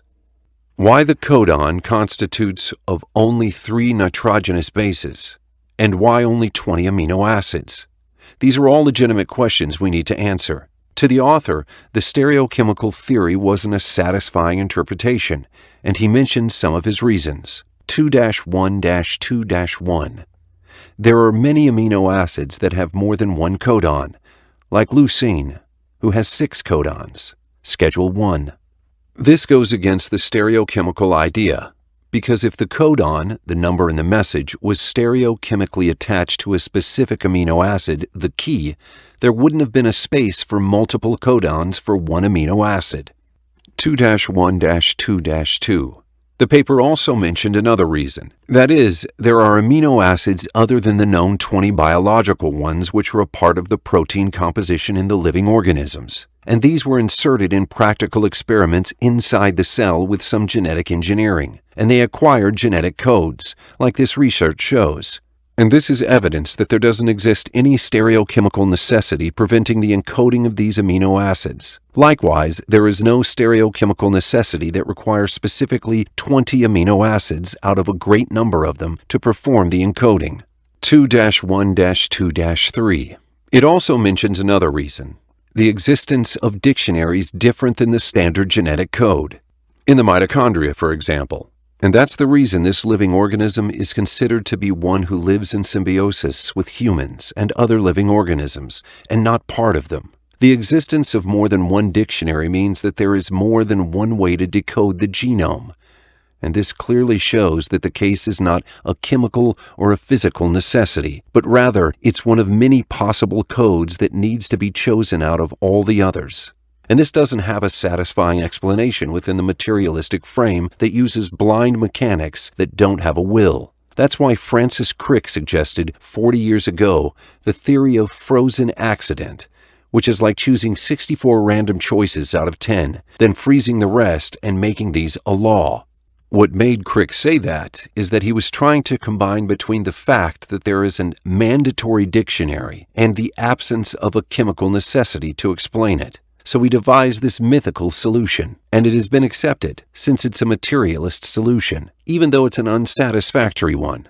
The evidence that this is an unsatisfactory solution is that the scientific community until this very moment still see that it's necessary to investigate the secret behind this magnificent code. So if coding can't be explained with pure materialist ways, then this invalidates the evolution theory.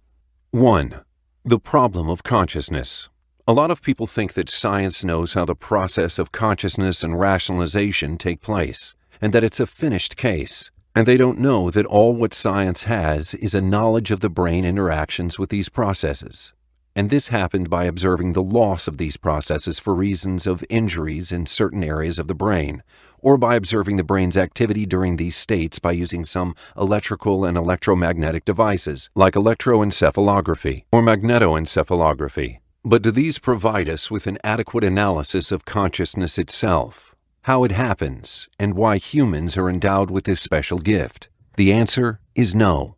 As the proponents of materialist atheist thought always wish and sometimes think that science proved that the brain or the nervous system possess something that can give us a full explanation of the process of thinking and realization, and consequently be able to explain the phenomenon of consciousness in a materialist way. And this can't be done unless we first know what really happens during these states, and what are the mechanics. This hasn't happened yet, and it might never happen. For example, the part of the brain that's responsible for thinking consists of the 2 frontal lobes. These, like the rest of the brain, consist of nervous cells, which have the sole job of transmitting electrical and neurological signals, neurotransmitters. These are chemical substances controlling the pathways of the signals, so they can be transmitted across the brain. Examples of these are serotonin, dopamine, norepinephrine, acetylcholine, and GABA, and others. And using psychoactive drugs, we can raise or lower the level of any of these chemicals. So if consciousness is restricted to the brain chemistry, it would be easy to create a drug that can make you believe in an idea or disbelieve in it, and another that could make you love something and hate another, and a third one that could make you invent something totally unique, and many other things that make human consciousness unique. But all this doesn't exist, as not all drugs affect the brain interactions necessarily for consciousness. But they don't affect consciousness itself, because just like someone can hit another on the head and make them lose consciousness, having caused alteration of the interactions necessary for consciousness, but don't alter consciousness itself, and they can't hit someone on the head in order to convince them of some idea. This is what drugs do. As changing the chemistry and the electricity of the brain don't change consciousness, but it can weaken or strengthen it, or affect its presence or absence. That is why physicist Leonard Mlodinow said in a TV interview that there is no physical explanation for consciousness. The justification for the presence of human consciousness had been always that humans had a relatively bigger cerebral cortex than other creatures, especially in the frontal lobes. This is like explaining the existence of water with water, as it doesn't provide us with any valuable information to explain why and how and what consciousness is made of. But this concept too was recently destroyed by studies scientists performed using MRI to compare the cerebral cortex of humans to that of great apes. As trying to portray the mind as merely the brain, or that it's a process that can be explained within the frame of a natural materialist frame, is a delusion and a foolish attempt. The same thing applies to the illusion of creating a computer that can possess a human-like mind, because computers can't understand and rationalize and make decisions any more than what they are previously programmed to do. And this is the core difference between algorithms and things like free will and awareness. Because although the computer handles coded electrical signals just like a brain cell does, It's impossible for the computer to understand or rationalize something, which shows that consciousness is not mere handling of a bunch of algorithms. Gödel himself argued, based on his famous theorem we discussed in the previous chapter, the incompleteness theorem, that it's impossible to invent a computer that can rationalize and have free will like humans. This argument has been revived by Roger Penrose in his book The Emperor's New Mind, then again in the book Shadows of the Mind, and also the Scientific Magazine, which is specialized in investigating the truth about human consciousness. And the magazine listed these 3 questions in its introduction to show that these puzzles are yet to be solved, and they need more research. How does the mind relate to the brain? Can computers ever be conscious? What do we mean by subjectivity and the self? And there are those who think that self-learning skills in computers are considered consciousness, and that's not true, because that is called artificial intelligence and not artificial awareness. It's an unconscious way to achieve efficiency, meaning that the machine performs data analysis and then adopts the strategies that achieve the highest profitable actions. And the wider the database gets with time, the more efficient the performance of those computers get. And all of this takes place without awareness or consciousness. And there is no professional who questions that, because once again, consciousness and awareness and feeling and free will are not data analysis and following the pathways that achieve the highest profit. If consciousness can't be explained with purely materialist ways, then this contradicts the evolution theory and materialist doctrines in general, and at the same time a clear sign that we all have an awareness of something beyond the world of matter within us, which can't be explained unless by attributing this awareness to powers superior to the limitations of nature. 3. The problem of irreducible complexity. If evolution theory is based on the premise that the extremely complex functions happening within the living organisms accumulated gradually through billions of years, and that all the things beneficial to life had been selected during this period of time, until these reached the current state of complexity we are witnessing today, performing all these biological functions in the living organisms, then such a premise is doubtlessly in danger if we find in these living organisms irreducible functions, impossible to have happened by gradual selection. And this is what Darwin himself admitted in his book, The Origin of Species, where he says, "If it could be demonstrated that any complex organ existed, which could not possibly have been formed by numerous successive slight modifications, my theory would absolutely break down."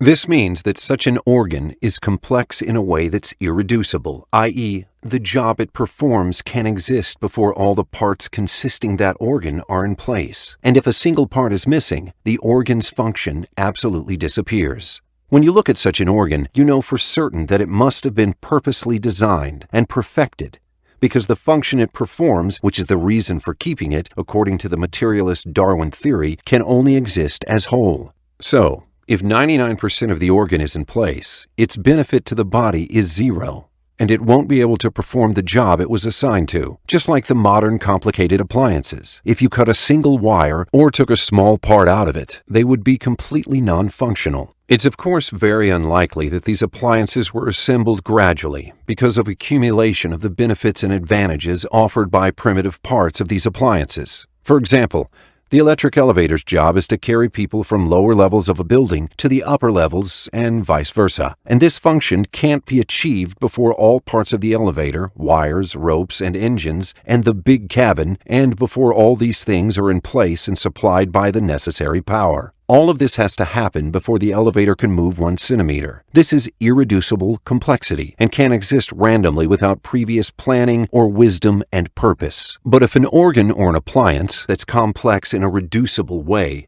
meaning that its parts can be independently used, doesn't necessarily need a designer for it to exist as a whole, and it can't be assembled by means of chance and the accumulation of the benefit of its parts provided, because each part performs the same job in the end, but with less efficiency. Because if the parts are not beneficial, then natural selection won't find a reason to select them, and gradual accumulation is only helpful in increasing the efficiency of the job and not the job itself. And compared to the electric elevator as an example of irreducible complexity, an example of reducible complexity would be the stairs. 1 step in the stairs would elevate you 1 step from the ground. And if you have 25% of the steps necessary to build a staircase in a building that consists of 10 floors, you would have the benefit of being able to move between 2 or 3 floors, unlike the elevator, which can't be useful at all unless you fully assemble its parts. The staircase way is what Darwinism thinks that nature adopted in order to accumulate the beneficial parts in the living organism,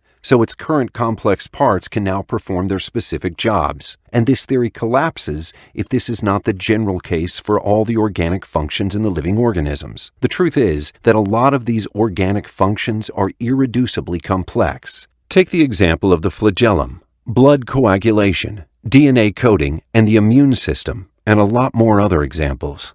Faced by these, the evolutionists invented the idea of co-option and said that all these irreducibly complex organs, its parts indeed couldn't have the ability to perform any job until all of them are completed. But they had other functions. Some of them disappeared and some others developed and merged into the final function we currently know. And this is how we find the reason that makes natural selection select these parts so they are gathered in order to perform this new complex and irreducible function. Imagine how funny it would be if we apply this concept to the example of the electric elevator. This would be something that only belongs in children's cartoon movies, because we'd be acquired to use the power of our imagination enough to believe that all the parts of the electric elevator assembled themselves in one place and connected themselves together in the right way, not with the intention of creating an electric elevator, but they had completely different intentions. For example, the hardwire ropes hanging from the top of the roof to the bottom of the building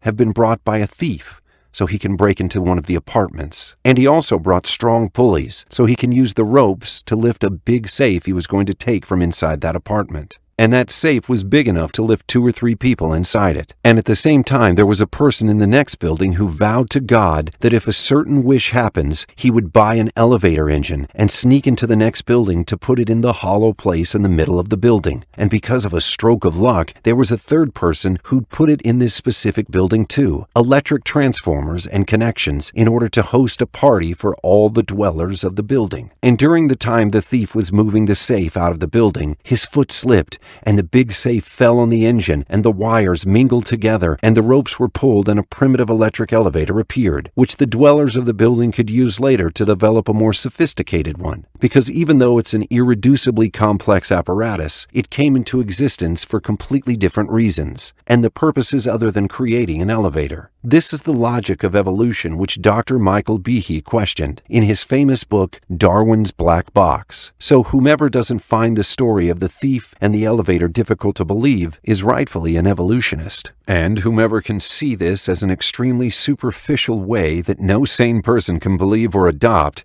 they are accused by the evolutionists to be irrational and a believer in the myths and the fictitious stories of the ancestors. Moreover, any way of thinking that goes against the logic of evolution is being criminalized, and Michael Behe and his like should be presented at court, as happened in the famous Dover trial, during which the judge issued a decision of prohibiting teaching the theory of intelligent design. On the other hand, evolutionists regard the theory of co-option, the story of the thief and the electric elevator, as hard science, and a scientific method that we can use to interpret all cases of irreducible complexity. This is how the evolutionist's mentality deals with any crisis or dilemmas as they reveal some aspects of its lethal deficiencies. And lastly, I'd like to mention something important, which is the fallacious argument that Darwinists use to argue for partial organic functions, or co-option. The complexity argument doesn't refute the existence of partial functions of the organs, but it disproves the notion that natural selection has any role in affecting the current complex functions by means of accumulated partial functions that have nothing to do with the desired complex function. This means that the Darwinian hypothesis of partial organic functions is in truth hollow, and what they're saying doesn't bring natural selection back into the scene. They are only portraying this matter as pure chance, and saying that the existence of these complex organic functions happened because of chance, and without a guiding mechanism like selection, is an act of sheer folly that can't be called a scientific theory. The example of the electric elevator didn't say that its parts have no independent partial functions, but it mentioned that each part had a function, and mentioned the reason of assembling all these parts at one time. But even if each part had a beneficial use on its own and had been selected for a purpose, assembling a complete elevator was complete chance, a chance that happened on separate levels. But it's chance anyway. Imagine 3 people standing in front of the elevator in the example. The first one says that the elevator was assembled by chance. The person is foolish, of course. The second one says it was intentionally designed because it couldn't have any beneficial use unless all its parts are in place and in perfect coordination, and this can't happen haphazardly. And the third one says that it's neither chance or designed, and he tells them the story of the thief and the elevator as a possible scenario. So, is there a difference between the first person and the third person stories? The answer is no, as both of these stories support chance. Only the first person story depicts a single stroke of chance, and the third one's story is also chance, albeit divided into smaller strokes of chance, so it can seem more logical. But this doesn't actually change anything, because if natural selection selects things that have nothing to do with the final function in order to affect that function in the end, this is really aimless and not a selective mechanism, but a completely random process that could keep on moving between partial functions indefinitely without ever affecting any irreducibly complex organ. Just like this rat, representing natural selection, which keeps chasing the cheese parts in the opposite figure, which represents partial functions, because there is no reason driving it to go for the pizza, the irreducibly complex function. So it can't be said that the rat possesses a special sense or affinity with the pizza, and if it does reach the pizza one day, this would happen because of pure luck. And it can keep on moving in these closed paths forever, chasing and eating the cheese bits without ever reaching the pizza. Number 4. The problem of Cambrian explosion. In the beginning of this chapter, I mentioned some of the evidence that refutes the idea of the tree of life, which Darwin imagined, but there is no evidence stronger than the Cambrian explosion evidence, because it's an observation that completely contradicts the idea of gradual evolution by means of natural selection, which is the core of the theory. The Cambrian explosion is a term assigned to a biological phenomenon that happened 550 million years ago, preserved in the fossil record, and it means the sudden appearance of most major animal phyla, around 95% of the living animals phyla we know today. This one contradicts the theory of evolution on 2 sides. 5-1- First, all these phyla appeared without having to have evolved from common ancestors. They continued to exist the way they appeared during the Cambrian period until this day, and this applies to the vast majority of the living animals' phyla. The evolution theory predicts that the fossil records will reveal to us long-chain links of transitory animals in between all these phyla, as presented in Figure 30. But then the data of scientists found in the Cambrian explosion indicates that the relationships between these phyla are completely independent. They started this way and remain this way, as shown in Figure 31. 5-2- Second, the time span of the Cambrian explosion is believed to be around 13 million years, as this explosion took place sometime between the Cambrian period and the Precambrian period. And this period of time compared to lifetime on Earth is considered a few moments or a few minutes if we imagine that life began on Earth 24 hours ago, in other words. The Earth would be devoid of almost all life forms, except for some primitive forms of life and very few multicellular organisms, until 21 hours pass, and within the next 2 or 3 minutes, the Cambrian explosion happens, and most of the animals we know today appear into existence. This completely contradicts the idea of the slow, gradual transformation with time, the idea in which Darwin based his theory, as evolution theory predicts the appearance of these phyla with such flowing, gradual manner, crescendoing with time, as in Figure 32. But these observations and clues that the Cambrian explosion provide made the appearance of the phyla happen with such a sudden way, shown in Figure 33, which shows that the scientific evidence pointing in the different direction of predictions of the evolution theory, and this contradiction is so obvious that it can be seen by everyone, as one just needs to put these observations beside the predictions, as in Figure 34. And that's why Darwin admitted that the Cambrian explosion is one of the strongest evidence that refute his theory, where he says, if numerous species belonging to the same genre or families have really started into life at once, the fact would be fatal to the theory of evolution through natural selection.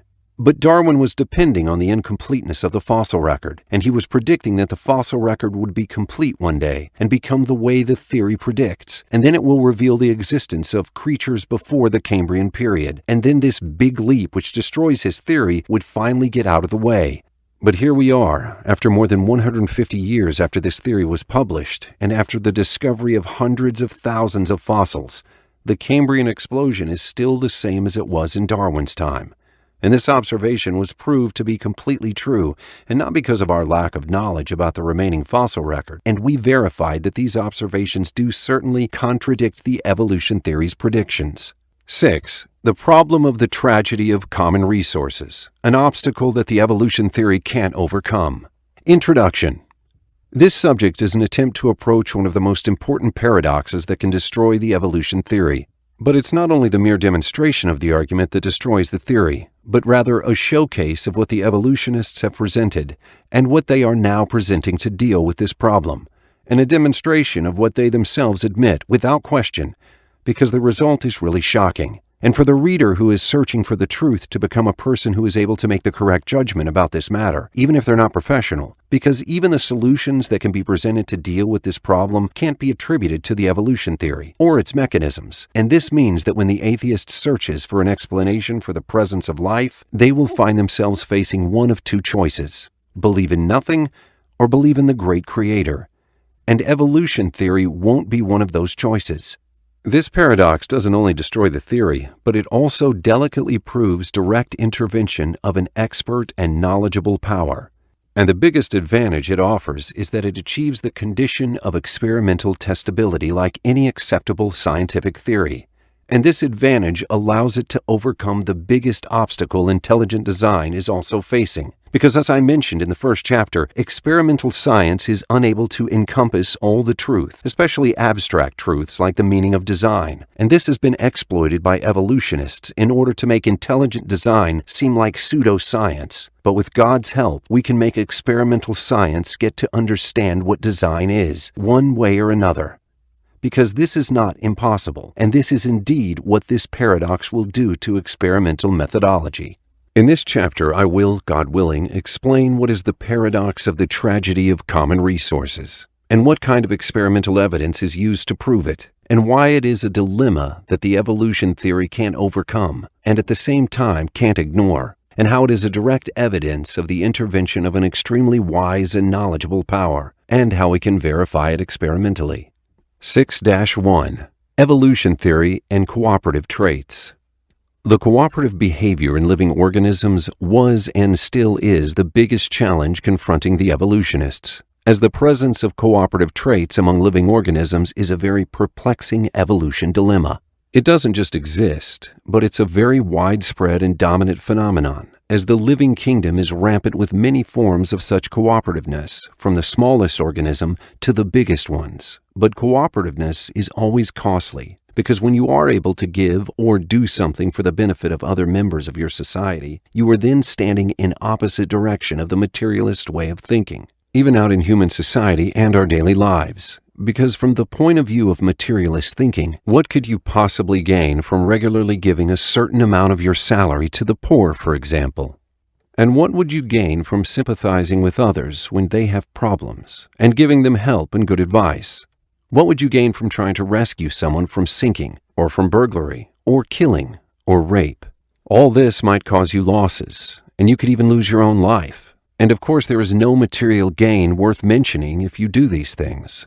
Cooperation is a real problem for the evolution theory, as the theory embodies the materialist thinking in dealing with animals and all living systems. And discussions about this problem were heated during the 60s of the last century, until the evolutionists came out with new inventions to enhance the situation and present us with materialist and pragmatic interpretations for these cooperative traits, saying that some of these traits benefit the cooperative individual one way or another, mutualism. And when some behaviors don't fit in this category, like altruism, for example, can have an indirect benefit in cases of altruism among relatives, for example, because relatives carry the same genetics and they pass them on to the next generations. And this benefits the individual who sacrificed themselves. In other words, benefit to the genes which cause them to behave this way. a mechanism known as kin selection, as the higher the degree of the relativity of these individuals who benefit from your cooperative traits, the more the benefit you give them comes back to you, one way or another.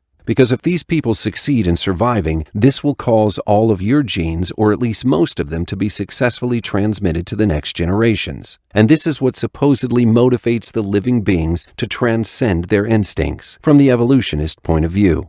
There is also the mechanism of spatial structure, which is the result of the way these animals grew, or them having to live separately for one reason or another, or other restrictions imposed by the environment, which in the end guarantees that all creatures living in this closed society are cooperative, and the costs of this cooperation are equally divided between them, without any relative losses for the cooperative individual among all others. And this is enough to guarantee the continuation of cooperativeness.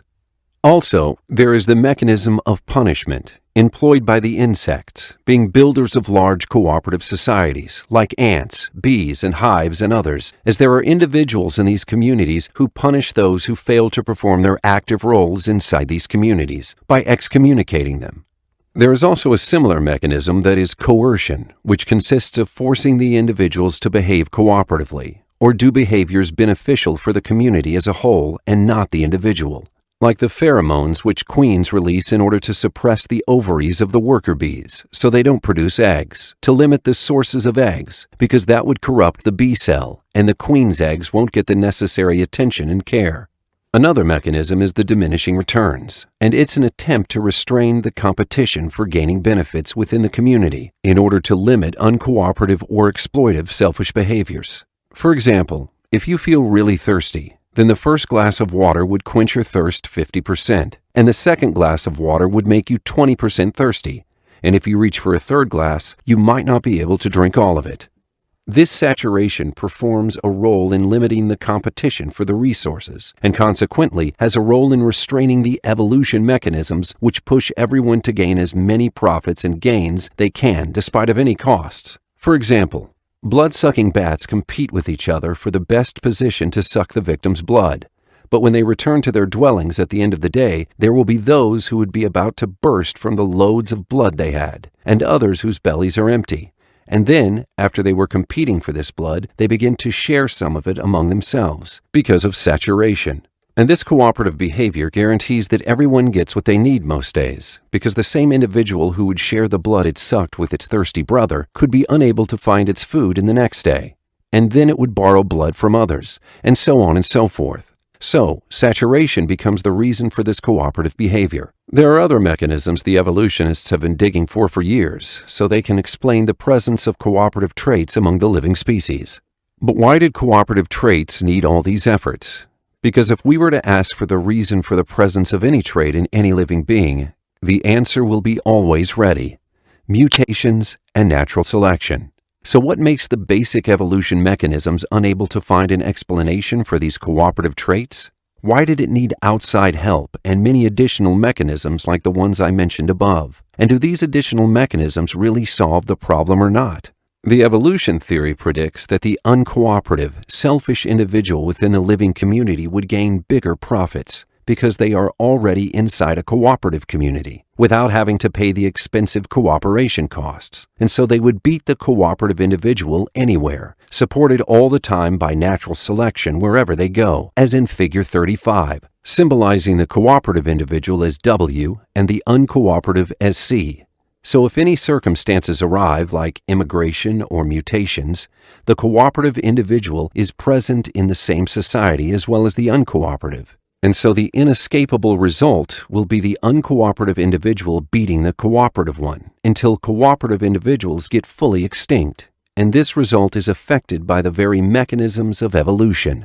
And here appears the contradiction, because natural selection always selects those who cause the deterioration of the group and their efficiency, instead of selecting ones who raise the level of the well-being of this group as time passes. Because when the uncooperative individual beats the cooperative one, they would lose the cooperative traits on which the society basically depend, which would weaken the whole community to the degree that it might get totally extinct. And this includes the uncooperative individual too, in a phenomenon known as evolutionary suicide, And also the mutations, which are supposed to always bring the new traits for the community, will cause an inescapable confrontation between the cooperative and uncooperative individuals. And consequently, the basic evolution theory mechanics lead to the extinction of the cooperative traits, then destroy all life instead of preserving life. And that's why this theory needed resuscitation from these additional mechanisms, which presented nothing in actuality, as we'll see later. And hence comes the problem, and failed all the attempts of begging mercy for materialism. And this had been proved theoretically and experimentally. Theoretical mathematical concept expresses this truth using a method called the prisoner's dilemma. In this dilemma, the selfish strategies are always favored, despite the lack of efficiency it causes for the whole community. And that's why it's called a dilemma. The prisoner's dilemma consists of a mathematical model of the results of a meeting of all the different strategies. And what is the end result of this, based on the resulting benefit? In which direction things will always evolve. The dilemma consists of an offer from the police to two suspects, from whom the police don't have an evidence of criminal conviction. And this offer is presented to each person independently. That if one of them confesses with what the other person did, they will be rewarded by releasing them, and their partner would get a 3-year sentence in prison. If the opposite happens, the person gets imprisoned for 3 years, and their partner gets to be released. And if none of them confess, then each would be punished with 2 years in prison, as shown in Schedule 2. So turning the partner in is selfish, the bottom column of the schedule. And being silent is the cooperation, the upper column of the schedule. So, selfishness is always favored over cooperation, because each partner doesn't know what the other will do. If they keep silent, their partner might confess, and they get imprisoned for 3 years. And if his partner cooperates with them by being silent, both of them will be imprisoned for 2 years. So he has only the choice of either 2 or 3 years in prison. But if they are selfish enough, they will be released. Or in worst-case scenario, they get imprisoned for 2 years. So he has a choice of either 2 years in prison or 0 years. So everyone agrees that cooperation is subject all the time, anywhere, to be exploited by uncooperative individuals, and agree that the result of this interaction between the exploitive and the cooperative is in the interest of the exploitive.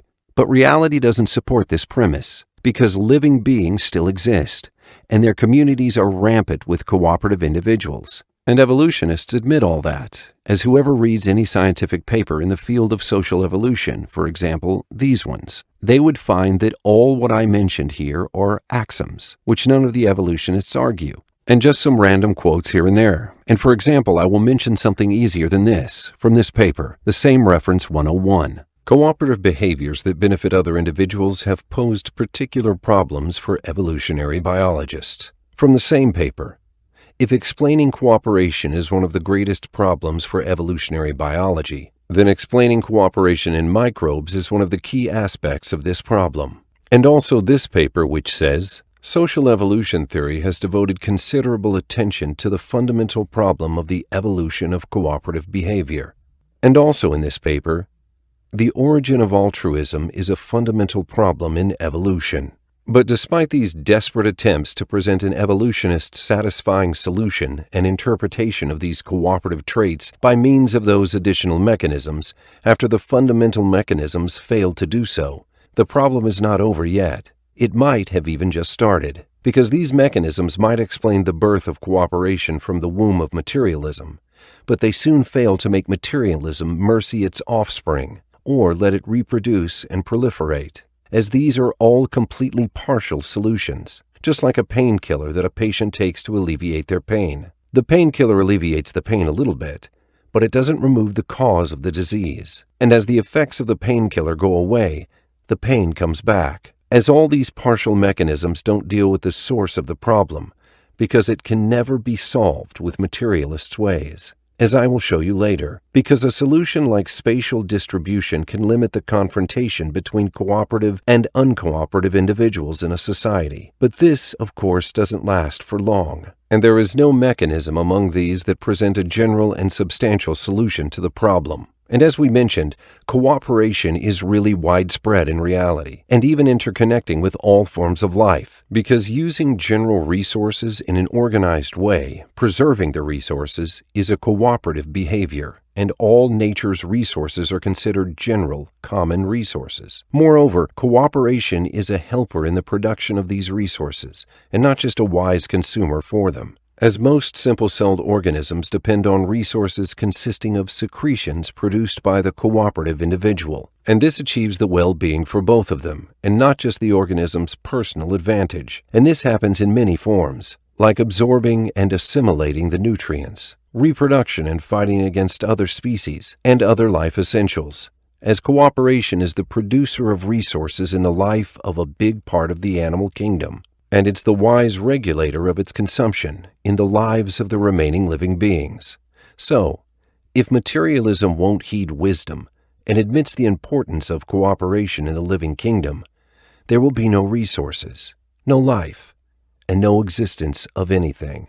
The bias towards cooperation necessitates a general mechanism to change the direction of things, and this mechanism doesn't exist in the fundamental mechanisms of the evolutionary theory. Nor does it exist in the additional ones either. And if the mathematical modeling of the problem of cooperative traits is the prisoner's dilemma, the real-life modeling of it is the tragedy of the commons. 6-2. What is the tragedy of the commons? The tragedy of the commons, or the common resources, is a term invented by Hardin in an important scientific paper. It means that the cooperation among individuals to consume a resource can result in the disappearance of the resource itself, and consequently, the disappearance of the whole biological system. And this can happen to all the natural resources because of the presence of uncooperative individuals who destroy these resources because of their unwise consumption, or by them beating the cooperative individuals and pushing them towards extinction. So the whole community gets destroyed because of the disappearance of the cooperative individuals. Evolutionary suicide. And those exploiters can be present in any living society, whether by means of mutations or by means of immigration of individuals from one place to another. This means that life must have ended billions of years ago, as it can never exist anywhere beyond the age of protozoa if things go normally. And evolution theory stays completely incapable of coming up with a solution that's consistent with its materialist philosophy to this lethal dilemma. 6-2-1. How is this dilemma a direct evidence of the intervention of a wise and knowledgeable power?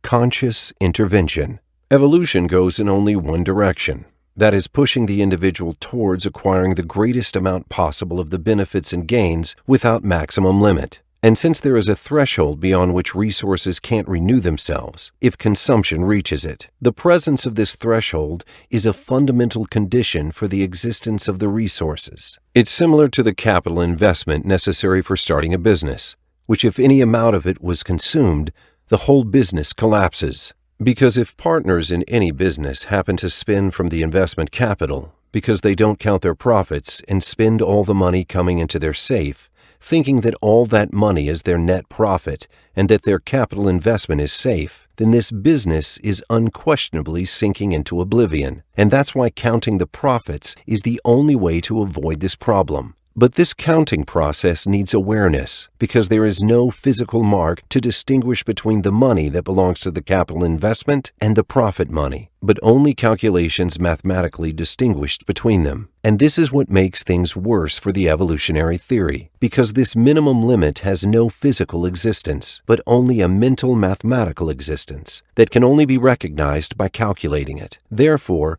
blind materialist mechanics can't deal with it. Only one who has knowledge and wisdom can organize this by calculating this minimum limit and preserving it, to spite the materialist philosophy's nose.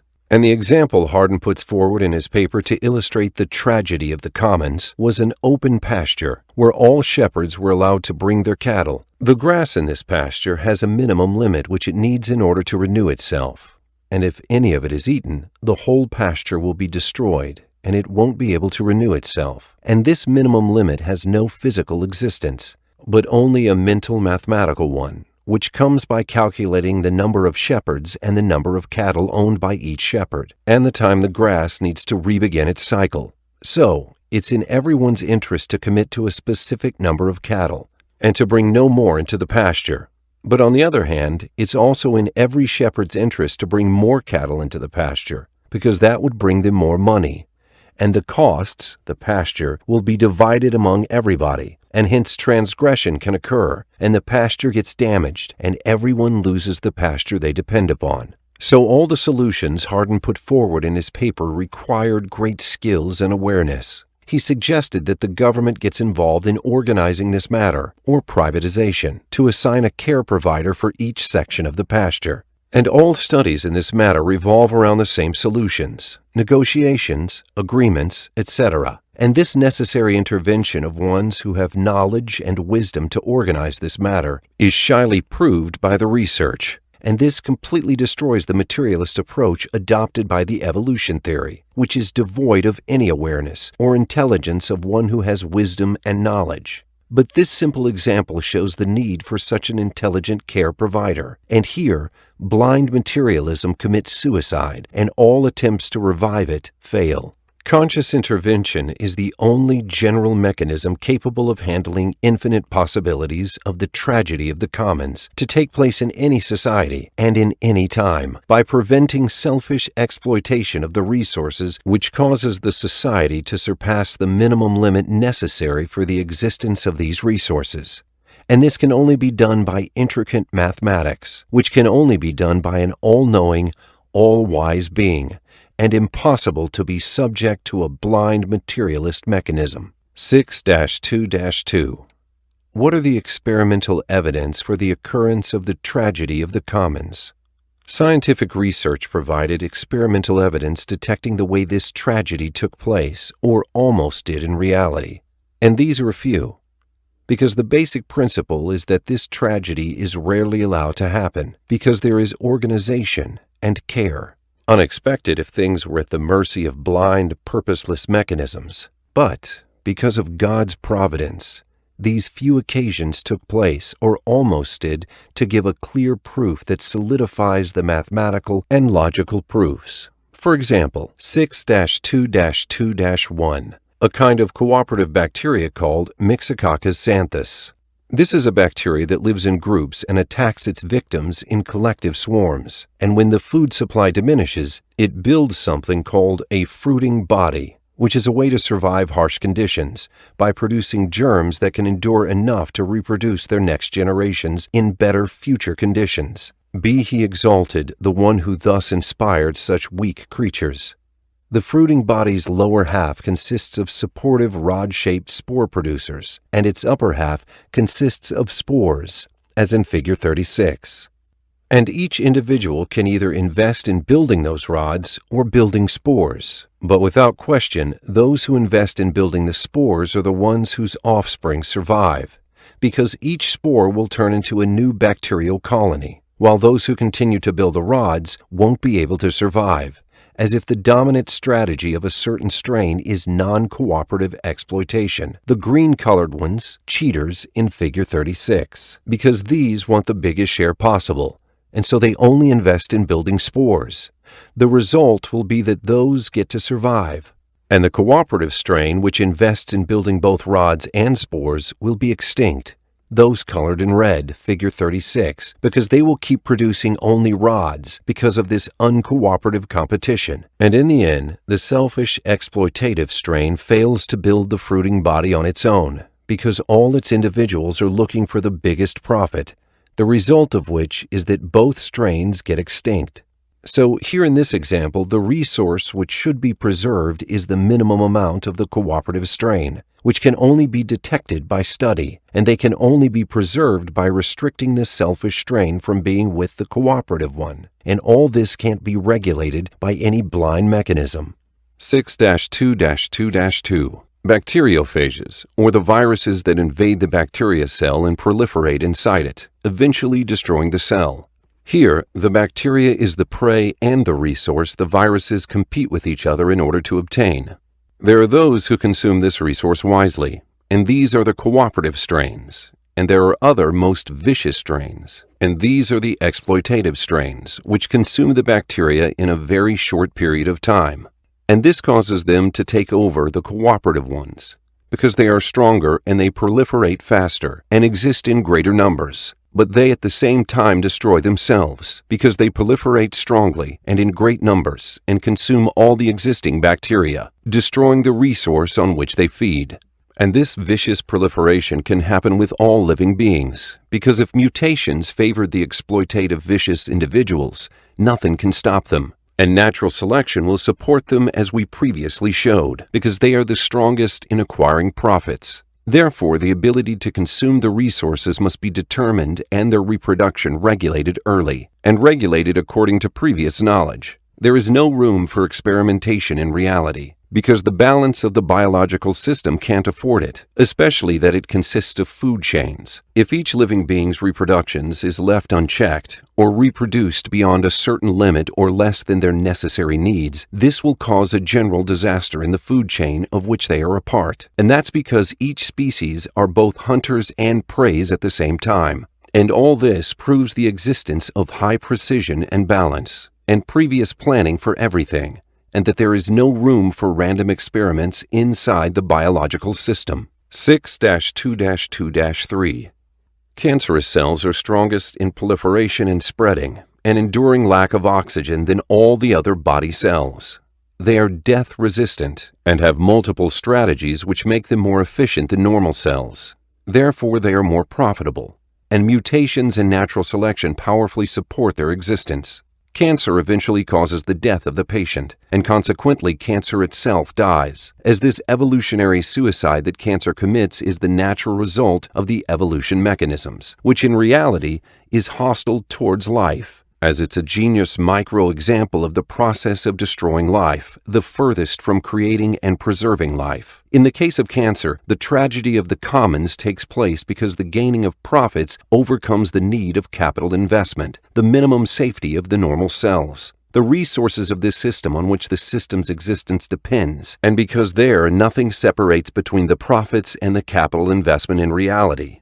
All that cancer knows is that it's competing with the normal cells for food and place, and all the cells it destroys in the process have the same qualities, and so cancer isn't able to tell which of them are profits and which are capital investment that it shouldn't touch, or else the whole system collapses and all gains are lost.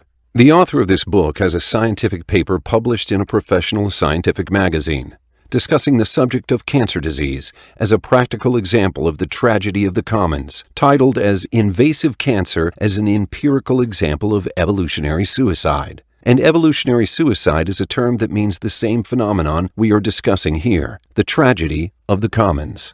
6-2-2-4.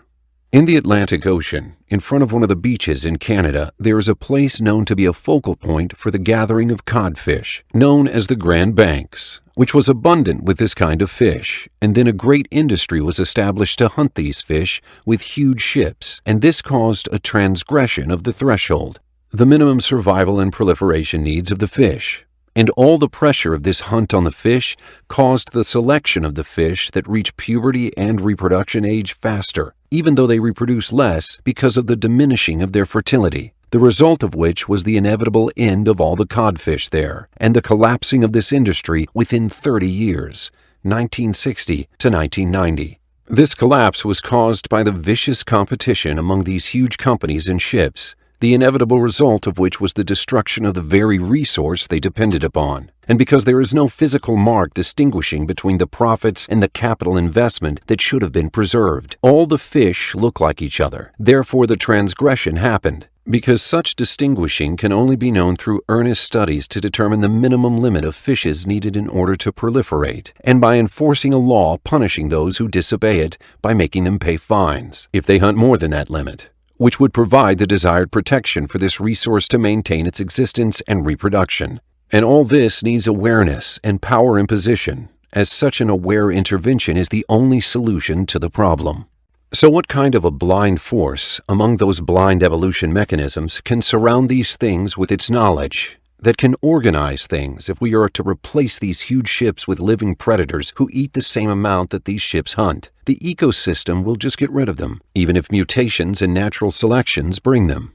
The deliberate conscious handling of the delicate biological system cannot be denied or ignored and can never be conned, and those humans with their big ships represent this predator that the ecosystem could not support. Because humans have no special privilege among the living beings from evolution's point of view, and it's one of the species fighting each other for survival. 6-2-2-5. This example is an experiment conducted on the Japanese male Medaka fish, where a transgenic modification was performed through planting the growth hormone gene of the salmons, which caused those fish to increase in size, but at the same time it caused the diminishing of its fecundity. The females began to favor bigger modified males to the normal ones, which caused a gradual decrease in the numbers of this community until it crossed its threshold and its existence ended. Here also mutations can prevent this problem, because the size trait is genetically possible, and it already exists, but only it has been transmitted from the salmons. And that's why we say that the tragedy doesn't happen because of new traits, but it's enough for a species to be replaced by another profiteer in a resource that can't handle it. The resource here being the minimum numbers of males and females that a species can't survive without. The natural selection represented in sexual selection can't prevent the tragedy, because the modified males have better advantages, ornament advantage, which make them better candidates. Taking a single trait from the salmon fish and putting it in the Medaka fish caused the absolute extinction of the Medaka. So how great is this precision and organization that the Creator had put in His creation? And what kind of mind can say that billions of years of random distribution of the traits by means of mutations, then redistributing and refining them by means of natural selection caused all this, when seeing that a minimum change of the traits or its distribution causes total destruction in the biological system? 6-2-2-6. Competition among plants to reach for light and consuming all the energy provided by light, which causes lack in the amount of energy necessary for the process of reproduction and producing seeds, and consequently of the whole species. As in the beginning, the exploitative individuals blocking light from the others took over and destroyed the shorter cooperative breeds, then the exploitative breeds failed to preserve the species, because they have all wasted their energy in building longer stems, and then they couldn't find the means to produce seeds, causing the whole species to get extinct. And here is another form of the tragedy of the commons. Even if the resource here, light, still exists, because light is still there, but the ability to reach for it was destroyed, causing the same result. And the same thing that happens during this competition to reach the light using longer stems happens in the roots as they compete for water. And all of this can be prevented by restraining the exploitative individuals from the beginning, like stopping one or two of the football audience from standing during the game. Because if they do, then everyone will have to do the same so they can continue watching. This doesn't cause better vision of the game, but a big hardship for all the audience and depriving those who can't stand from watching the game.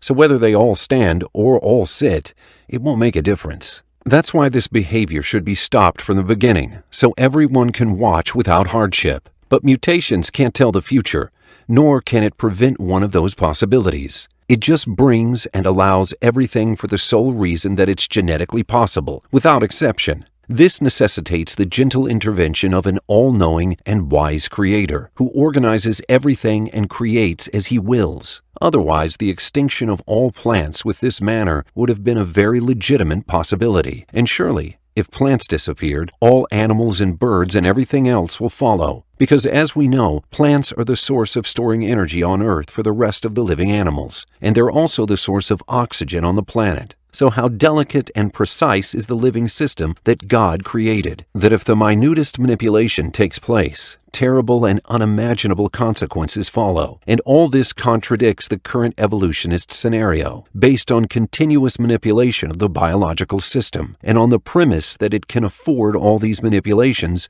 without collapsing. And what's worse, imagining that this continuous manipulation and random shooting is what drives the evolution wheel forward. 6-2-2-7.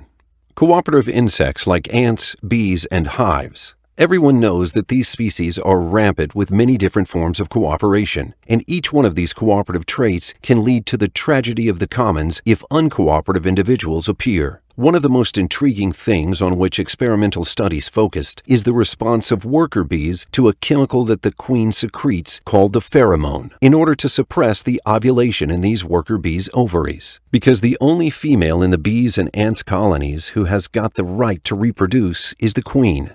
And this is in the good interest of the whole colony, because the new generation have the best and strongest traits, and the workers get to save the energy necessary to take care of these eggs until they hatch and everyone takes its own role inside the colony. The existence of a mutation that doesn't cause this response in worker bees is a very possible occurrence. And if this happens, the whole colony gets destroyed, because the queen's eggs won't find the necessary attention and care, and the worker bee's offspring will inherit weaker traits, which won't enable them to survive, especially with the escalation of the conflicts between the offspring of each worker and between the queen's offspring if they exist, and thus everybody loses. The tragedy happens and the whole species gets extinct. And here, a preventative mechanism was discovered that prevents the tragedy from happening.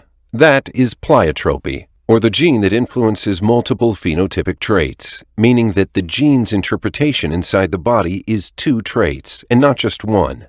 And the two traits have no relationship between them whatsoever. They found that the gene responsible for affecting this response in the worker bees, which the queen secretes, is the same gene that stimulates the worker's ovaries. So, if a mutation that causes the loss of the ability of the workers to respond to the pheromone, they will lose at the same moment the ability to stimulate their own ovaries. And bees avoid the occurrence of this tragedy because of the existence of this additional mechanism. And instead of the evolutionists asking themselves why specifically these two traits binding to one gene of other infinite traits, they are happy and satisfied now that they know the reason why the tragedy doesn't happen to this trait in the bees, even though it's something that belongs only to these social insects, and can't be generalized over all cooperative traits within bees themselves. If they are intelligent, they would know that this is the work of a wise and knowledgeable creator who knows what would happen if the response is lost. So he tied it to something that would make the bees avoid this disaster. But these people don't understand, and in spite of that, we can attribute the existence of that obstacle to God's will, because organization and knowledge of the consequences of things and this high precision clearly exist. They attribute this to pure chance and the blessings and support of the natural selection. But unfortunately for them, mutations and natural selection support the getting rid of this gene at the same time, and thus the evolution mechanisms get out of the scene completely, as I will show soon in detail, God willing. To summarize, the tragedy of the commons is general in the biological system, and its result is total extinction of the whole system. And this can be only prevented by the intervention of a knowledgeable and wise being. And this lets us know that life can only be explained by attributing it to the great Creator. 6-2-3. The inevitable question. If the whole biological system is subject to the tragedy of the commons, then why does life still exist? And why didn't everything get extinct? And that's it.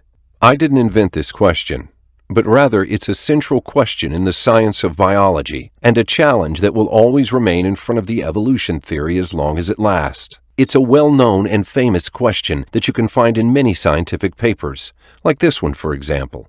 What keeps competition from destroying the common good that could be created by cooperating? Egbert Lee Jr., Lee, 1999. The question is considered one of the fundamental problems in evolutionary biology. Lee, 1977, 1983, 1999. Buss, 1987, 1999. Frank, 1995. Maynard Smith and Zathbury, 1995. Wilson, 1997. Michaud, 1999. Reeve and Keller, 1999. Foster and Ratnicks, 2001. Then the paper's author lists an assortment of old as well as recent research dealing with the same question.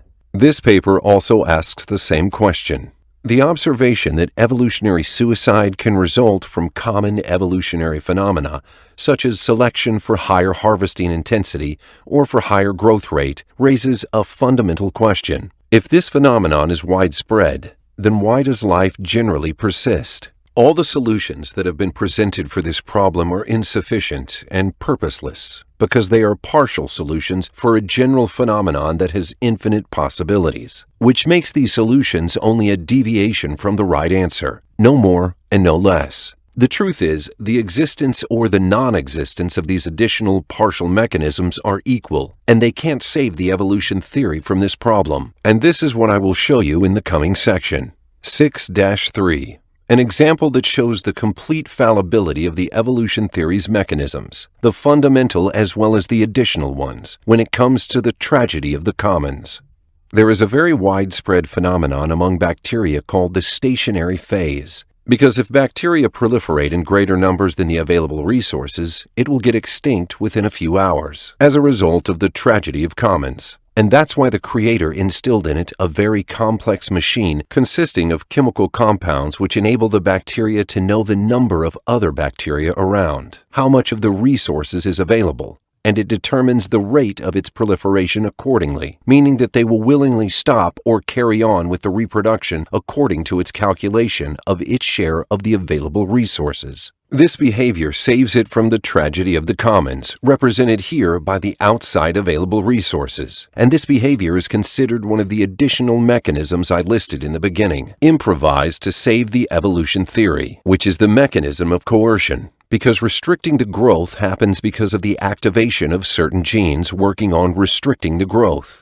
And this happens to the bacteria in a coercive way. In fact, it's hard to imagine that such a system can exist without previous knowledge and strict planning in its design. So, be he exalted, the Creator who planted this orderly system in these creatures to work forcefully in a bacteria that doesn't have consequences. This system governs a lot of genes within the bacteria, and it's called quorum sensing, which consists of complicated interactions as shown in Figure 39. And this mechanism is called an irreducible complex mechanism because it can't come to existence gradually. Quorum sensing organizes most of the cooperative traits in bacteria, and it can be likened to a huge network between individuals of the same species and different species. And there is a language between gram-negative bacteria and another language between gram-positive bacteria. There is a third universal language, and an example of universal connection through this network. Luminous bacteria, like the V. Harvey, coordinates with massive numbers in the sea in order for all of them to start emanating light at a specific time and end at a specific time, to achieve a certain purpose, which causes the illumination of a vast area of the ocean that can be seen by satellites. And this is what one research recorder for 3 consecutive nights, during which the satellite detected these bacteria illuminated an area calculated to be 15 square kilometers of the Indian Ocean, as shown in Figure 40. And of course, the presence of such high-tech networks is in itself enough for any truth seeker in order for them to know that this universe has an all-knowledgeable, all-wise Creator, and that such high-precision order is irreducible, because a network of unfailing communication cannot have appeared into existence through chance, nor can it come into existence gradually by means of natural selection. Yes, primitive networks can develop into more sophisticated ones with the evolution mechanisms, because the more strength they achieve, natural selection will select them. But without the foundations that form something called network, the evolution mechanisms have no function whatsoever, and whomever approves that networks can formulate themselves in a haphazard and spontaneous manner, and consecutive strokes of luck, like the thief and the electric elevator, they then contradict reason and sane people, and join the evolutionists, because they approve this without any hesitation, and they regard this system as an additional mechanism or a preventative method that stops the bacteria from destroying its resources. They don't find anything amazing or astonishing in this matter, and they don't find it a strange phenomenon that these complicated, irreducible networks exist. To them, this matter doesn't provoke them enough to stop and reconsider the situation or look for a more suitable explanation. For them, it's just like waking up each morning to find complicated networks appear out of random beating around in our cities. But it's okay. We will tolerate our opponents and ignore all of this and accept the existence of the fragmentary additional mechanisms or hindrances, like the quorum sensing and others, which save the biological system all the time and everywhere from destroying its resources, and thus saves it from the tragedy. And we will convince ourselves for a moment that is completely normal, and that there is not any madness in Darwinism. But the biggest surprise is that the tragedy of the commons will destroy the biological system, in spite of the existence of these hindrances and additional mechanisms. That's why any partial success of these can't save the evolution theory. That's why this matter is amazing and worth our attention. And that's why I say that the tragedy of the commons is the problem that the evolution theory can never overcome or ignore. If hindrances that would stop the individuals from transgressing the minimum limit the resources need as a condition to survive, and this successfully resulted in protecting the resources and keeping them, whether they are external common resources like food and water and others, or internal resources like represented by the individuals who have the cooperative traits that the community can't survive without. And the reason for the presence of these hindrances is random mutation or chance. Then natural selection will doubtlessly keep these hindrances, because they saved the whole community, which was on the verge of collapse. But the most intriguing point in this subject is that chance will also bring exploitative individuals who can surpass these hindrances or additional mechanisms, something that no evolutionist denies. And natural selection will select them too, as we mentioned in the prisoner's dilemma, as selfish, exploitative individuals are always favored by natural selection. And that's the reason I said in the beginning that evolutionists succeeded in extracting the cooperative traits from the womb of materialism. But they completely failed to make materialism protect this weak offspring of hers. The paradox here is that chance and natural selection support the presence of these mechanisms, and at the same time support overcoming it. There is no evolutionist solution to the problem, because the evolution theory is completely neutral in this case. Therefore, it can't choose one side and leave the other. These mechanisms can either be kept or overcome. One can't describe a thing as both neutral and not neutral in the same case. And a neutral judge can't make a conclusive decision on the case. If two people disputed over the color of a car, or a house, or shoes, for example, it would be unimaginable for this dispute to be resolved by a blind man, because he is totally neutral in this case. He can't prove which one of them is right. The evolution mechanics seemingly announce that they are neutral and have no conclusive decision about this problem, or in other words, that it should be completely gotten out of the scene when trying to solve this problem, because it won't be useful and can have no effect whatsoever. Reality, on the other hand, announces every moment and everywhere that cooperative traits tips the scales of truth, most of the time, or else the biological system would have never existed. We're still with the example and the system of quorum sensing as a hindrance mechanism, and we now know that evolution mechanisms would support and maintain it if happy chance brings it to the scene. Now we will see how evolution mechanisms will also support overcoming this system, and that the theory is completely neutral. Experimental research on a type of bacteria called E. coli proved that the most widespread strain of this bacteria is the wild type, the original strain of which enters into a stationary phase when resources and nutrients are depleted, as a best adaptation technique to the situation at hand, and to postpone its reproduction to better circumstances in the future. In this case, it stops growing and proliferating, and it reduces its vital functions as much as it can, and to guarantee its supply of the limited nutrients the longest time possible. Thus, it survives the tragedy of the commons, which could have happened to it if it surpasses the minimum limit of the resources by its continuous growth and reproduction. And bacteria regulates all these genetic and environmental changes by using quorum sensing, so it becomes the hindrance stopping the bacteria from overconsumption of the resources, and consequently, the extinction of both resources and the bacteria. But this hindrance, having supposedly appeared into existence by means of mutations and continued to exist thanks to natural selection, is subject to violation, also thanks to mutations and natural selection, by a selfish individual who doesn't respond to this system because of a mutation that happened to him, and consequently, it exploits the fact that the original species stopped its reproduction, so it can reproduce faster and consume all the resources, destroying the cooperative kind. Then it gets extinct because of its consumption of all its resources and ignorantly trespassing the minimum limit. And here the tragedy of the commons takes place on two levels: the general external resources and the cooperative individuals, considering these as a common internal resource. And natural selection gets to support the exploitative individual mutant because it's more vicious in acquiring profits. And this has been described in many researches, including this one. It has also been observed in other kinds of bacteria and viruses, cancers, insects, birds, fish, and plants.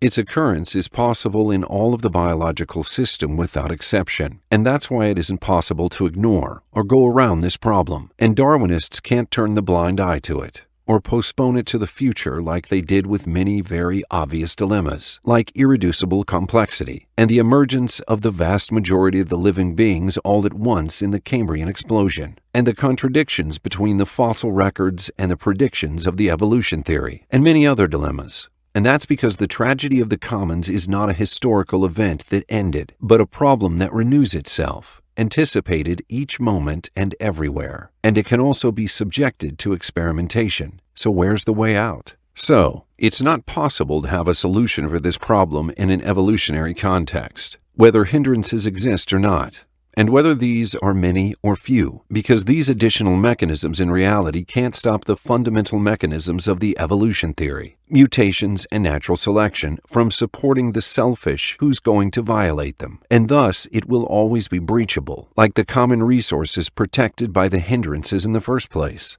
And there remains one approach that can provide us with a general and inclusive and substantial solution. That is bringing the mechanism of conscious intervention into the scene, because it's the only mechanism that can deal with the mathematical existence of the minimum limit of the resources, which is the essence of the problem. 6-4. Is the conscious intervention mechanism testable, and can it be verified experimentally?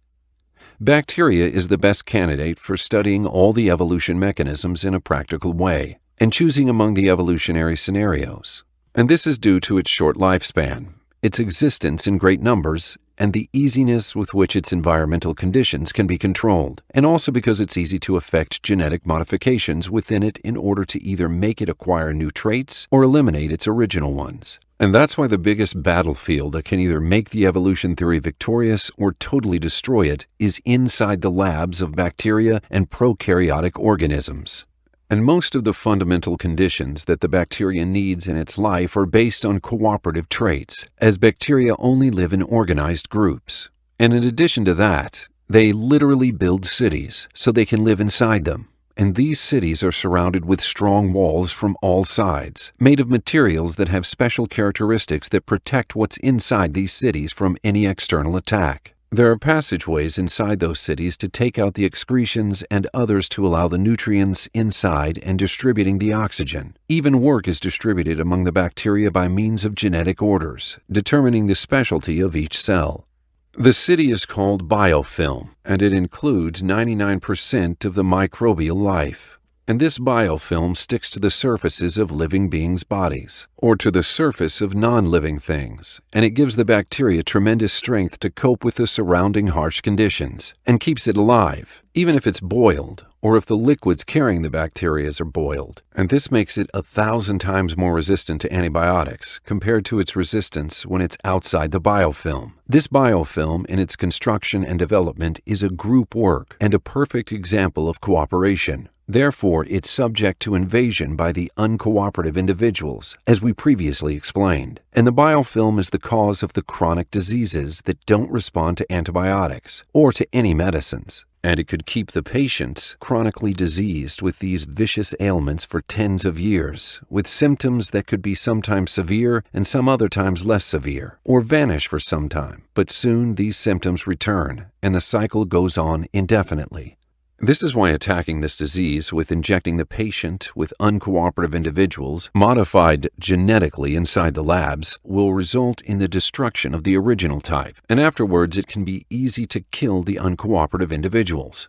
This means that we will deliberately create the tragedy of the commons inside the patient's body, which will result in the destruction of the whole microbial society, and the patient gets cured. Some evolutionists did begin to mention timidly this remedial approach in many researches, while preserving the respect facade of the evolution theory until now. In this research, for example, the researchers demonstrated the idea of invading disease causing bacterial biofilms by means of injecting the patient with uncooperative individuals to eradicate the original type. The latter, of course, is based on cooperation, and they called this model the Trojan horse, after the old Greek myth. In a metaphor that fits those matters which have strong outer appearance, but in actuality they're lethal, because those uncooperative individuals which will be injected will comfortably mingle with the cooperative individuals inside their strong, impenetrable fortress, then destroy everything totally. Those who have written this research and similar researches are evolutionists. This explains why there's an obvious hesitation in the manner with which they produce these researches, because releasing this idea completely destroys the evolution theory, as the first obvious question that comes to mind is, if cooperative traits are dominant among the living species, and if they don't withstand the exploitative traits that lead to the destruction of all life forms, and if the evolution mechanisms can't stop this inevitable result, then who organizes and brings such order to life? Restricting these exploitative traits from existing in the amounts and degrees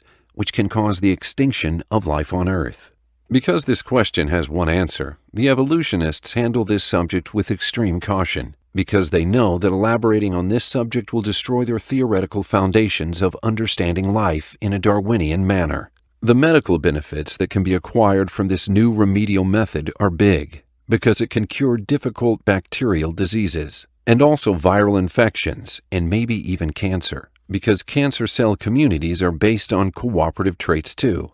But each selfish genetically modified strain we take out from the laboratory succeeding in wiping out the natural type is an experimental evidence for the mechanisms of conscious intervention, because the lack of its existence in the first place can only be explained by the presence of a provident one who intervenes to stop it, just like its existence in an evidence for someone who wanted them to exist for medical reasons. Because this selfish trait, which was made inside the laboratory, and its non-existence in nature reveals that there is previous knowledge of the harmful effect it can have, and that its existence inside the bacterial society will cause transgression of the minimum limit of the resources, and consequently cause the tragedy of the commons, and the wiping out of the whole bacterial existence. And that's why he wanted to prevent it. Because the existence of this trait, which we manufactured by means of genetic modification, is possible in nature. So why did mutations bring this trait into the living world after billions of years?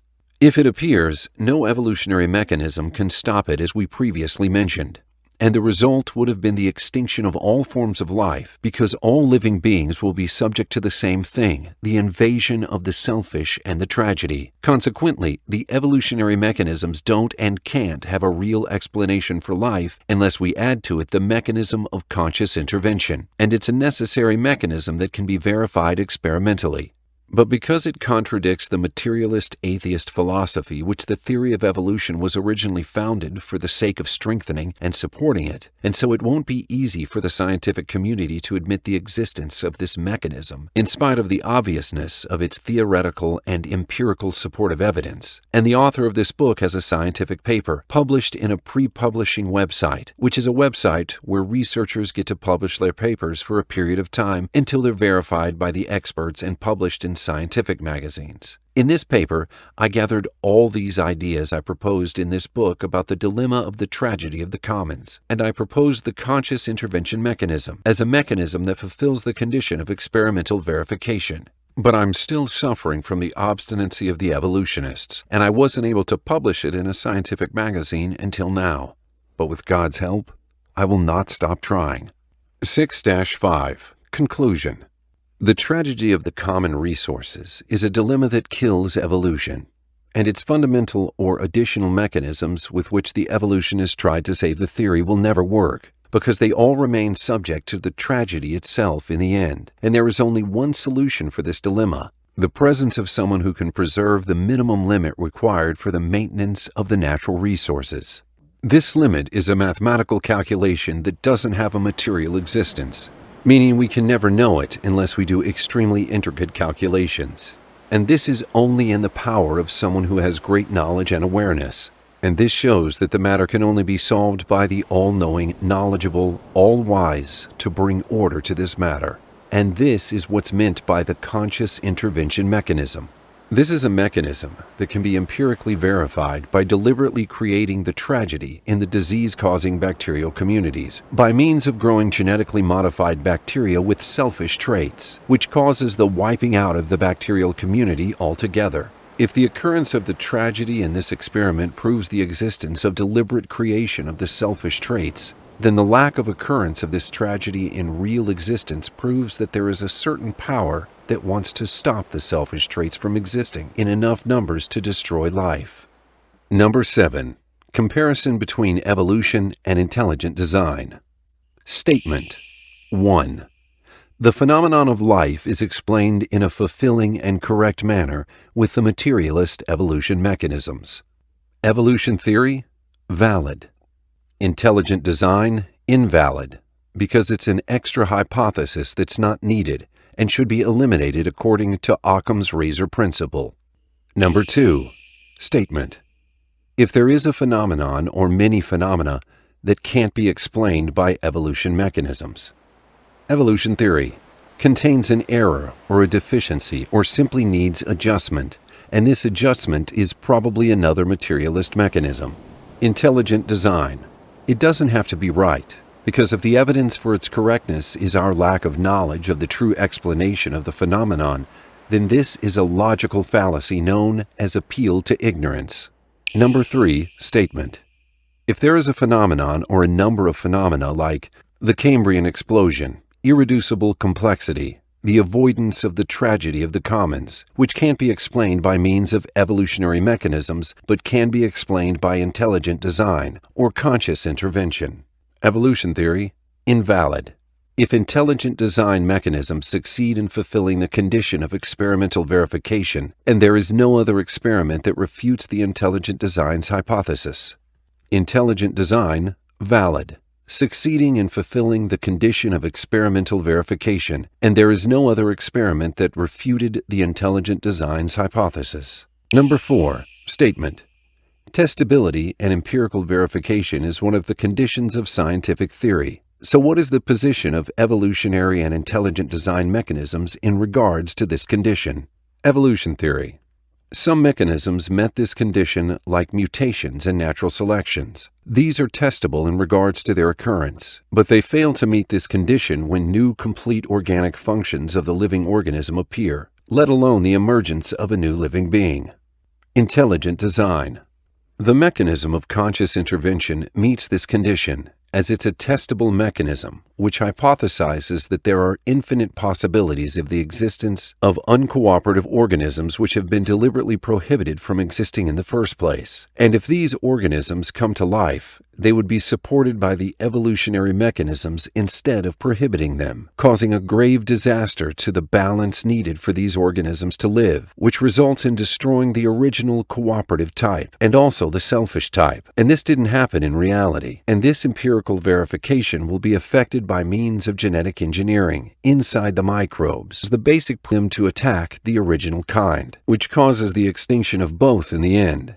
Therefore, we can't assume that the evolutionary mechanisms will prevent those selfish traits, because in fact, they support their existence and proliferation, and we can't assume that these infinite possibilities of the existence of selfish individuals, something that can cause the extinction of all life, and a very real possibility in every part of the living kingdom, we can't say that we're lucky we're still alive, because chance prevented these from appearing into our existence in the first place, and the only reasonable explanation is that these have been prevented on purpose, because we can reverse this process and deliberately create these selfish individuals in order to verify this mechanism experimentally.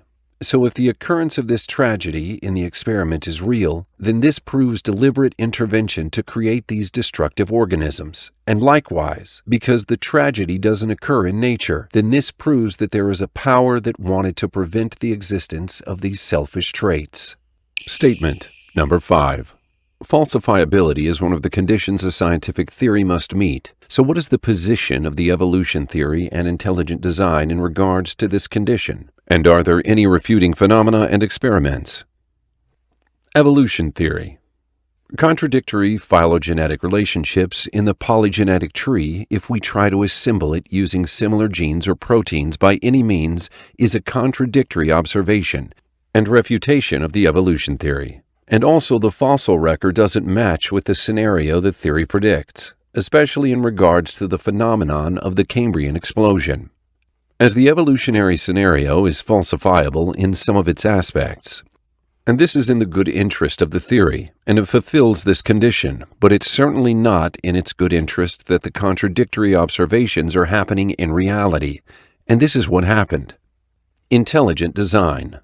1. Irreducible complexity is falsifiable, because if an irreducibly complex organ or system developed in accordance with the evolutionary mechanisms, this could be a refutation of the argument of irreducible complexity. 2. Conscious intervention is falsifiable.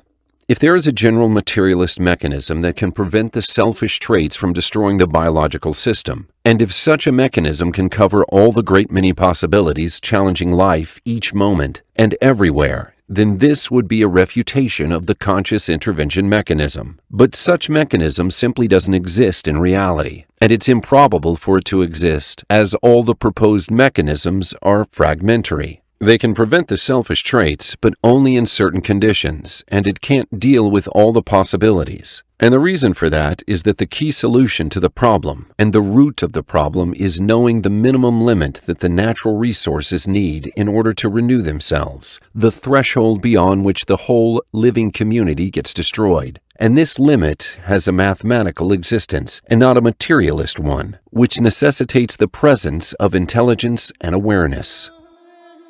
Chapter 4. The Attributes of the Creator and Their Requisites.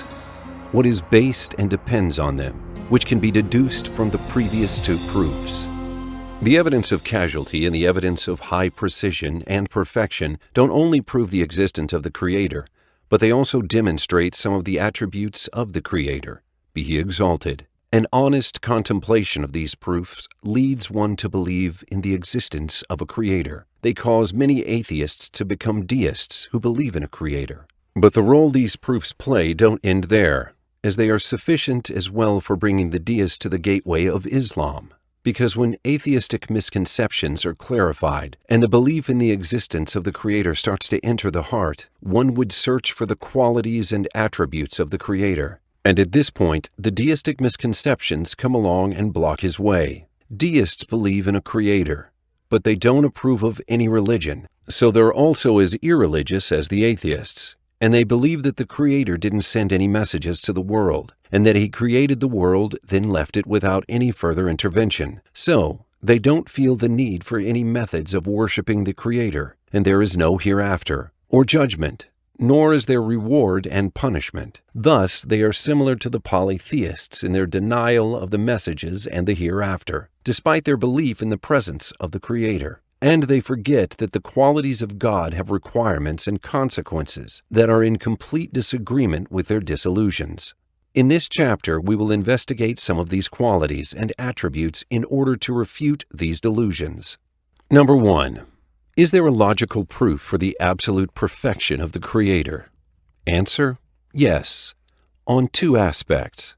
First, the absolute perfection can be inferred from the quality of self-subsistence, which is proved by the causality evidence, because a self-subsistent being must be perfect. And that's because perfect subsistence within the self and the qualities and actions of such self indicate absolute self-sufficiency, and absolute self-sufficiency is absolute perfection, as lack only exists within the circle of causality and the domain of neediness and poverty. If you need something or a reason to do something or acquire a certain quality, then you lack such a thing or quality. Your ability is imperfect and you are governed by causality. But if you don't need anything or any reason to do or be anything, then you are perfect. There is nothing imperfect about you, and you're not subject to cause and effect relationships, but rather you will prevail over everything. This is only realized by the self-subsistent and self-sufficient who doesn't need anything or anyone, be he exalted. From this aspect, self-subsistence is a proof of absolute perfection. The second, absolute perfection can also be inferred from the action of creation,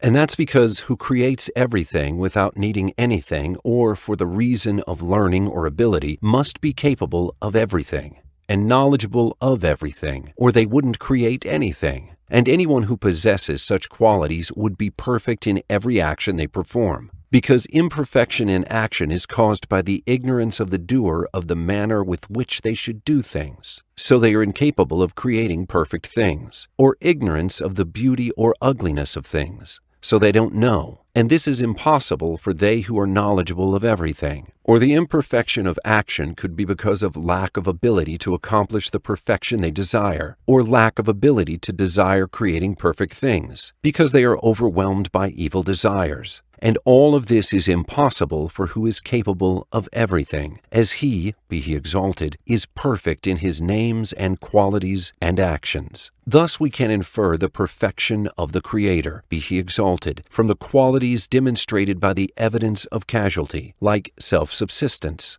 creation, and perfect capability and knowledge. Number 2. Why can't there be more than one Creator for the universe? The presence of two or more creators will certainly cause corruption of the heavens and earth. Because these two or more gods, 3, if they have conflicting wills, then there will certainly be corruption over the heavens and earth. Imagine one of them desiring to create a sun, while the other god doesn't. 4, if one of them prevails over the other, the weaker one cannot be a god. 5, if both wills are in agreement, then one of them is a follower, and a follower can't be a god. 6. Even if they agree to the same things, then there isn't a leader and a follower in this relationship. Then which of them gets to act and which doesn't? And this God, whose will isn't in effect, what aspect of perfection caused him to be incapable of action? Is it humility, for example? Or does he let the other God act in order to avoid trouble with him? Such humility is never appropriate for a god, because he must be a great superior king, not a frail and humbled god, as humility is expected from a servant of God. And this would be a perfect attitude for a servant, because it demonstrates the servant's knowledge of God's truth and their need of him, because everything the servant is or has in life is a gift from his Creator. But to a god, it's an imperfection that doesn't suit him, because the truth of God is greatness. As for fear, it contradicts every aspect of perfection, and we can never imagine the presence of two gods unless we have a faulty perception of God's qualities. So, our knowledge of a single causal system governing the universe is evidence of the presence of a singular will behind it, and consequently, there's only one single God. Number 2. Is sending messages and messengers a requirement necessitated by the Creator's attributes? Sending the messengers is one of the requirements of the Creator's qualities, and one's intellect recognizes that. As just like we can intellectually deduce divine qualities like the perfection and the oneness of the Creator, be he exalted, we can in the same way deduce that he would send the messengers and send down the scriptures. And whoever thinks that the Creator can leave his creation in vain and without purpose after he had created them, they would be assuming evil nature of God. Or, like Ibn al-Qayyim said, Allah be he exalted said, "Then after distress he sent down upon you security, in the form of drowsiness, overcoming a faction of you, while another faction worried about themselves, thinking of Allah other than the truth. The thought of ignorance, saying, 'Is there anything for us to have done in this matter?' Say, indeed, the matter belongs completely to Allah. They conceal within themselves what they will not reveal to you. They say, if there was anything we could have done in the matter, some of us would not have been killed right here. Say, even if you had been inside your houses, those decreed to be killed would have come out to their deathbeds. It was so that Allah might test what is in your breasts and purify what is in your hearts. And Allah is knowing of that within the breasts." Surah Ali Imran 154. And whomever thinks that he leaves his creation in vain without informing them of the instructions to show them the purpose of their lives, that he doesn't send his messengers or send down his books, letting them live like cattle. Whomever thinks that assumes evil nature and intents of God, and whomever thinks that he won't gather his servants after their death in order to reward their good doers and punish the evildoers, and show his creation the truth about what they've been conflicting about, and show the whole creation his truthfulness and the truthfulness of his messengers, and his enemies were the liar ones. They would assume evil nature of God. End of quote. And God described the assumption that he himself cannot send messengers or books as an evil assumption that doesn't fit him, and only those who are ignorant of God's true nature and true appraisal, Allah be he exalted, says, "And there did not appraise Allah with true appraisal when they said, Allah did not reveal to a human being anything. Say, who revealed the scripture that Moses brought as light and guidance to the people? You Jews make it into pages, disclosing some of it and concealing much. And you were taught that which you knew not. Neither you nor your fathers say, Allah revealed it. Then leave them in their empty discourse, assuming themselves. Surah Al-An'am 91. So, sending down the books and choosing the messengers of his books is a requirement of his qualities, on many aspects. 7. A requirement of his merciful nature. Because if you know that you are created by him, then no one else has ever done a greater favor to you than he who created you, and gave you all of the bounties and gifts you're enjoying inside yourself and enjoying around you, as he subjected for you everything you need for your own comfort, and favored you among the rest of all his creation, and provided for you everything you need, and gave you of his mercy, as he is the beneficent, who doesn't need anything from you in return, the most bountiful, the most wise, who put every minute thing in its perfect place. We can understand all these qualities with our minds as we observe the traces and marks in the universe. Can such a creator let you struggle by yourself in this life without guiding you and teaching you to achieve the best quality of life on this earth? Or worse, can he deprive you of the messages to provide you with the best answers for your existential questions he embedded within you? Those questions that you just can't ever ignore as long as you live. Who created me? Why did he create me? What's the purpose of life? And where am I going when I die? Is this consistent with his mercy? You yourself are capable of mercy only because he created mercy in you. And without this mercy, no one would ever be able to mercy another. So how about his mercy? Be he exalted. Why did God teach us the meaning of mercy and made it part of our nature, and the nature of everything inside ourselves and in everything in the universe, while constantly depriving us from it? And we would never know mercy in our lives as long as we don't know the meaning and the purpose of our lives and the right path we should take. Allah be he exalted says, He said, Our Lord is He who gave each thing its form and then guided it. Surah Taha 50. I'm mentioning these verses for the purpose of consolation and not as supportive evidence in this place, because these are saved for arguing with those who don't believe in Islam's truth. But if for the intellectual and intuitive evidence, it's inside of us all, as we all have deep natural knowledge that He who created us will guide us, and that He who guided all creatures to their best benefits will never leave the creature He favored among all of them without guidance, or to be prey for his or her whims and impulses. And the forms of His merciful guidance are too many to be counted, but I'll mention a simple example here. The good food which you smell and taste, you immediately like and eat a lot of it. But if the same food gets decomposed by bacteria and fungus, they produce a nasty smell. And if you eat of them, you'd find a very rotten taste, and you'd get it out of your mouth as soon as possible. The bacteria and fungus growth in the food could very well have given it a delicious taste, and some beneficial fungus like yeast already does that. This is a natural guiding system and a mercy from God, and every guidance and care humans find in this world should remind them that God won't let them live a purposeless and an unhappy life. And this is called priority measure, as He who takes care of you in the simplest matters of life won't leave you to face greater challenges without guidance. And there is no question that the greatest wish of any human, if they are human, is to feel secure, know the truth, and know what does the future hold, and what is their destiny, and what are the best ways for them to survive destruction in the present and in the future. So saying that the Creator didn't send down guiding messages and messengers to inform people with them leads to one of two options. Both are invalid. Either God knows that human need for guidance in regards to the most important aspect in their whole life, the purpose of life and their destiny, He knows that this is a gift greater than all of the other gifts He gave them, like food, for example, but He was incapable of guiding them, which is nonsense, because a creator must be capable of everything. Or He's not aware of this dire need. All nonsense, because a creator should be knowledgeable of everything.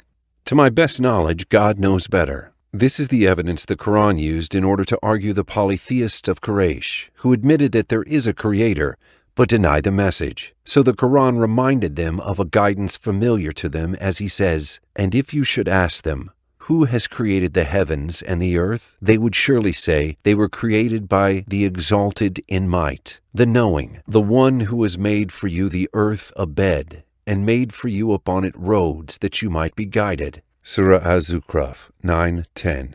Because they travel using the guidance of the most famous mountains as marks, and they use the roads and pathways between these mountains, and the stars in the heavens guide their directions. And if not for these visible marks, they wouldn't have been able to travel in vast deserts. They would have easily died in the middle of the road, and all their trades and lives would stop. So how can he give you this guidance and deprive you at the same time of the most important one, in your lives and the hereafter?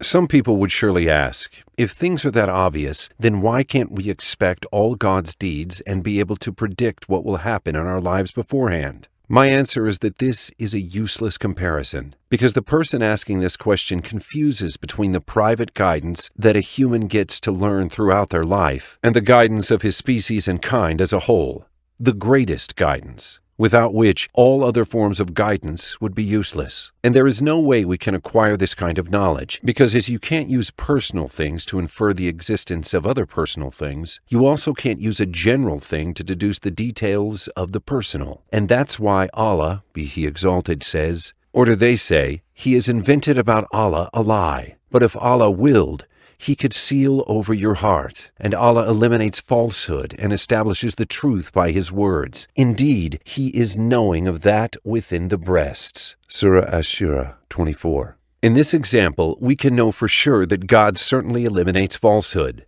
but we can't know the details and the manner with which He does that, and that's why He attached it to a condition. He could seal over your heart, or do anything else according to His wisdom. But He exalted, like the other retribution He mentioned in another verse, it is a revelation from the Lord of the worlds. And if Muhammad had made up about us some false sayings, we would have seized him by the right hand. Then we would have cut from him the aorta, and there is no one of you who could prevent us from him. Surah Al-Haqqa 43:47. So be He exalted, He who sent down the Quran as clarification for all things. And here I mention another example. If I open a book without first looking at its title, and I happen to be looking at page 35, I read it and find that it's talking about subjects and chemical formulas, then I can deduce that the book is mostly a chemistry book. I used a detail to infer the general structure of a thing. But can I similarly use the contents of page 35 in order to know what's on page 210? The answer is of course not. Very well, suppose I didn't open the book, but I only looked at its title, and I found that it's a chemistry book. Will I be able to know what is written in page 35 before I open the book? The answer is also no. That is the difference between accurate and inaccurate inference. 3-3. Divinity. Having the knowledge that God is the great creator rids the heart from clinging to anything else, or loving anything else better than its love for God, or to humiliate oneself or need anything greater than the need of God and humility toward Him. Because a human loves perfection and loves those who are kind and giving toward them. And this isn't possessed by any other than God alone. And humans show humility towards something if they know that their future lies in someone's hands and has the power over them. And this too should only be to God alone. Be He exalted. This is true servitude and nothing else. That's why people have always been servants, no matter how hard they try to deny this fact. They are, in the end, slaves to those people whom they are always glorifying and asking for their approval. But they might be guided to the true God who deserves this kind of servitude, because He's the only creator. Or they might not be able to be guided, and they consequently worship other gods than the true God, attributing to them some or all His qualities, thus doing great injustice to themselves by following their whimsical wishes, either because they want to allow themselves to do whatever they want to do, or because of ignorance. And Ibn al-Qayyim eloquently describes this situation in these poetry verses. They escaped the servitude they were created for, so they were afflicted with the slavery of the self and of Satan. As honest contemplation of the Creator's qualities and human's true nature and intuition leads one to the knowledge of one true God, because if the Creator alone is the one who's absolutely perfect and absolutely bountiful, He had thus embedded within our nature love and humiliation toward Him. and this requires asking for His approval and fearing His punishment. So how are we to know what brings God's love into our lives and what brings His wrath in each and every detail of our lives without a clear and undeviating message? It would be an impossible task. And even if we know, by means of our intellect and intuition, that God loves goodness and despises evil, this would be insufficient for us when we apply these concepts to our life. Because a human can unwittingly do evil things, thinking that they're good, and they could mistake good things for evil ones. And minds can be various in their assessment of things, and natural instincts can be perverted and changed. So how would God let the humankind struggle blindly without a clear message to which they can refer in order to observe the right path that leads to His contentment, which is the path of truth and goodness for all human beings as well? 3-4. The requirement of the quality of wisdom. If God didn't send down the Scriptures and didn't send down the messengers, He can never hold us accountable for our deeds, because we didn't have the chance to know which things and behaviors He approves of and which He doesn't. So how are we going to be responsible if we are ignorant of these? Consequently, we would think that this life of ours is only the life we have, and that everything ends with it, without any accountability afterwards. And this means that all are equal. The transgressors are equal with the victims. The killers are equal with their victims. The builders are equal with the destroyers. And everything and every meaning in this universe becomes meaningless and empty. And even attributing such foolishness to God, be He exalted. As such horrible imperfection can't be attributed to God, and God inspires us by means of intuition, our natural compass, with the ability to know that wisdom is not like foolishness, and corruption is not like reformation. As He, be He exalted, says, "And we did not create the heaven and the earth, and that between them aimlessly." That is the assumption of those who disbelieve. So woe to those who disbelieve from the fire. Or should we treat those who believe and do righteous deeds like corrupters in the land? Or should we treat those who fear Allah like the wicked? Surah Sad 27:28. He also says, "Indeed, in the creation of the heavens and earth, and the alternation of the night and the day, are signs of those of understanding, who remember Allah while standing or sitting or lying on their sides, and give thought to the creation of the heavens and the earth, saying, O Lord, You did not create this aimlessly. Exalted are You above such a thing. Then protect us from the punishment of the fire. O Lord, indeed, whoever You admit to the fire, You have disgraced him. And for the wrongdoers there are no helpers. Our Lord, indeed, we have heard a caller calling to faith, saying, Believe in your Lord, and we have believed. Our Lord, so forgive us our sins and remove from us our misdeeds, and cause us to die with the righteous." Surah Ali Imran 190-193. Chapter 5. Why Islam? If a human admits the existence of the Creator, then they acknowledge that He sent the messages and messengers. At this point, they will start searching for the true belief, and then you would probably hear those who say to you, "Which God is the true God I should worship? Zeus, or Krishna, or Buddha, or Marduk, etc." And also say, "There are thousands of religions out there, so how do I know which is truest?" And the answer for this question is, there are not thousands of religions, or thousands of gods, or anything. There are only Judaism, Christianity, and Islam. Those are the ones sent down from God, and all the other religions never claim that they are messages from God, but rather they are positively human philosophies constructed by some individuals. But let's assume for a moment that there are indeed 1,000 religions out there. What is our criteria in our search for the true religion?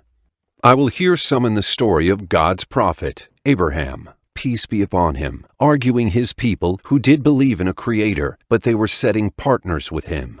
And the beloved Abraham showed them by being an example of a genuine truth seeker where they should begin their search, using, during his blissful journey for the truth, his intellectual and intuitive faculties, which naturally seek for the true God. So he was ready to worship any being or anything that fulfilled the qualities he intuitively knew, and abandoned everything that doesn't meet his criteria. Allah, be He exalted, said, "So when the night covered him with darkness, he saw a star. He said, 'This is my Lord.' But when it set, he said, 'I like not those that disappear.' And when he saw the moon rising, he said, 'This is my Lord.' But when it set, he said, "Unless my Lord guides me, I will surely be among the people gone astray." And when he saw the sun rising, he said, "This is my Lord. This is greater." But when it set, he said, "O my people, indeed, I am free from what you associate with Allah. Indeed, I have turned my face toward He who created the heavens and the earth, inclining toward truth, and I am not of those who associate others with Allah." Surah Al-An'am 76 through 79. The first criterion then was, he said, "I like not those that disappear," which indicates that we are naturally guided to worship God and be near Him, and ask for His help each moment. One can't be a servant to God half the day, and spend the rest of the day without a need for Him. So, a God who would disappear and be present only at certain times, a God who doesn't see me all of the time, who doesn't hear my calls all of the time, who doesn't guide me and be always present, is not fit to be a God, according to my intuition. And this is similar to what Abraham said to his father. Mention when he said to his father, "O Father, why do you worship that which does not hear, and does not see, and will not benefit you at all?" Surah Miriam 42. The second criterion. But when it is set, he said, "Unless my Lord guides me, I will surely be among the people gone astray." Only a God worth worshiping can speak and clarify and guide. This is like his saying, "Be he exalted." And the people of Moses made, after his departure, from their ornaments a calf, an image having a lowing sound. Did they not see that it could neither speak to them nor guide them to a way? They took it for worship, and they are wrongdoers. Surah Al-Araf 148. And also his saying, "Say, are there of your partners any who guides to the truth? Say, Allah guides to the truth. So is he who guides to the truth more worthy to be followed, or is he who guides not unless he is guided? Then what is wrong with you? How do you judge?" Surah Yunus 35. The third criterion. Rising, he said, "This is my Lord. This is greater." Which means that God should be greater than anything else, because if there is anything greater than Him surrounding Him, then that would be a terrible imperfection. And intuition loves greatness and absolute perfection. And so perfect love and humility can't be achieved, which are true servitude, unless if they are directed toward the greatest and most perfect of all. These intellectual and intuitive qualities never apply to any of the pagan or polytheistic religions, because it includes setting partners with God and making them equal to Him, which is nonsensical, and putting God in an inferior position. And the same thing applies to Judaism and Christianity, which are unfortunately distorted, because when you read the Quran and the New and Old Testaments, you will then be able to discern which contains the true words of an omnipotent and all-knowledgeable God, and through this distorted, obvious human intervention with lack of respect for God, and attributing terrible imperfections to Him, be He exalted, like regret, fear, lack of ability, ignorance, stinginess, as shown in the distorted Old Testament, where they detected Jacob, peace be upon him, as a human being who physically struggles with God, also making Jesus a son and an equal to God, as shown in the New Testament. And this is an outright obscenity toward God too, because if you say that God, who there is nothing like Him, made Jesus, peace be upon him, His own son, you would have created equals for God, because a son is part of his Father. God be exalted over all of these things. Imagine being an employee at a bank where one day you're visited by a number of people carrying personal checks, and each one asks you to cash from an account that belongs to one of the sons of the original account holder. And as you look at the checks, you find many different signatures on all of the checks. The only option you will have then is to match the signatures with the signature in the bank's records, and then you will get to know which checks are authentic and which aren't.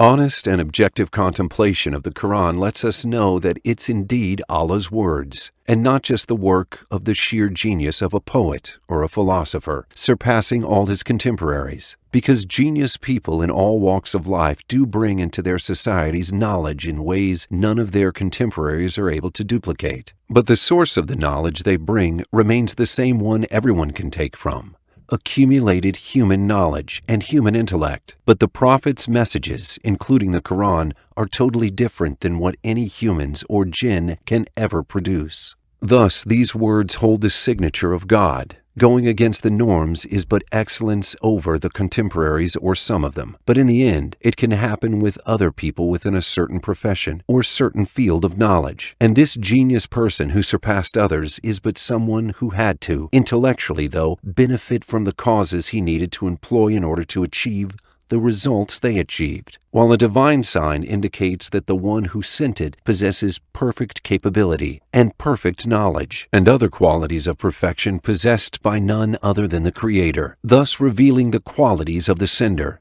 So when people see it, they'd be able to know that it came from their God. Quran is not the same as human words, but rather its words indicate supreme knowledge and capability surrounding everything. As Allah said, "Say, O Muhammad, it has been revealed by He who knows every secret within the heavens and the earth. Indeed, He is ever forgiving and merciful." Surah Al-Furqan 6. And that is why no one ever could or ever can imitate it or produce something like it, because it's Allah's words. To have a clearer picture about the difference between Quran and human words, let's look at these examples. Number 1.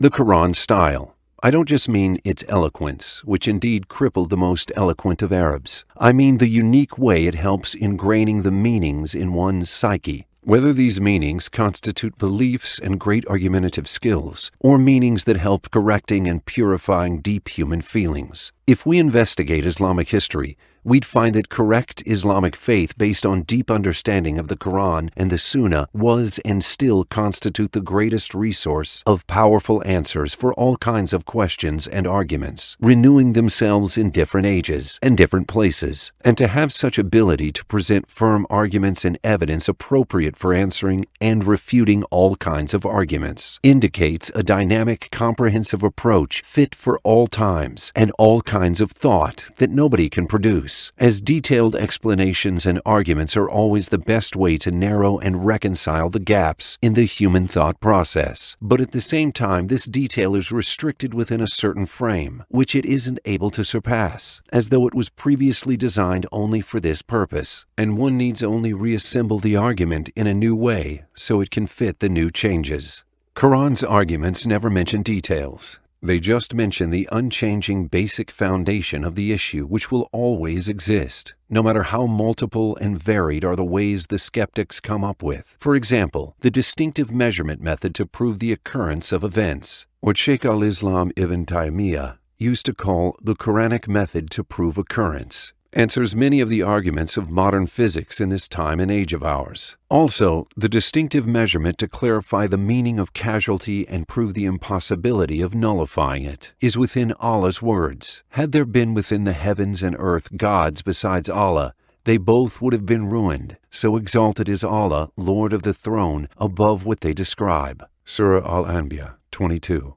Because if we assume the presence of something at any time or space which isn't governed by causality and natural laws, this thing will surely dominate everything else, and nothing would be able to stop it from overcoming any other law or system, or the very characteristics of its makeup. And it will be just like another God who wanted to bring about a new system other than the one Allah made to be governed by casual interactions. And knowing that this never happened lets us know that there is only one system, as nothing actually exists outside of this system, and a single will. There are no two gods, and our knowledge of the presence of a single system in this universe is sufficient to prove that causality governs the existence of all living beings.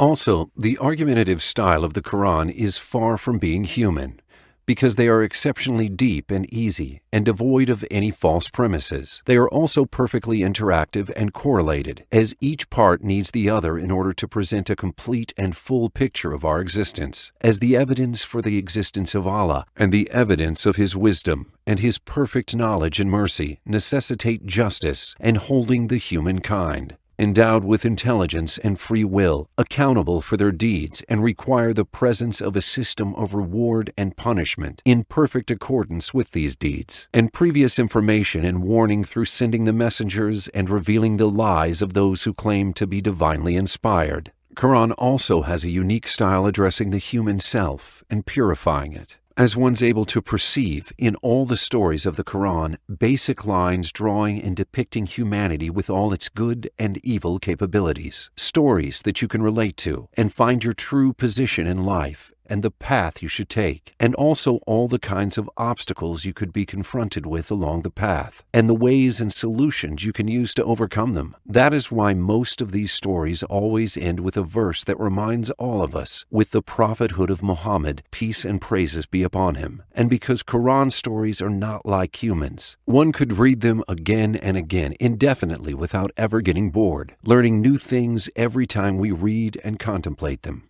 Number 2. Quran's laws are not the same as humans, as they contain no contradictions at all, and its laws are applicable to any human affair, anytime, anywhere. They are comprehensive and wise and appropriate for all people. For example, the Quranic order of preserving family bonds is a general one. It doesn't tell you how you can do it, nor does it tell you how many times you should do that. It just leaves it open.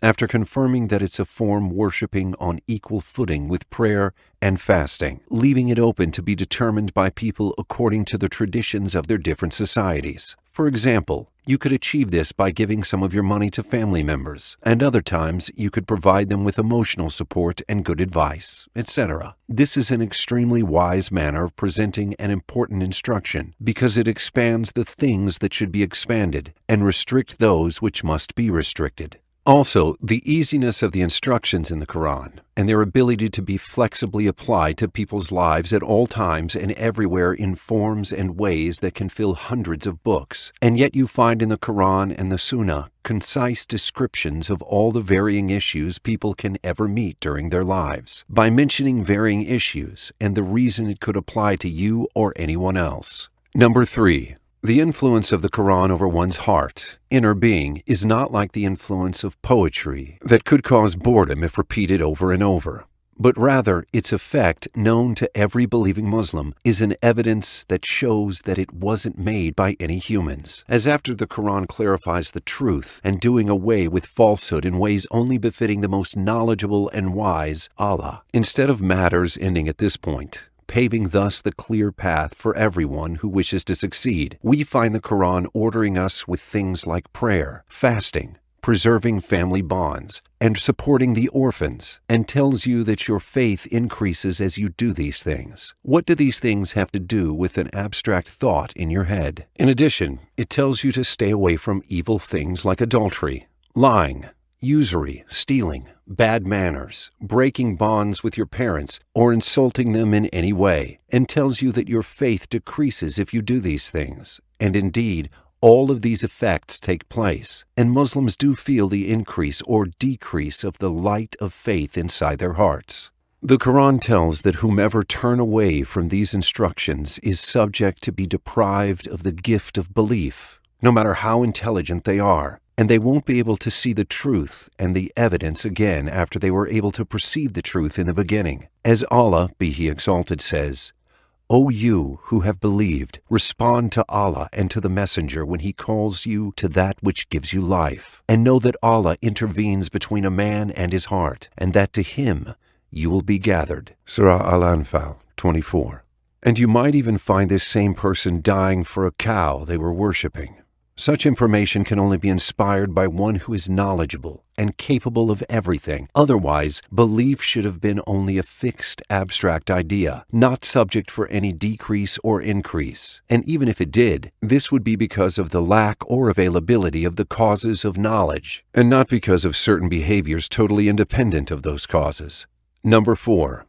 The Quran tells us the future in ways totally different than the practices of any kind of fortune tellers, who could tell you one true thing about yourself among 100 lies in the same single information. As the Quran extensively navigates the past, the future, and present of the world, every single thing it says is true. And one famous example is the Quran's prophecy that the Byzantines would be defeating the Persians in a few years. Few traditionally meaning 3 to 9. As Allah said, the Byzantines have been defeated in the nearest land, but they, after their defeat, will overcome within 3 to 9 years. To Allah belongs the command before and after, and that day the believers will rejoice. Surah Ar-Rum 2-4.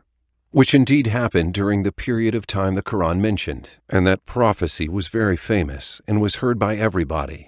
And polytheist at the time challenged the Prophet's companion, Abu Bakr al-Siddiq, R.A., making a bet over the numbers of years it should take before it happens. And because the Islamic library is rich with books about the different miraculous aspects of the Quran and the evidence of the prophethood of Muhammad, I shall stop at this point. Chapter 6. Post-Evidence Phase. Various philosophical and religious questions. The subjects we will be discussing in this chapter aren't directly concerned with disproving the principle of evidence of belief, and that's why I named the chapter Post-Evidence Phase. Because there could be something within a person's heart that is preventing them from believing, even though they know that the evidence for faith is true, and that the doubt they still have in their heart doesn't contradict the fundamentals of belief. This is a condition called emotional atheism, and I don't mean by it that the person's questions or skepticism are trivial, or that they don't require attention, but rather that anyone who has these questions or issues should examine them in the light of the evidence of belief they're already convinced with, letting these be the judge, and consequently being able to hold on to their faith despite the presence of such disturbances. But to do the opposite and start questioning the now established fundamentals of faith, according to the aforementioned doubts, is either emotional behavior or yielding to whimsical wishes, and can never be a correct logical behavior supported by reasonable justifications. On the other hand, I will discuss subjects that demonstrate the real ugliness and terrible contradiction of the irreligious thought structure, but I don't consider that this result can be solely relied upon as independent evidence for the fallacy of irreligiousness. Number 1. What is the answer to the problem of evil? This diagram 41 demonstrates the meaning of the famous dilemma known as the evil problem. The answer to the problem of evil. The first question, does evil exist? The Epicurean's design is 1, if yes, then; 2, if no, then. Our answer is yes. But God's creation of evil is not evil in and of itself, because it brings about greater good, which makes goodness the end result, and achieves higher purposes, such as people who deserve goodness, gaining it through having patience toward evil, resisting it, and struggling against it, or people who deserve punishment being subject to it through the sole means of their willful choice of doing evil. The second question, can God prevent evil? The diagram's answer is 1, yes, 2, no. Our answer, yes, he can prevent evil, as he's capable of everything. But he doesn't, because evil contains necessary goodness, as previously shown. The third question, does God know about all the evil? The diagram's answer, 1, yes, 2, no. Our answer, yes, as he is knowledgeable of everything. The fourth question, does God want to prevent all evil? The diagram's answer, 1, if yes, why is there evil? 2, if no, then God is not good and merciful. Our answer, no, because if he prevented evil, those who deserve goodness wouldn't be able to gain the goodness contained in recognizing evil and resisting and confronting it. And those who deserve punishment because of their choice and their ability to commit evil won't be punished. Because if God holds someone accountable for an evil deed this person never wanted or willed, he wouldn't be just, and this shows that leaving room for evil to appear and be recognized is the way his mercy is given to people who deserve it, and his perfect justice is attained by punishing those who choose evil, unlike the way the diagram puts it. The fifth question, then why is there evil? The diagram's answer, 1, to test us. If God is all-knowing, he would know what we would do if we were tested. Therefore, there is no need to test us. 2, because of the devil. An all-powerful, all-knowing, and all-good God could and would destroy Satan. Our answer, yes, to test us, and for the wisdom we mentioned. And God knows what we would do because he is all-knowing. And he did not test us in order to know, as the diagram claims. But the reason for this test is to show, demonstrate, manifest those actual deeds, in order to show us from what we know that we did out of our true free will, that we deserve the assigned judgment, and not because of God's previous knowledge of what we would choose. So, the reason behind the test is to establish in our eyes the merit of whichever assigned judgment, and not to help an all-knowledgeable God acquire new knowledge which he didn't have. The sixth question, can God create a world without evil? The diagram's answer, 1, yes, 2, no. Our answer? Yes. The seventh question. Why didn't God create a world without evil? The diagram's answer. 1. To test us. If God is all-knowing, He would know what we would do if we were tested. Therefore, there is no need to test us. 2. To give us free will. Our answer, both to test us and give us free will, and for other wisdom too. And the objection to the first answer was already discussed in question 5's answer. The eighth question. Can God create a universe and give us free will without the existence of evil? The diagram's answer, 1. Yes. Then why didn't He create a world without evil? 2. No. Then God is not all-powerful. Our answer, no, yes. And no, no. Because this is a meaningless play on words, meaning that it's an inherently impossible question. And that's why they call it the loaded question. Because the true meaning of the question is, can God create a world and give us free will to choose between good and evil, but without free will to choose evil? So the question proves the existence of free choice to choose evil. Then it denies the need for its existence, which makes the end result 0. When these people bring a true question, then we can provide the answer. And here is an open question for them. Mention only one difference between good and evil from your atheist and materialist viewpoint. Number 2. The materialist solution for the problem of evil. Is it atheism or sadism? When a human watches the pain of the people and animals around them and their mental or physical suffering, they naturally experience pain and bitterness themselves because of it. This is called sympathy. They would want to help alleviate their suffering, even if it's at the expense of their personal comfort, due to the natural feelings of mercy and love of goodness God put in each human's heart. They might sometimes wonder why God didn't prevent this when He could, since He's all-powerful, and He is no doubt more merciful toward His creatures/servants than they are themselves. He is no doubt the most merciful toward His servants, for He is the one who installed the mercy in our hearts. The logical answer is that God has a natural will as well as a cosmic will. The first one means that God loves, and the second one means what God willed to happen in the universe. What happens in this world must have occurred in accordance with God's will, but not necessarily what He loves, because He could cause things He doesn't love to happen in order to achieve a certain wise purpose, like shortages of money, or food, or health and well-being, in order for Him to test these people and give them the free choice to perceive the goodness contained within those disasters, and to choose freely the ways to live good lives in this life and hereafter, and other logical reasons, which are correct and very logical to us as believers. But the atheist who loses their faith in God and goodness because of this problem, and who doesn't accept these solutions which Islam provides, falls into terrible contradiction.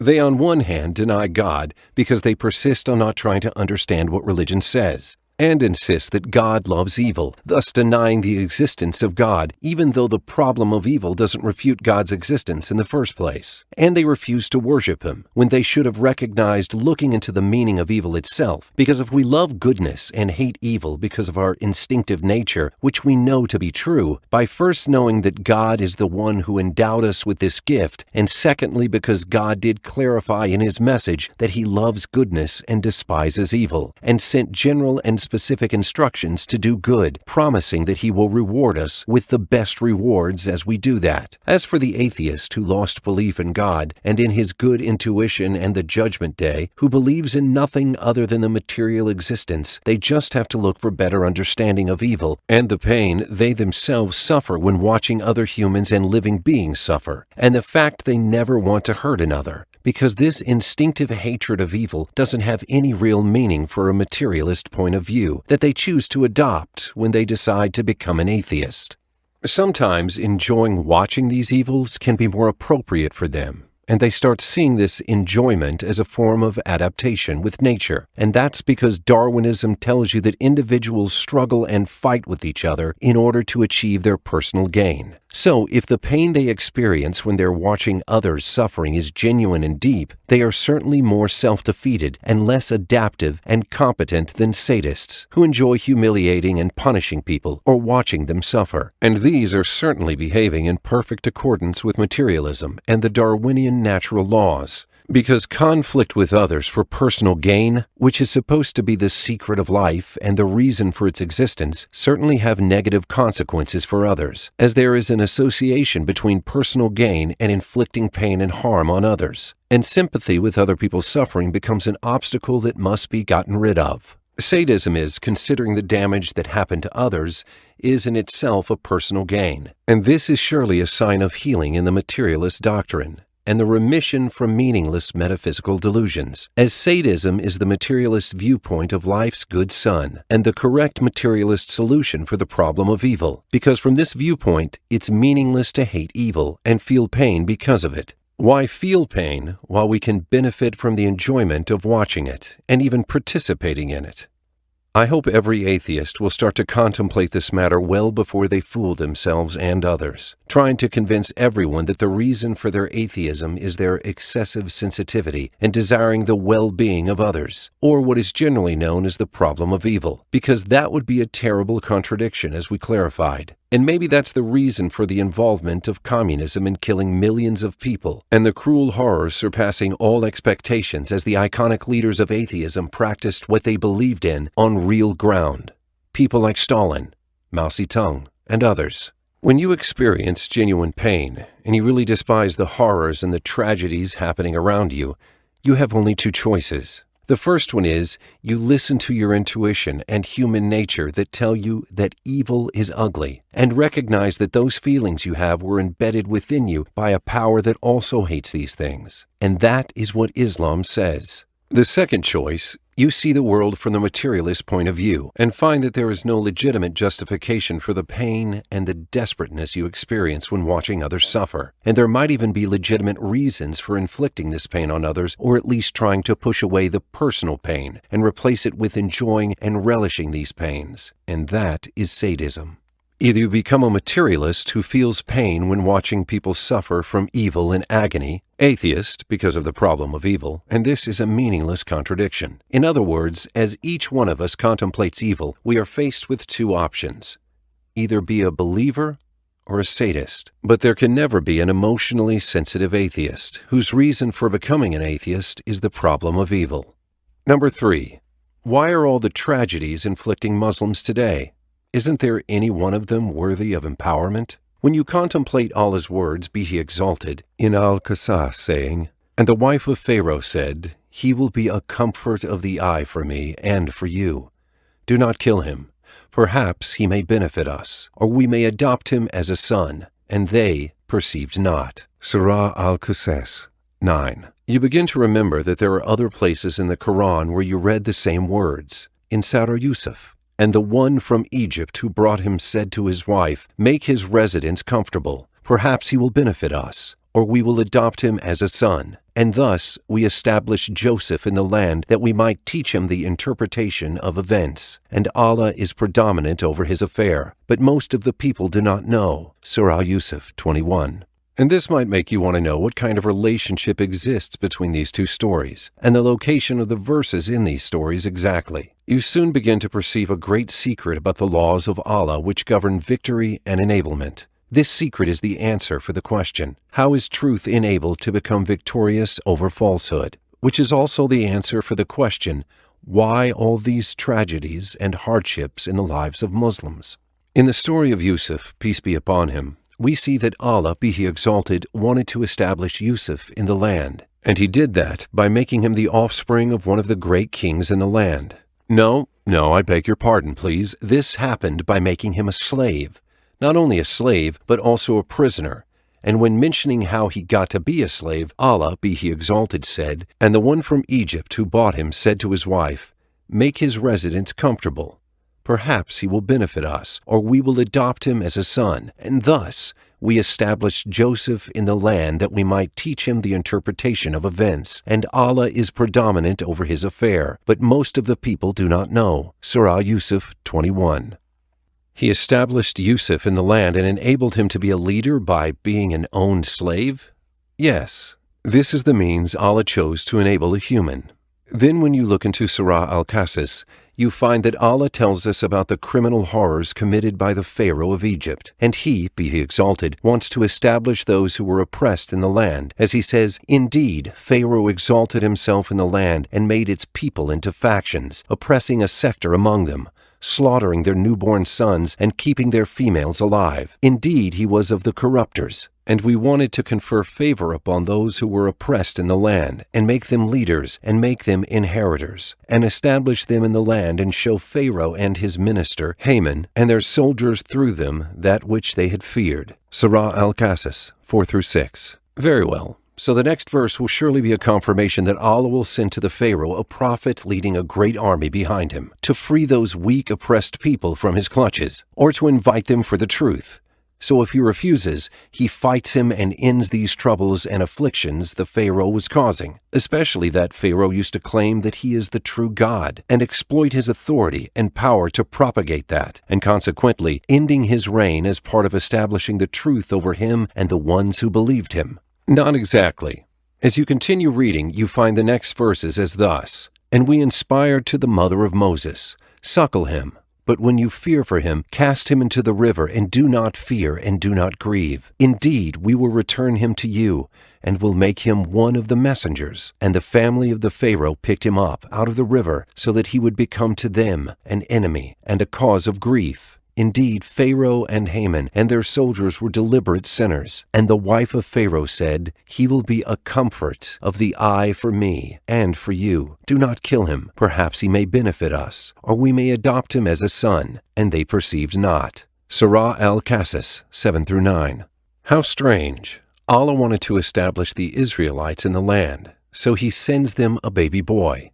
In addition, He sends him in the year the Pharaoh decided to kill all newborn boys. Then He inspires Moses' mother to cast him in the river if she fears for his safety, in order to be picked up by none other than the Pharaoh himself. This makes you stop and think. Everything is going in exactly the opposite direction of our imagination and expectations. Allah's prophet Lot, peace be upon him, also received victory in ways he never expected. He was visited one day by angels in the form of extremely handsome men, something which made him worry about the wicked ones and his people's terrible reaction if they see them. And the victory day was the same day he thought it was going to be the worst day in his entire life, because this time his people would terribly humiliate his guests. Allah, be He exalted, says, "And when our messengers, the angels, came to Lot, he was anguished for them, and felt for them great discomfort, and said, 'This is a trying day.'" Surah Hud, 77. The same thing repeats itself in Prophet Muhammad's story. Praises and peace be upon him. As in this example, he was enabled to enter Mecca, after which people entered into the religion of Allah in multitudes, as Surah Al-Nazir depicts.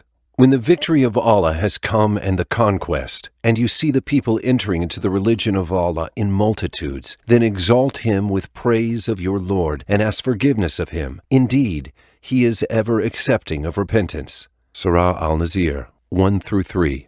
Entering Mecca was achieved with the Treaty of Hudaybiyah, which was a shattering earthquake for all the great champions of the Prophet except Abu Bakr, because of the terribly unjust conditions the Prophet, peace be upon him, consented to. And everyone who'd watch this event would think that it would be the end of Islam and the declining of its light. But Allah named it victory and sent down Surah Al-Fath, Surah of Victory. So praised be Allah, He made the Prophet victorious and established him in the land the same way He established other prophets before him, as if this is a basic divine law for strengthening and enabling the truth to conquer falsehood. And Allah knows best. Many benefits can be deduced from these lessons. 1. Allah shows His ability, because if victory and establishment in the land happened according to normal causes, there wouldn't be any miracle or sign in enabling the prophets and messengers and people of truth to be successful leaders. Number 2. We have firm belief that Allah will eventually make truth victorious and nullifies the falsehood, no matter how strong and great evil seemed. So we never lose hope whatever the circumstances around us look like, as the day of victory might be the very day we think it's going to be the worst day of our lives. If not for Allah establishing this principle in the lives of the prophets and good people, we wouldn't have been able to benefit from that. Number 3. To realize patience as a way of worshiping Allah, which is the faithful partner of certainty in a Muslim's life, because patience is never an exceptional quality, but rather it's a virtue that Muslims always practice. We obey Allah patiently throughout our lives and teach ourselves to be patient by staying away from the things that displease Him. And we are also patient through painful hardships, which are Allah's gifts for us. A Muslim's life fluctuates between many degrees of patience, and that's why you find the Quran mentioning patience as a basic foundation in a believer's life, never departing them until they meet their Lord. The Quran also considers it the key to victory as shown in the Prophet's hadith. Know that with patience comes victory, and that with adversity comes relief comes, and that with hardship comes ease. This part is the answer for the question, why are there all these adversities inflicting Muslims today? And the answer is, if there aren't adversities in one's life, we wouldn't know relief, and there wouldn't be something worthwhile all the patience we exercise in the face of these hardships. And if realizing patience is one of the most important purposeful ways of life, then religion wouldn't make it the faithful friend of a believer in this way. And the eminent among the people of Pharaoh said, "Will you leave Moses and his people to cause corruption in the land and abandon you and your gods?" Pharaoh said, "We will kill their sons and keep their women alive, and indeed we are subjugators over them." Said Moses to his people, "Seek help through Allah and be patient. Indeed, the earth belongs to Allah. He causes to inherit to whom He wills of His servants, and the best outcome is for the righteous." Surah Al-Araf 127 to 128. Allah, be He exalted, says, "And we caused the people who had been oppressed to inherit the eastern regions of the land and the western ones, which we had blessed. And the good word of your Lord was fulfilled for the children of Israel, because of what they had patiently endured. And we destroyed all that Pharaoh and his people were producing, and what they had been building." Surah Al-Araf 137. He also says, "Those will be awarded the chamber for what they patiently endured, and they will be received therein with greetings and words of peace." Surah Al-Furqan 75. And also says, "And we made from among them leaders guiding our command, when they were patient and when they were certain of our signs." Surah Al-Sajdah 24. "Peace be upon you for what you patiently endured, and excellent is the final home." Surah Al-Ra'd 24. "Or do you think that you will enter paradise while such trial has not yet come to you as came to those who passed on before you? They were touched by poverty and hardship, and were shaken until even their messenger and those who believed with him said, 'When is the help of Allah?' Unquestionably, the help of Allah is near." Surah Al-Baqarah 214. "Or do you think that you will enter paradise, while Allah has not yet made evident those of you who fight in His cause, and made evident those who are steadfast?" Surah Ali Imran 142. "By time, indeed, mankind is in loss, except for those who have believed and done righteous deeds, and advised each other to truth, and advised each other to patience." Surah Al-Azir 1-3. "And when Saul went forth with the soldiers, he said, 'Indeed, Allah will be testing you with a river. So whoever drinks from it is not of me, and whoever does not taste it is indeed of me, except one who takes from it in the hollow of his hand.' But they drank from it, except a very few of them.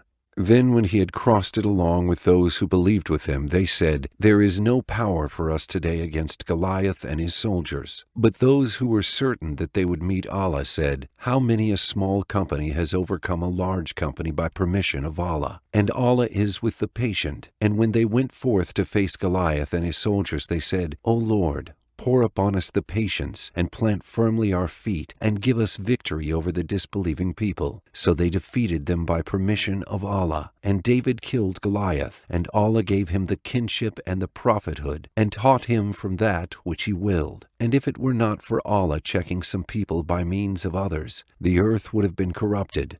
But Allah is full of bounty to the worlds." Surah Al-Baqarah 249-251. "And how many a prophet fought, and with him fought many religious scholars. But they never lost assurance due to what afflicted them in the cause of Allah, nor did they weaken or submit. And Allah loves the steadfast. And their words were not but they said, O Lord, forgive us our sins and excesses committed in our affairs, and plant firmly our feet, and give us victory over the disbelieving people. Surah Al-Imran 146 through 147. Number 4. Is atheism an enemy of paganism, or is it its righteous offspring?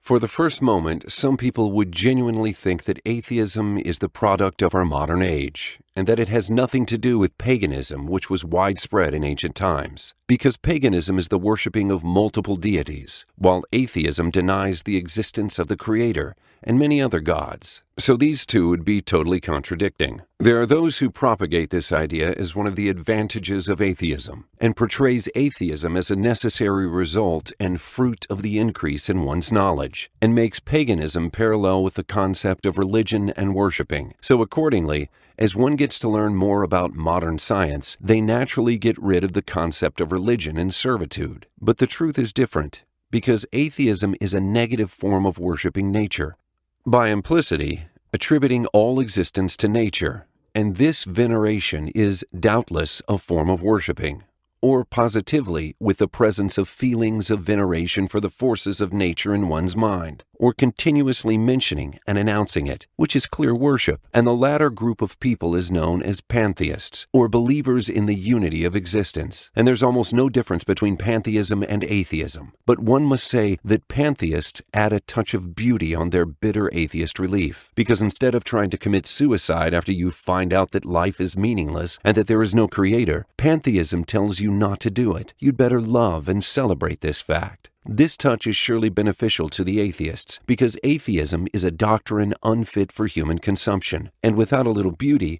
things will be really tough for atheists. So atheism doesn't really do away with servitude and veneration for something, but rather, it's one of its forms. But the interesting thing about this is that the line of thinking has other different names, including sweet names like naturalist paganism. And these are also known as pagan atheists. And this is how their slogan looks, like Figure 42, which implies that atheism and paganism are two sides of a single coin. An interested philosopher, Stephen Imris, says in one of his articles titled as, "Can Atheists Be Pagans?" that there is no problem for an atheist to be pagan, or for a pagan to be an atheist. And he cites an online survey about the definition of paganism, the result of which was that 87% of people considered paganism a form of veneration of nature, while only 10% think that it's a worship of multiple deities. The truth is, paganism in a deeper sense is really a veneration of nature, and symbolizing of natural phenomena in our understanding of them. For example, symbols of the sun deity, the moon deity, the femalehood deity, the war deity, etc., where all of these deities are involved in stories full of resentment, rebellion, fear, and greed, and other things in a scene that couldn't be further from true veneration of any god, and nothing like Islam's love and exaltation of God. The polytheists of Quraysh used to insult God, even though they believed that He was the Creator, and that He is one of the gods they worshipped. Allah, be He exalted, said, "And do not insult those they invoke other than Allah, lest they insult Allah in enmity without knowledge. Thus we have made pleasing to every community their deeds. Then to their Lord is their return, and He will inform them about what they used to do." Surah Al-An'am 108. And if you examine paganism closely, you find that it's a mixture of arrogance, weakness, rebellion, and begging. Because as humans know that they are weak, subjugated, and in need of help, whether from the natural forces subjected to humans by God, or His mind, or by lucky chance, or anything else. At the same time, he's very unhappy with his situation, and thinks that he shouldn't constantly be so weak or humiliated. Paganism is but a depiction of this epic scene, and the pagan human created those multiple deities so he can describe his inner conflicts. So it would be very naive of us to think that paganism is real veneration and worship of those deities, as these deities' share of veneration is only the share of human beings of weakness and need for help. Machines will play a significant role in this play afterwards, because a human gets to find an object onto which he can pour his wrath if he doesn't get what he wants, and also the symbol which he can use to express his pride and arrogance if he does get what he wants. As deities in paganism are but a mirror reflection of this human pride and resentment, and this is the same as the atheist viewpoint of nature. Nature conquers him, and gets angry and rebellious, and then he gets to have some of its bounties, and he celebrates and venerates it. So his mind and knowledge become great. Paganism and atheism are indeed two sides of a single coin. Or you could say that atheism is modern paganism. So atheism is not getting rid of authority and objects of veneration in reality. And also paganism is not the realization of veneration and exaltation of nature with their true meanings. If you look closely, you'd find that these two concepts are interrelated to a great extent. And you would see that today's atheism is but a repeated form of centuries-old paganism. The best figurative embodiment of this paganist atheist scene, full of resentment, pride, rebellion, and humiliation at the same time, is depicted in the words of O Fortuna, which is one of the first scripts of the poems of Carmina Burana, figure 43, which are a group of anonymous paganist poems dating back to the 13th century. The poems are filled with debauchery, heresy, wine imbibing, women and sex. But the first part of these, called O Fortuna, describes the problem of evil, the most famous reason for atheism, in the form of addressing the deity of fortune, Fortuna, of Greeks and Romans. And it's a paganistic speech directed from worshippers to their deity. In it, the vast difference between the concept of worship in Islam and the concept of worship in paganism. A speech filled with insults and hatred and belittlement of that God. And at the same time, a depiction of the problem of evil in the atheist manner. And many of us might recognize this poem, but we never really searched for the meaning of its Latin words. As since Carl Orff composed the music for some of Carmina Burana's poems in the 30s of the last century, it has become one of the most famous cantatas of epic music in the world. Number 5. Why do we say that there can be no morals without religion? There can be a theist without ethics. But these ethics have no root in atheism. In other words, if there is a believer who has bad manners, then his behavior is inconsistent with his religion. But if an atheist has good manners, then he's inconsistent with his philosophy in life, because there is no logical reason in his philosophy for one to have good manners.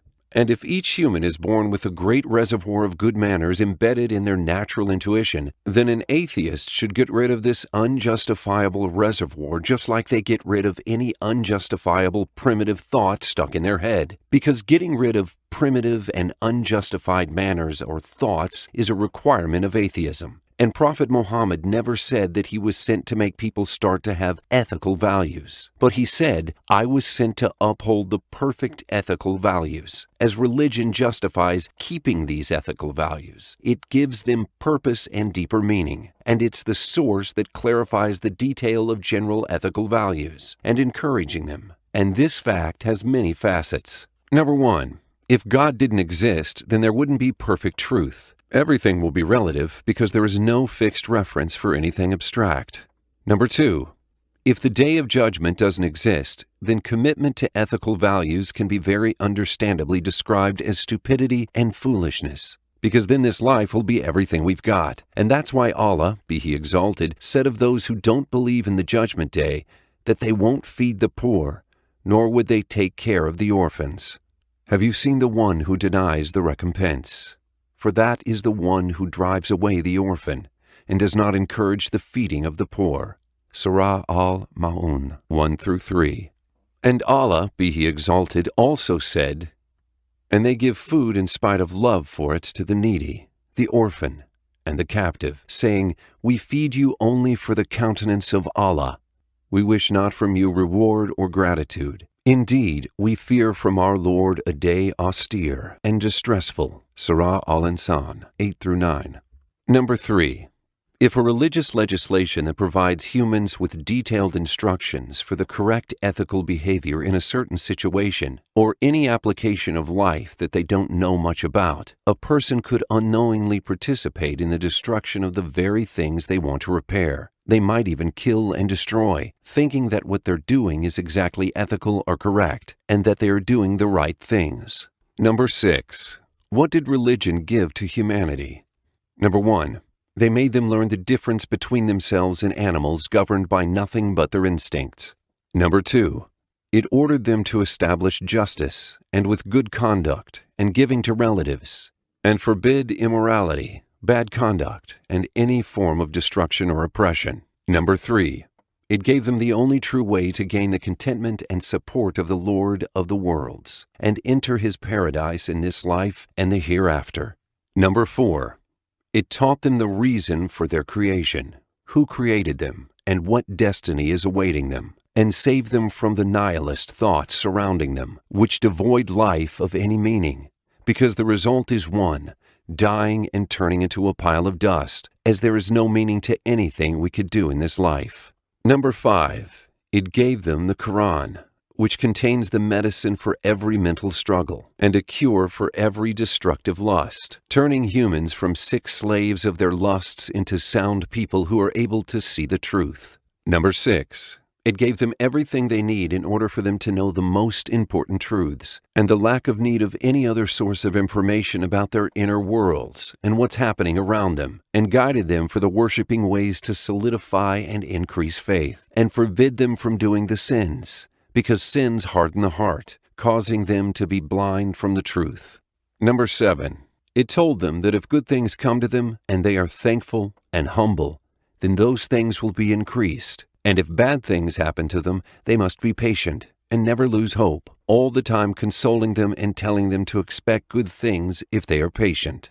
On the opposite side, what did atheism and irreligiousness give to humanity? Number 1, it told humans that they are animals just like the rest of all the other animals, and that there is no real existence of things like mercy, chastity, abstinence, or good or evil or any humane meaning, as these are empty metaphysical things. Number 2, it told us that there is no God who guides us or mercies us or listens to us or to hold us accountable for the deeds we chose to do, as both the killer and the victim are equal, and unjust and the oppressed are equal, and the sane and crazy are equal, and nothing in life has a meaning, nor is there support or help or reference they could refer to. Number 3, it gave us a product that's unfit for human consumption, which sound minds and souls despise and shrink from. In all ages, some of them even had to worship idols, rats and mice, running away from the harsh loneliness they experience after the devil drove them away from the path of the one God and the religions of the messengers. Number 7. Which is more comprehensive, humanism or Islam? Islam is doubtlessly much more vast and inclusive, as there is not a single virtue out there which Islam didn't encourage. Humanitarianism is a part of Islam, but Islam has much more to say and give. For example, it tells us that we are servants of our Creator, the greatest honor for humanity, and teaches us the best way we can contact with our great Creator and serve Him truly. Islam presents us with the best principles to purify ourselves, physically and spiritually, to keep ourselves and our society safe and prosperous, preventing us from doing evil and destructive things which we sometimes do, thinking that these things serve good purposes, while in fact they open doorways for unimaginable horrors and destruction. Without religion and the knowledge that we have life after death, there would be no meaning for humanity, or good or evil or life itself, because all life is meaningless from a pure materialist point of view, and humanity and ethical values will turn into valueless delusions. Number 8. Why would genius people and those who serve humanity be tortured in hell? Most people who serve humanity and their geniuses and achievements without faith in God did what they did not for the sake of God and humanity, but out of selfish desires to achieve personal gains, to be recognized among people as good and intelligent, or to be popular and gain a lot of money and fame. And they indeed had what they wanted. As Allah said, "Whoever desires the life of this world and its adornments, we fully repay them for their deeds therein, and they therein will not be deprived. Those are the ones for whom there is not in the hereafter but the fire, and lost is what they did therein, and worthless is what they used to do." Surah Hud 15-16. He also said, "And for all there are degrees of reward and punishment for what they have done, and it is so that He may fully compensate them for their deeds, and they will not be wronged. And the day those who disbelieved are exposed to the fire, it will be said, 'You exhausted your pleasures during your worldly life and enjoyed them. So this day you will be awarded the punishment of extreme humiliation, because you were arrogant upon the earth without right and because you were defiantly disobedient.'" Surah Al-Aqaf 19-20. And if these people have contributed to our progression and well-being, we do owe them a lot. But in front of God, they are more to blame than others, because He bestowed on them and favored them with more knowledge and understanding than all others. But they exchanged this favor for ingratitude and refused to thank Him, and even denied His existence altogether. And they attributed these achievements to themselves out of pride and vanity. Number 9. Why does God create us for venerating and worshiping Him when He doesn't need anything? Isn't He self-sufficient? The error in this understanding is a result of the erroneous thought that the purpose of any action is only either to gain a benefit or do away with harm. Otherwise, it would be a useless action. This is an erroneous measurement, because in truth, actions are necessary requirements of the existence of a self. If the self is perfect, then its actions are a necessary requirement and a result of its perfection. And if the self is imperfect, its actions are necessary requirement and a result of its imperfection. And as imperfection always seeks perfection, the desired purpose is refining the self by acquiring better qualities and getting rid of harmful ones. Anything else is just complete futility. A perfect self is always in a state of giving and establishing goodness. The desired purpose here is not restricted to acquiring personal benefits for the self. Gaining benefits could never even be part of the purpose.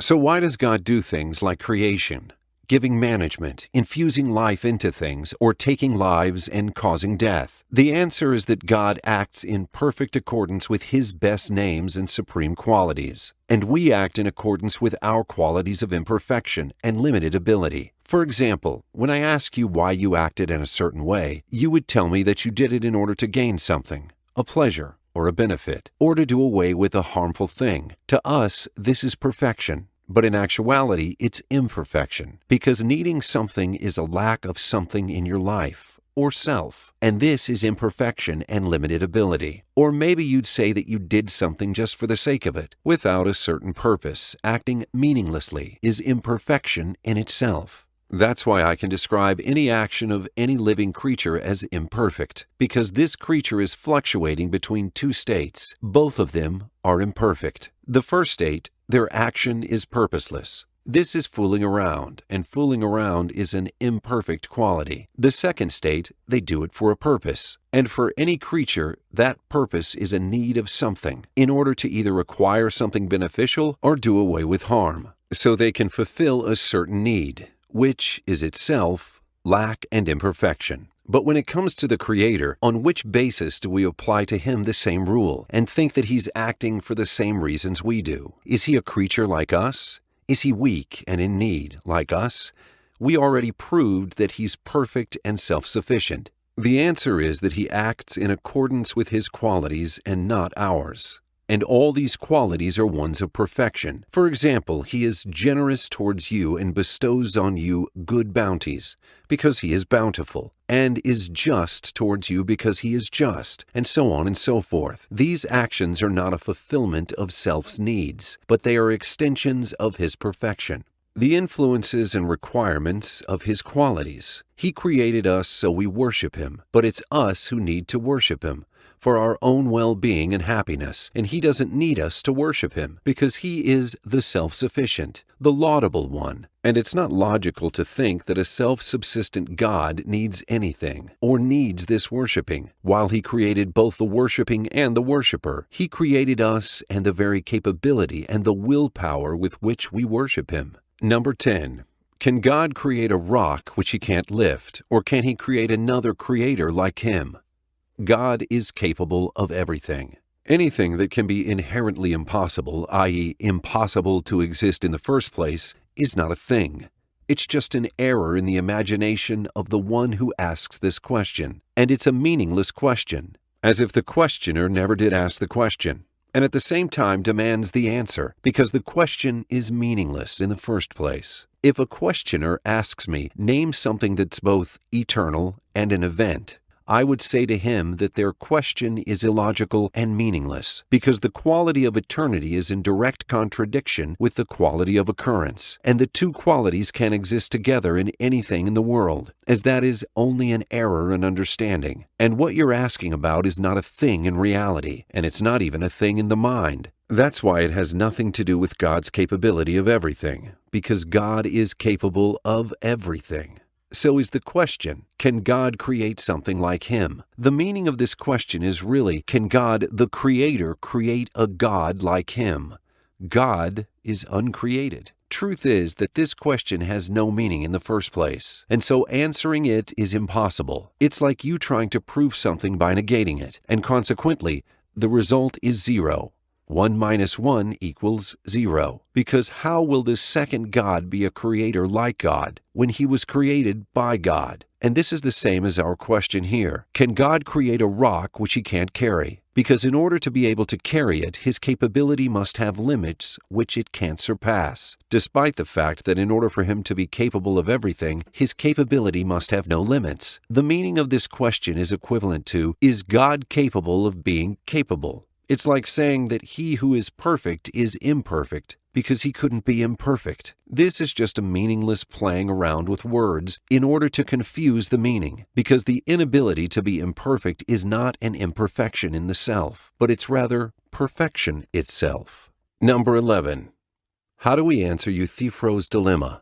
Euthyphro dilemma is proposed for the purpose of denying that God is the source of morals and ethical values. It says, is what is morally good commanded by God because it is morally good, or is it morally good because it is commanded by God? If you say that God commanded it because it's morally good, then things that are morally good can be good in themselves independently of God, and consequently God is not the source of morally good things. And if you say that what's morally good is good because it's commanded by God, then this devoids good and evil of their meaning, and they become delusional and untrue things, thus canceling the value of morals itself. And our answer is, God commanded moral goodness because it's good, and because it's beneficial and right and wise, because God's actions and His wills are in accordance with His knowledge and wisdom, and with His qualities and names. Allah said, and you do not will except that Allah wills. Indeed, Allah is ever-knowing and wise. Surah Al-Insan 30. Associating His will with His knowledge and wisdom. As for the context of the dilemma, which implies that this means that good morals are independent of God, and that God might not be the source of them, or that He is the one who bestowed goodness on them, is a great confusion between actual and abstract existence of things, as goodness and good qualities are abstract meanings in the mind, and not things that have material existence in reality. The dilemma in reality is a question that creates the delusion that there is something that has a material existence, which God didn't create, and that this thing is called goodness or morality, and anyone who wishes to be moral can do so by taking part of this material being. And this is unquestionably a silly and futile imagination. There is no material being that needs to be created, so we can wonder whether God had created it, or found it out there so He loved it. But rather, the existence of all meanings, whether they are good or evil, or wise or meaningless, or beautiful or ugly, the existence of all these qualities are established in God's knowledge since eternity, and not an existence of separate and material selves. This destroys the notion that they have independent existence, because they have only real existence in reality, because of God's knowledge of these meanings. And as for the embodiment of these meanings in reality, if this is of God's qualities or His actions, then it isn't created, and if it's not, then it's a creation of God, be He exalted. So, in our search for the origin or source of morals or meanings or values, we shouldn't fall into fallacies, deluding ourselves that we are searching for the cause of the existence of a thing, a separate self called meaning and morality, because if we did, the answer would be 1. There is no reason. So this self is eternal and independent of God. God is not the source of these morals. 2.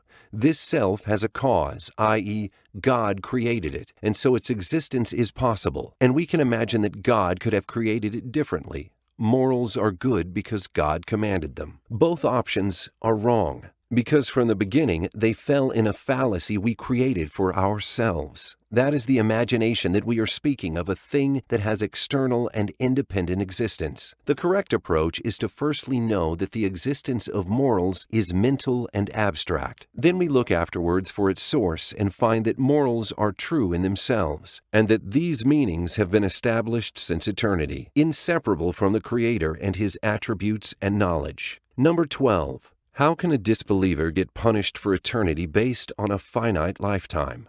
The questioner's measure of justice is to make the period of sin equal to the period of punishment, as if justice can only be established if the two periods are equal. This is an erroneous assessment, because punishment has got nothing to do with the period of time one spent doing a crime, and everything to do with the atrocity and ugliness of the crime. And no sane person doubts that, because there are many examples in our lives that show that it's completely insensible to adopt such an erroneous judgment by making the period of punishment equal to the period during which the criminal was free to do the atrocious things they'd done. This is even applicable in the relations between cause and effect in general, and not just punishment. If a car driver whose attention to the road is distracted for a few seconds, this could cost them their lives or the lives of their families and also others forever. A high school test lasts for only a few hours, but it determines the entire course of the students' lives afterwards. Also, when a man could kill another man in a few seconds, can we put the killer in prison for a few seconds? Of course not. He could spend the rest of his life in prison because of this crime that lasted for a few seconds. So what greater crime in this world that God created and ordered us to worship Him, sending the messengers and the messages, than the crime of someone who understands all of this, then chooses to reject everything? Number 13. Why can't the disbelievers just turn into dust and become nothing after they die, instead of going to hell for eternity? We can put this question differently as thus. Isn't it fair if a disbeliever's life just ends with their death and they become equal to animals which will turn into dust on the judgment day, or just become nothing, as any nothing else God didn't create? The answer is no. That is not fair at all, because the disbeliever committed a crime, while animals and the uncreated things didn't commit any crime. So, equality between them can't be justice. But what about mercy? Answer: no mercy for them, because they don't deserve it. Not because of lack of God's mercy, be He exalted, but because the disbeliever never asked for mercy at the time they should have asked for it, that time being this lifetime. The disbeliever doesn't really want the mercy of the most merciful Creator. Otherwise, they would ask for it, doing the things that were available to them which were in their capacity to do. There is no wonder, then, that those who refuse God's mercy won't find any mercy, because there is no source for mercy other than God's, which they missed while they were equipped with perfect capacity and free choice. This is really a great and fearful scene, which when contemplated makes one deeply feel the meaning of, there is no God but Allah. He alone exists without partners. 14. Why do Muslim imitators, e.g. being born in a Muslim family, go to heaven, unlike disbeliever imitators? Firstly, the survivors are ones who die as Muslims, and not whomever was born in an Islamic environment. And the difference is huge, because dying as a Muslim is success bestowed by God upon those who have goodness in their hearts, and it requires succeeding all temptations to disbelief in God during their lives, which everyone is subject to. Allah be He exalted said, "Do the people think that they will be left to say, 'We believe,' and they will not be tried? But we have certainly tried those before them, and Allah will surely make evident those who are truthful, and He will surely make evident the liars." Surah Al-Ankabut 2-3. That person who passed all trials didn't do that with the help of mere imitation, as the question portrays, implying that imitation caused the survival of others and the doom of others at the same time. Imitation is never enough at times of trial.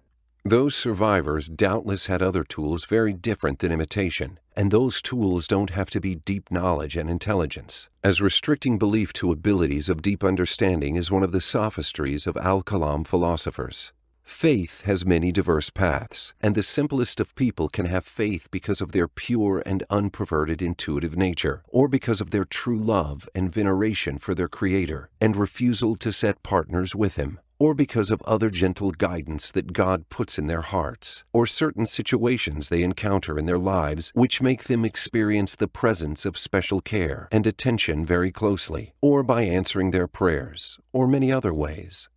Deep study and intellectual knowledge of the evidence and inferential methods is useful for one who's engaged in discussions and answering arguments more than it's useful for filling one's heart with faith and tasting the sweetness of belief. And not all people get engaged in intellectual battles over religion, as God chooses to each one of us the kinds of guidance and trials and challenges suitable to each one's nature. As Prophet's Hadith says, tribulation will be presented to the hearts of people like a reed mat woven stick by stick, and any heart afflicted by them will have a black mark put into it, but any heart that rejects them will have a white mark put into it. Thus there will be two kinds of hearts. One is pure, like a white gemstone, and it will not be harmed by any tribulation as long as the heavens and the earth endure. The other is black and dusty like a worn-out vessel, neither recognizing good nor rejecting evil, but rather immersed in its desires. Secondly, no one will enter hell unjustly. Those who have no knowledge about the message are pardoned, and they are tested on the judgment day, as shown in the Prophet's Hadith about those who are insane, deaf, or too old, and those who die very young, and the people who weren't alive when the messenger came, or received distorted versions of the message. But as for those who received the message clear and undistorted, and this means that they received it in a way that's suitable for them, not needing to imitate or get the support of anyone else, then they reject it and choose to disbelieve, for fear of confronting their people, for example, or for fear of losing material gains or anything else of worldly gains, or for deep hatred for God or His religion, or any other reasons to disbelieve. God misleads them even more, because they refused the truth at the time they knew it was true. Allah be exalted says, "And we will turn away their hearts and their eyes just as they refused to believe in it the first time. And we will leave them in their transgression, wandering blindly." Surah Al-An'am 110. Number 15. How can a person have free will when they only do what was already known and predestined by God? Firstly, there is no connection between knowledge and predestination. Even in our human lives and with our limited knowledge, we are able to predict some of the future events. And they indeed happen, even though we didn't deliberately influence their course. If we, creatures with limited ability and knowledge, can do that, so how about the vast knowledge and arrangements of God? Secondly, humans are possessed of free will and the faculty of distinguishing good and evil. Otherwise, it would be unfair to address them with laws. Nor would it be just to hold them accountable for their deeds, to be rewarded with heaven or punished by hell for deeds they weren't able to choose. On the other hand, if a human's willpower and abilities are independent of God's capability, humans wouldn't be subjected to God, as everything God wills must happen, and everything He doesn't will can never happen, and nothing happens in His kingdom against His will. Because His perfect supremacy and sovereignty are perfect, combining between free will and God's supremacy could seem contradictory if we imagine that God needs to take away our free will in order for us to act in accordance with His will and wisdom. But if we remember that He's capable of everything and that He doesn't need anything in order for Him to do something, when we know that He isn't compelling us to do anything and that He doesn't take away our true free will so His will be done, and this is perfect justice. And because of His perfect capability, He was perfectly capable of creating free will in His kingdom. God is capable of giving us free will and doesn't need to take it away in order to achieve His will, because He doesn't need anything, and because He's capable of everything. If we rid ourselves from comparing God's perfect capability to the imperfect capability of His creation, the problem is then solved. God wills. And maybe this is what made some of the first Muslim generation, Salaf, say, destiny is in God's capability, and God knows better. Number 16. If God's capability is manifested in His creation, then where was His capability in eternity? This is a confusion between epistemological knowledge and ontological knowledge, and there is a big difference between the two. For example, our knowledge of the law of gravity didn't cause the law to exist. The law exists whether we know it or not. When we learned about gravity, our knowledge increased, but the power of gravity didn't increase, and our knowledge didn't cause it to appear suddenly. So are the qualities of the Creator, be He exalted, and to Him are the best examples. The existence of his attributes are as eternal as his existence itself, and their perfection is inherent whether we see that or not. The Creator is capable of creating, and is capable of everything, even if he doesn't create anything. The existence of creatures is a manifestation and expression of this perfection, and an acquirement or bringing this perfection into existence. A car is called a car at the moment it's assembled, and before it moves 1 meter, because it can move, and its movement is an increase in our knowledge, and doesn't increase its ability to move. Likewise, a computer is called a computer at the moment it's made, even if it hasn't done any mathematical calculations yet. And if we choose to do complex mathematical calculations, this increases the benefit we have from the computer, but it doesn't increase its capability of calculations. God be He exalted is absolutely perfect, and this perfection is not something that increases, but rather it's people who benefit from His perfection, and their knowledge of His perfection increases as they learn more about themselves. This human knowledge doesn't increase His perfection and doesn't establish it. Number 17. Is there a conflict between Islam and experimental science? In this figure below 44 we see the book cover of Selenographia, a book by the Polish astronomer Johannes Hevelius, written in the year 1647. It symbolizes the rising of the sun of the experimental scientific method in the Middle Ages, with its 2 extensions. On the left is rationality, as represented by the Arab scientist Alhazen, holding a geometrical drawing, and on the right, sensation, represented by Galileo Galilei holding a telescope. And even though experimental scientific method is considered a given fact, an axiom in the minds, and its discovery can't be attributed to a specific person, that's why we find in ancient Egyptian papyrus, for example, a diagnosis for various ailments, and the prescription for the suitable remedy for each ailment, like Ebers Papyrus, figure 45, and also engravings representing medical and surgical tools on the Temple of Kam-Ombo, figure 46. But Muslim scientists like Al-Hasan ibn al-Haytham, al-Khwarizmi, Ibn Hayyan, al-Razi, al-Kindi, al-Biruni, and many others had great contributions to the scientific establishment of the modern renaissance of the experimental scientific method, which can be denied only by the ignorant or people with agendas, as admitted by the objective Western scholars themselves. This invalidates the illusion that implies that Islam contradicts modern experimental science, or that modern science pioneers are exclusively atheists and irreligious scientists. Number 18. What is the advantage of reliance upon God and not employing the necessary means alone to reach our objectives? You often hear someone say that if a human wants to do something, employing the necessary means to reach their objective and relying on God will certainly succeed. But if they employ those means too, but without relying on God, they will also certainly succeed. So what is the use of relying on God? To answer this, the problem which some people fall into is their thinking that relying on God is an alternative for employing the means necessary to reach a goal. And that is untrue, as God ordered us to employ means, because He created a world of cause and effect relationships. And He also ordered us to rely on Him, in order for us to always remember that He, be He exalted, is capable of everything, and this is the owner of everything. The means could be available, but at the same time useless. And other times, the means might not be available, but God wills an unexpected source of help, which might not even be so useful in ordinary times. But they become useful at the time of need, because God willed so. This happened a lot, not only in the lives of the prophets, but also a lot of righteous and good people, where victory or the solution to a problem appeared while the necessary means are almost non-existent.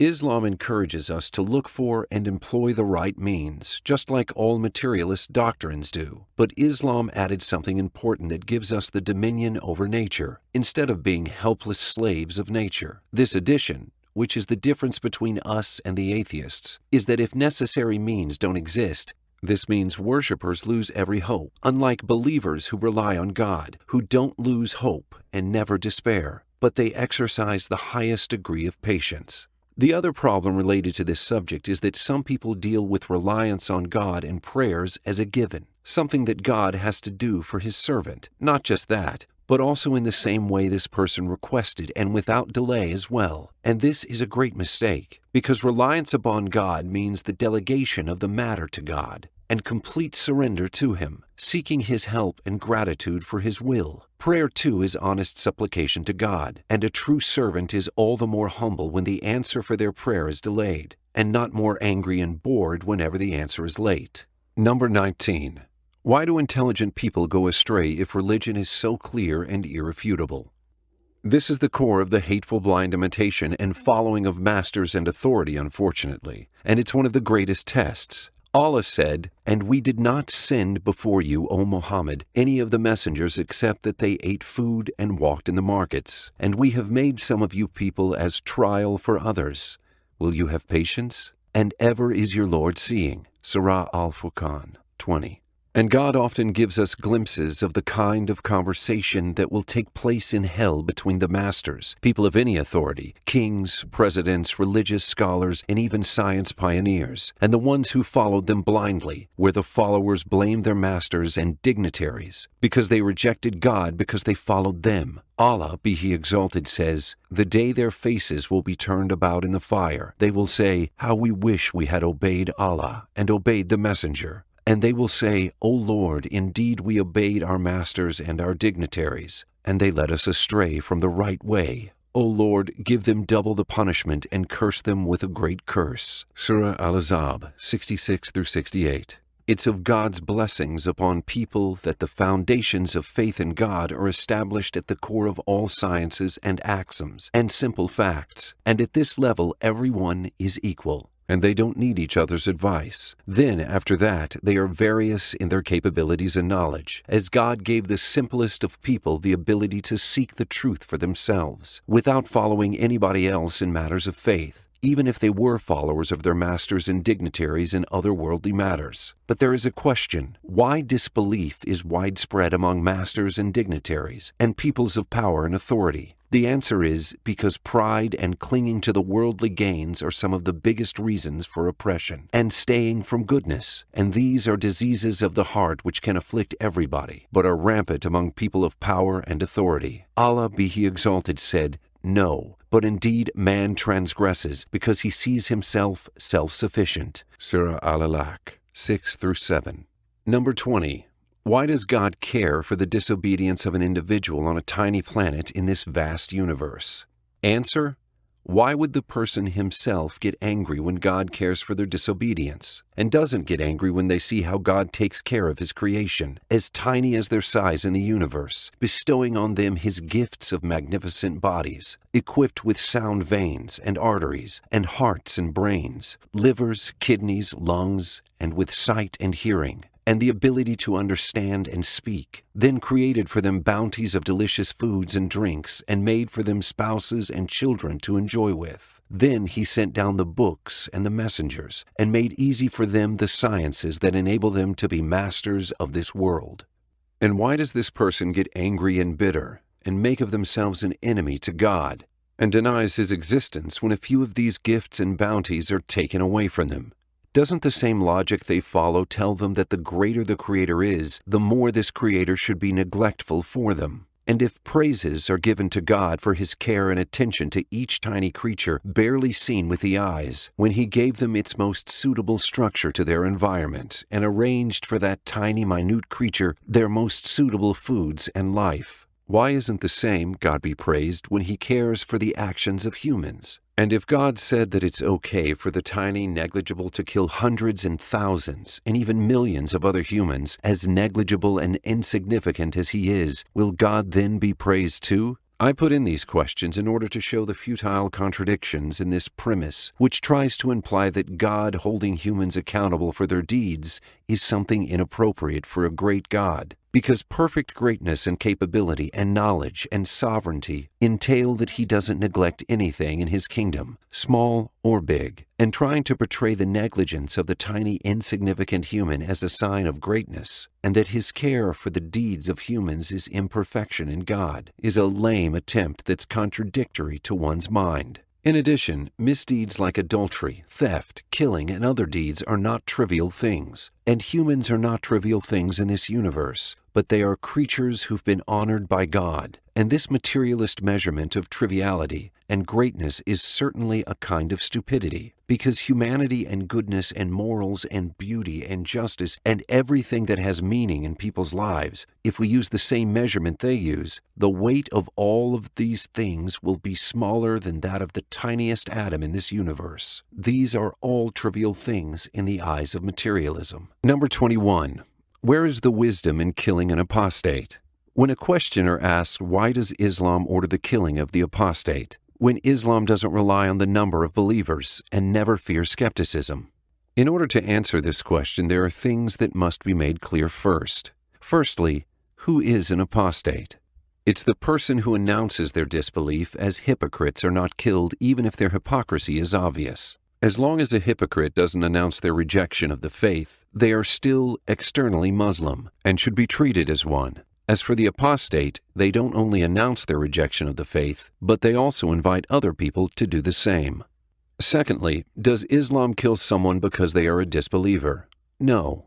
The ones who are born this way are just like anyone of different faith. And those who come to us seeking refuge and safety, their blood is forbidden, as the Prophet's hadith, peace be upon him, shows. Whoever kills a Mahudi, a non-Muslim living under Muslim rule, will not smell the fragrance of paradise, although its fragrance may be detected from a distance of 70 years. In another hadith, if anyone wrongs a Mahudi, distracts from his rights, burdens him with more work than he is able to do, or takes something from him without his consent, I will plead for him, the Mahudi, on the day of resurrection. Thirdly, are the arguments of Islam weak?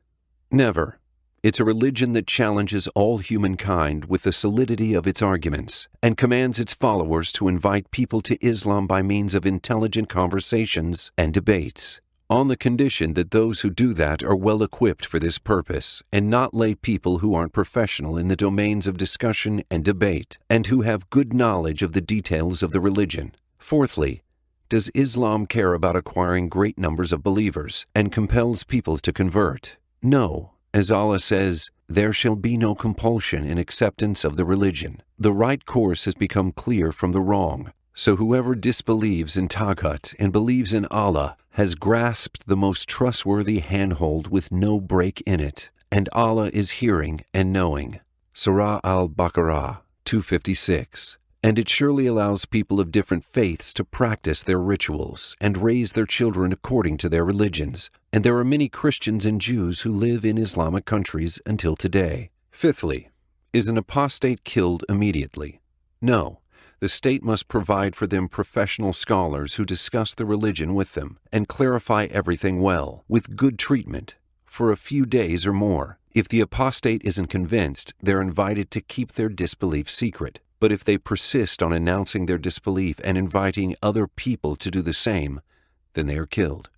6. Who has the right to kill an apostate? The governor or a delegate of the official state. So why does Islam order to kill an apostate? Islam ordered to kill them to preserve the rights of others to survive, just like any social system which cares for the well-being of its individuals and the safety of the community. That might take away the rights of some people which were originally bestowed on them. But because of their transgression of other people's rights, just like a killer who'd be killed because they killed people, so is the same with those who target simple people in order to make them skeptic of their religion, announcing their apostasy and talk sweet poison to people in order to make them reject their faith. These cause a lot of damage and destruction, so religious law is protecting the rights of the community to avoid strife and turmoil, which are more destructive than killing. Allah be exalted says, "And kill them wherever you overtake them, and expel them from wherever they have expelled you.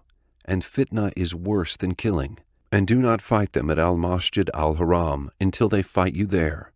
But if they fight you, then kill them. Such is the recompense of the disbelievers." Surah Al-Baqarah 191. Number 22. Why doesn't Islam allow the freedom to invite people to polytheistic religions in Muslim countries? The answer for that question is based on the understanding of the true difference between truth and falsehood first, as Islam is a religion that doesn't fear discussion or debate because it's the truth and it's the fastest spreading religion in the world, despite all the weakness and tepidity afflicting the nation, especially during the last centuries. So, we rejoice if a non-Islamic country gives more freedom to Muslims or allows the invitation for Islam in its land, But the opposite is incorrect, because how can people who have the truth allow falsehood to be freely invited to their land? Let's have an example to simplify this subject. If a country that legalizes prostitution allows the building and establishment of Islamic preaching centers or mosques on its land, can a sane person say that Islamic countries should do the same by allowing this country the freedom to invite the prostitution and build official brothels? So it's known that inviting to something equals debates plus means. As for debates, the doors are always open whether Muslims like it or not, because they are ordered to invite all people to Islam. And this can't be done except by means of discussions and debates, and for all parties to present their arguments, but on the condition that the Muslims who do this be equipped with the necessary knowledge, as we said before, whether those preachers are present in Islamic countries or other countries. As for the second requirement, the necessary means, Islam obliges its followers to follow certain regulations of justice in their invitation for God, and forbids them of using lies and cheating and deluding others, or engaging in fallacious arguments, or any other kind of injustice. In addition to that, all people must be treated well, without the slightest attempt to coerce people into converting to Islam, and it doesn't ask non-Muslims to abide by the same rules, even as many of them lie and cheat and speak ignorantly of our religion and curse our sacred symbols, and if circumstances permit, they would establish for us Inquisition institutions, as they did to our ancestors in Andalusia. Number 23. Does Islam degrade women? This is one of the most incredible arguments, and I don't know how the enemies of Islam propagated this idea, turning the truth upside down by making honor and veneration look like an offense. Here are some concise answers for the most famous arguments they're propagating, exploiting the ignorance of Muslim laypeople and others. 1. The general Islamic laws address both men and women equally, except for things specific to women in their nature. So if Islam does injustice to women, how come it didn't do the same to men? Number 2. Islam didn't ask the woman to alter her kind emotional nature, to turn her into a deformed, rough creature as they do in the West under the slogan of equality. And that's why it absolved her from the liabilities that need a lot of firmness and resolve, and situations which might bring about hostility, like testimonies related to debt and money transactions, and reconciliation between people, and so on. So it required that the witness of 2 women be equal to 1 man's.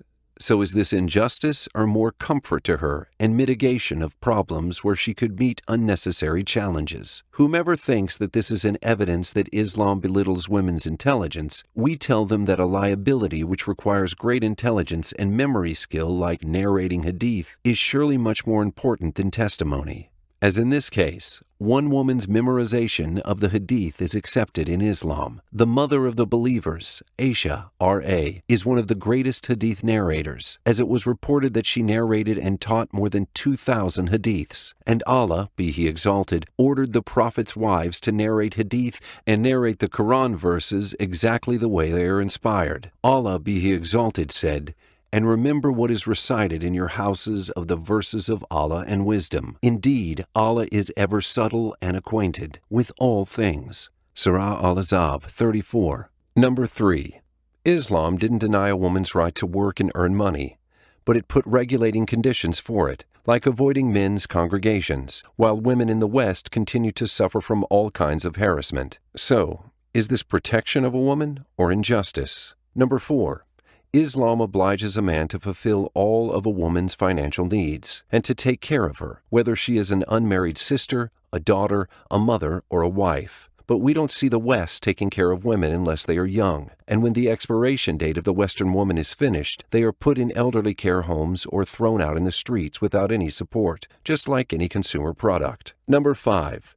Islam ordered a woman to cover herself with hijab in order to protect her and her honor from the ill intentions of some men. It didn't deprive her of her natural love for makeup and beauty, but she is to show her beauty only to her husband and certain relatives, who have close bonds with her, and not a cheap exhibition for the mobs. Number 6. A woman can't be married unless she consents, and she has the right to ask for a divorce, or she can even divorce her husband if necessary. Her inheritance shouldn't be touched, as it's her personal right. Number 7. The Prophet, peace and praises be upon him, said in his farewell sermon, "I enjoin you to treat women well, for they are like captives in your hand. Verily, you may not treat them otherwise unless they commit flagrant immorality. If they do so, then you may separate from their beds and strike them without causing pain. But if they return to good conduct, then you may do nothing against them. You have rights over your wives, and they have rights over you. Your right is that they will not allow anyone you dislike to enter your home, and their right is that you should treat them well regarding food and clothing. Number 8. Striking one's wife by hitting her, erroneously imagined to be wife-beating, is only for the wife who abuses the marriage life and who doesn't heed any advice. But deviated people imagine that it's the first thing a man has the right to do when any conflict happens, as if all Muslim husbands are beating their wives all day and all night. When God made it the third and last resort when no advice or separating beds work, as Allah, be He exalted, says, men are in charge of women by right of what Allah has given one over the other, and what they spend for maintenance for their wealth. So righteous women are devoutly obedient, guarding in the husband's absence what Allah would have them guard. But those wives from whom you fear arrogance, first advise them. Then, if they persist, forsake them in bed, and finally strike them. But if they obey you once more, seek no means against them. Indeed, Allah is ever exalted and grand. Surah Al-Nisa 34. The Prophet even put conditions for this striking. It shouldn't be beating, and as mentioned in the farewell sermon, it shouldn't be painful, and it shouldn't hurt or leave a mark, because it's a punishment, but only an action that warns her against the danger of her attitude, and the fading away of the affection and tranquility this attitude causes, which are the basic foundations of a Muslim home. Number 9. A man will be held accountable for everyone he's responsible for, and he's obliged to educate religion to his children and help everybody in the house doing good deeds and live a good life. He's also obliged to strive in the cause of Allah and to seek money in righteous ways in order to fulfill his family's financial needs. But a woman's path to heaven is much easier. The Prophet, peace and praises be upon him, said, when a woman praises her 5 prayers, fasts her month of Ramadan, guards her chastity, and obeys her husband, then it will be said to her, enter paradise from whichever gate you wish. And this obedience to the husband is associated with the obedience to God. But she has the right to refuse anything he says that's not in accordance with Islam's teachings. As the Prophet said, there is no disobedience to the creation in the disobedience of the Creator. Number 10.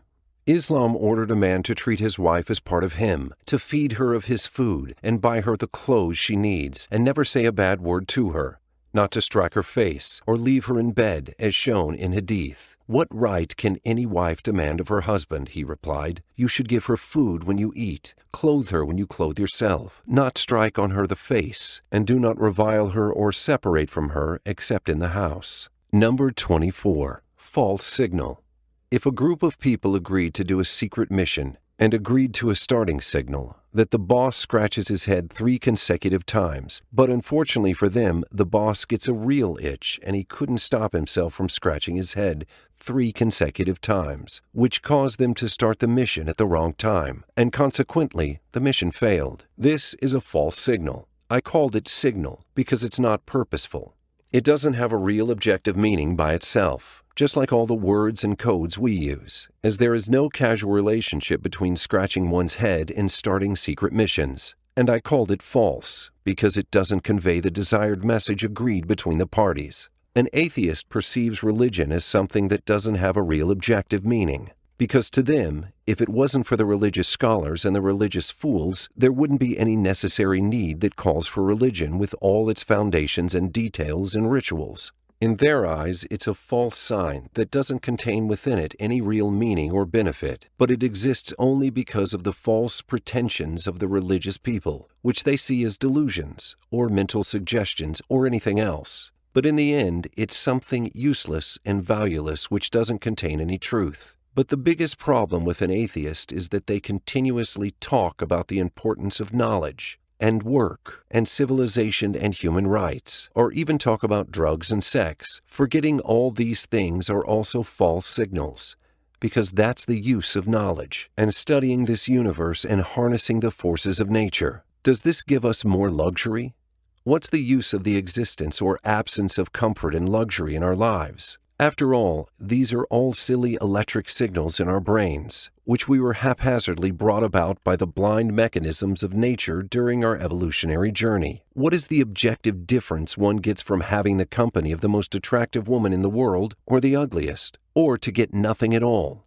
What is the meaning of beauty and pleasure when everything is founded on false signals? You could fall in love with a fly if your ancestors didn't take a different evolutionary course that made you love blue eyes instead of red ones, and soft hair instead of harmonious antennas, and accumulated fats in the breast instead of the slenderness and strength of wings. A believer, on the other hand, sees all life with everything in it as a false sign. The world just exists for us to enjoy its pleasures, and there is nothing in it that's meaningful in and of itself. Everything in life, whether big or small, are destined to nothingness, and the only true and meaningful life that exists is life after death. It's the only life we have. It's even the only reason that gives anything meaning. Because if we are the children of this material world, the word of meaning itself wouldn't have a meaning in the first place. Both teams see that there is something worth living for, and that there's something that doesn't have any meaning or worth living for. It's a false sign. But the atheist's choice, in fact, makes both these things a false sign. Number 25.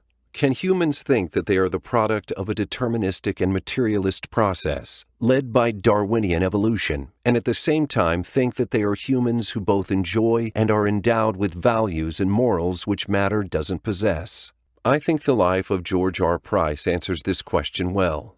George R. Price is an American scientist who has important contributions to many different fields: physics, chemistry, programming, and biology, to the point that he was nominated for different Nobel Prizes in 4 completely different fields. He was a very ferocious atheist who vehemently opposed everything metaphysical or supernatural, and a very loyal materialist. This caused the destruction of his family and his divorce from his Catholic wife, leaving her with their 2 daughters while he left for London in 1957. During his stay in London, he read a short scientific article written by W.D. Hamilton and published in a Nature magazine. The article was a foundation to the solution of one of the greatest dilemmas facing the evolution theory: the question of how altruism appears and continues to exist when it contradicts natural selection.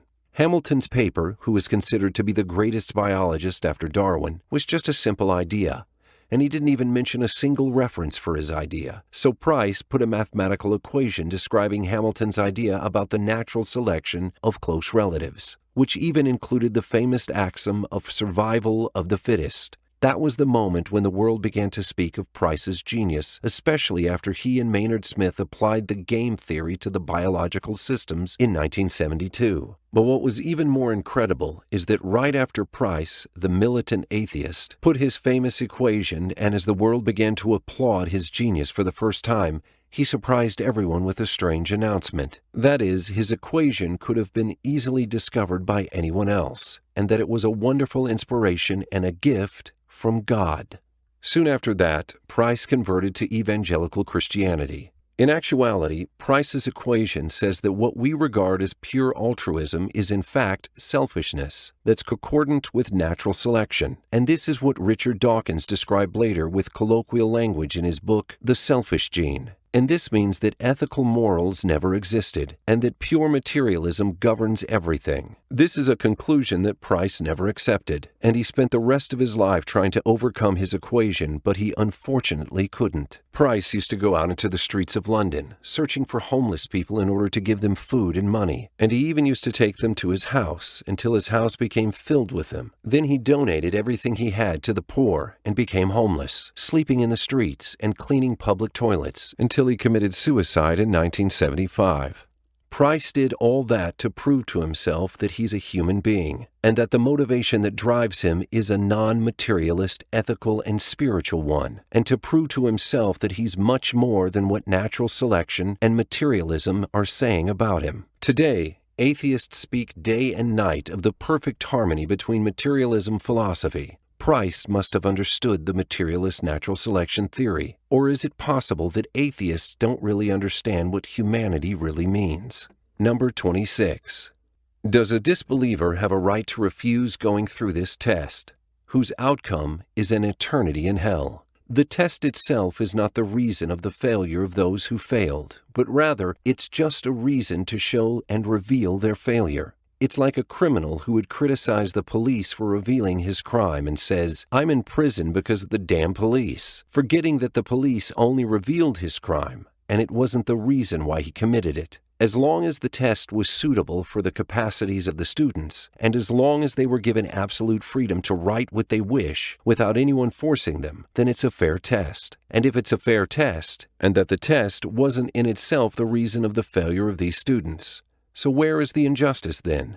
The test didn't change anything in the results, but it only revealed those results, and that's why it can never be unfair. In other words, no one fails because they were tested, but because of their unwillingness to seek and employ the available causes of success. And just like a lazy student doesn't have the right to refuse a test that would reveal their failure, a disbeliever also doesn't have the right to refuse a test that will show their ungrateful and criminal attitude. And whomever thinks that it's unfair to come to this worldly test because they weren't given the choice in the beginning, and that that's a good excuse for him in front of God, is just like a man who's presented at court with the charge of murdering all the passengers and raping women on a train. And when the judge asks him why he committed all those crimes, he said that he did because he didn't choose to be on that train from the beginning, because he was on the wrong platform, and that all the things he did weren't crimes because he didn't choose that train.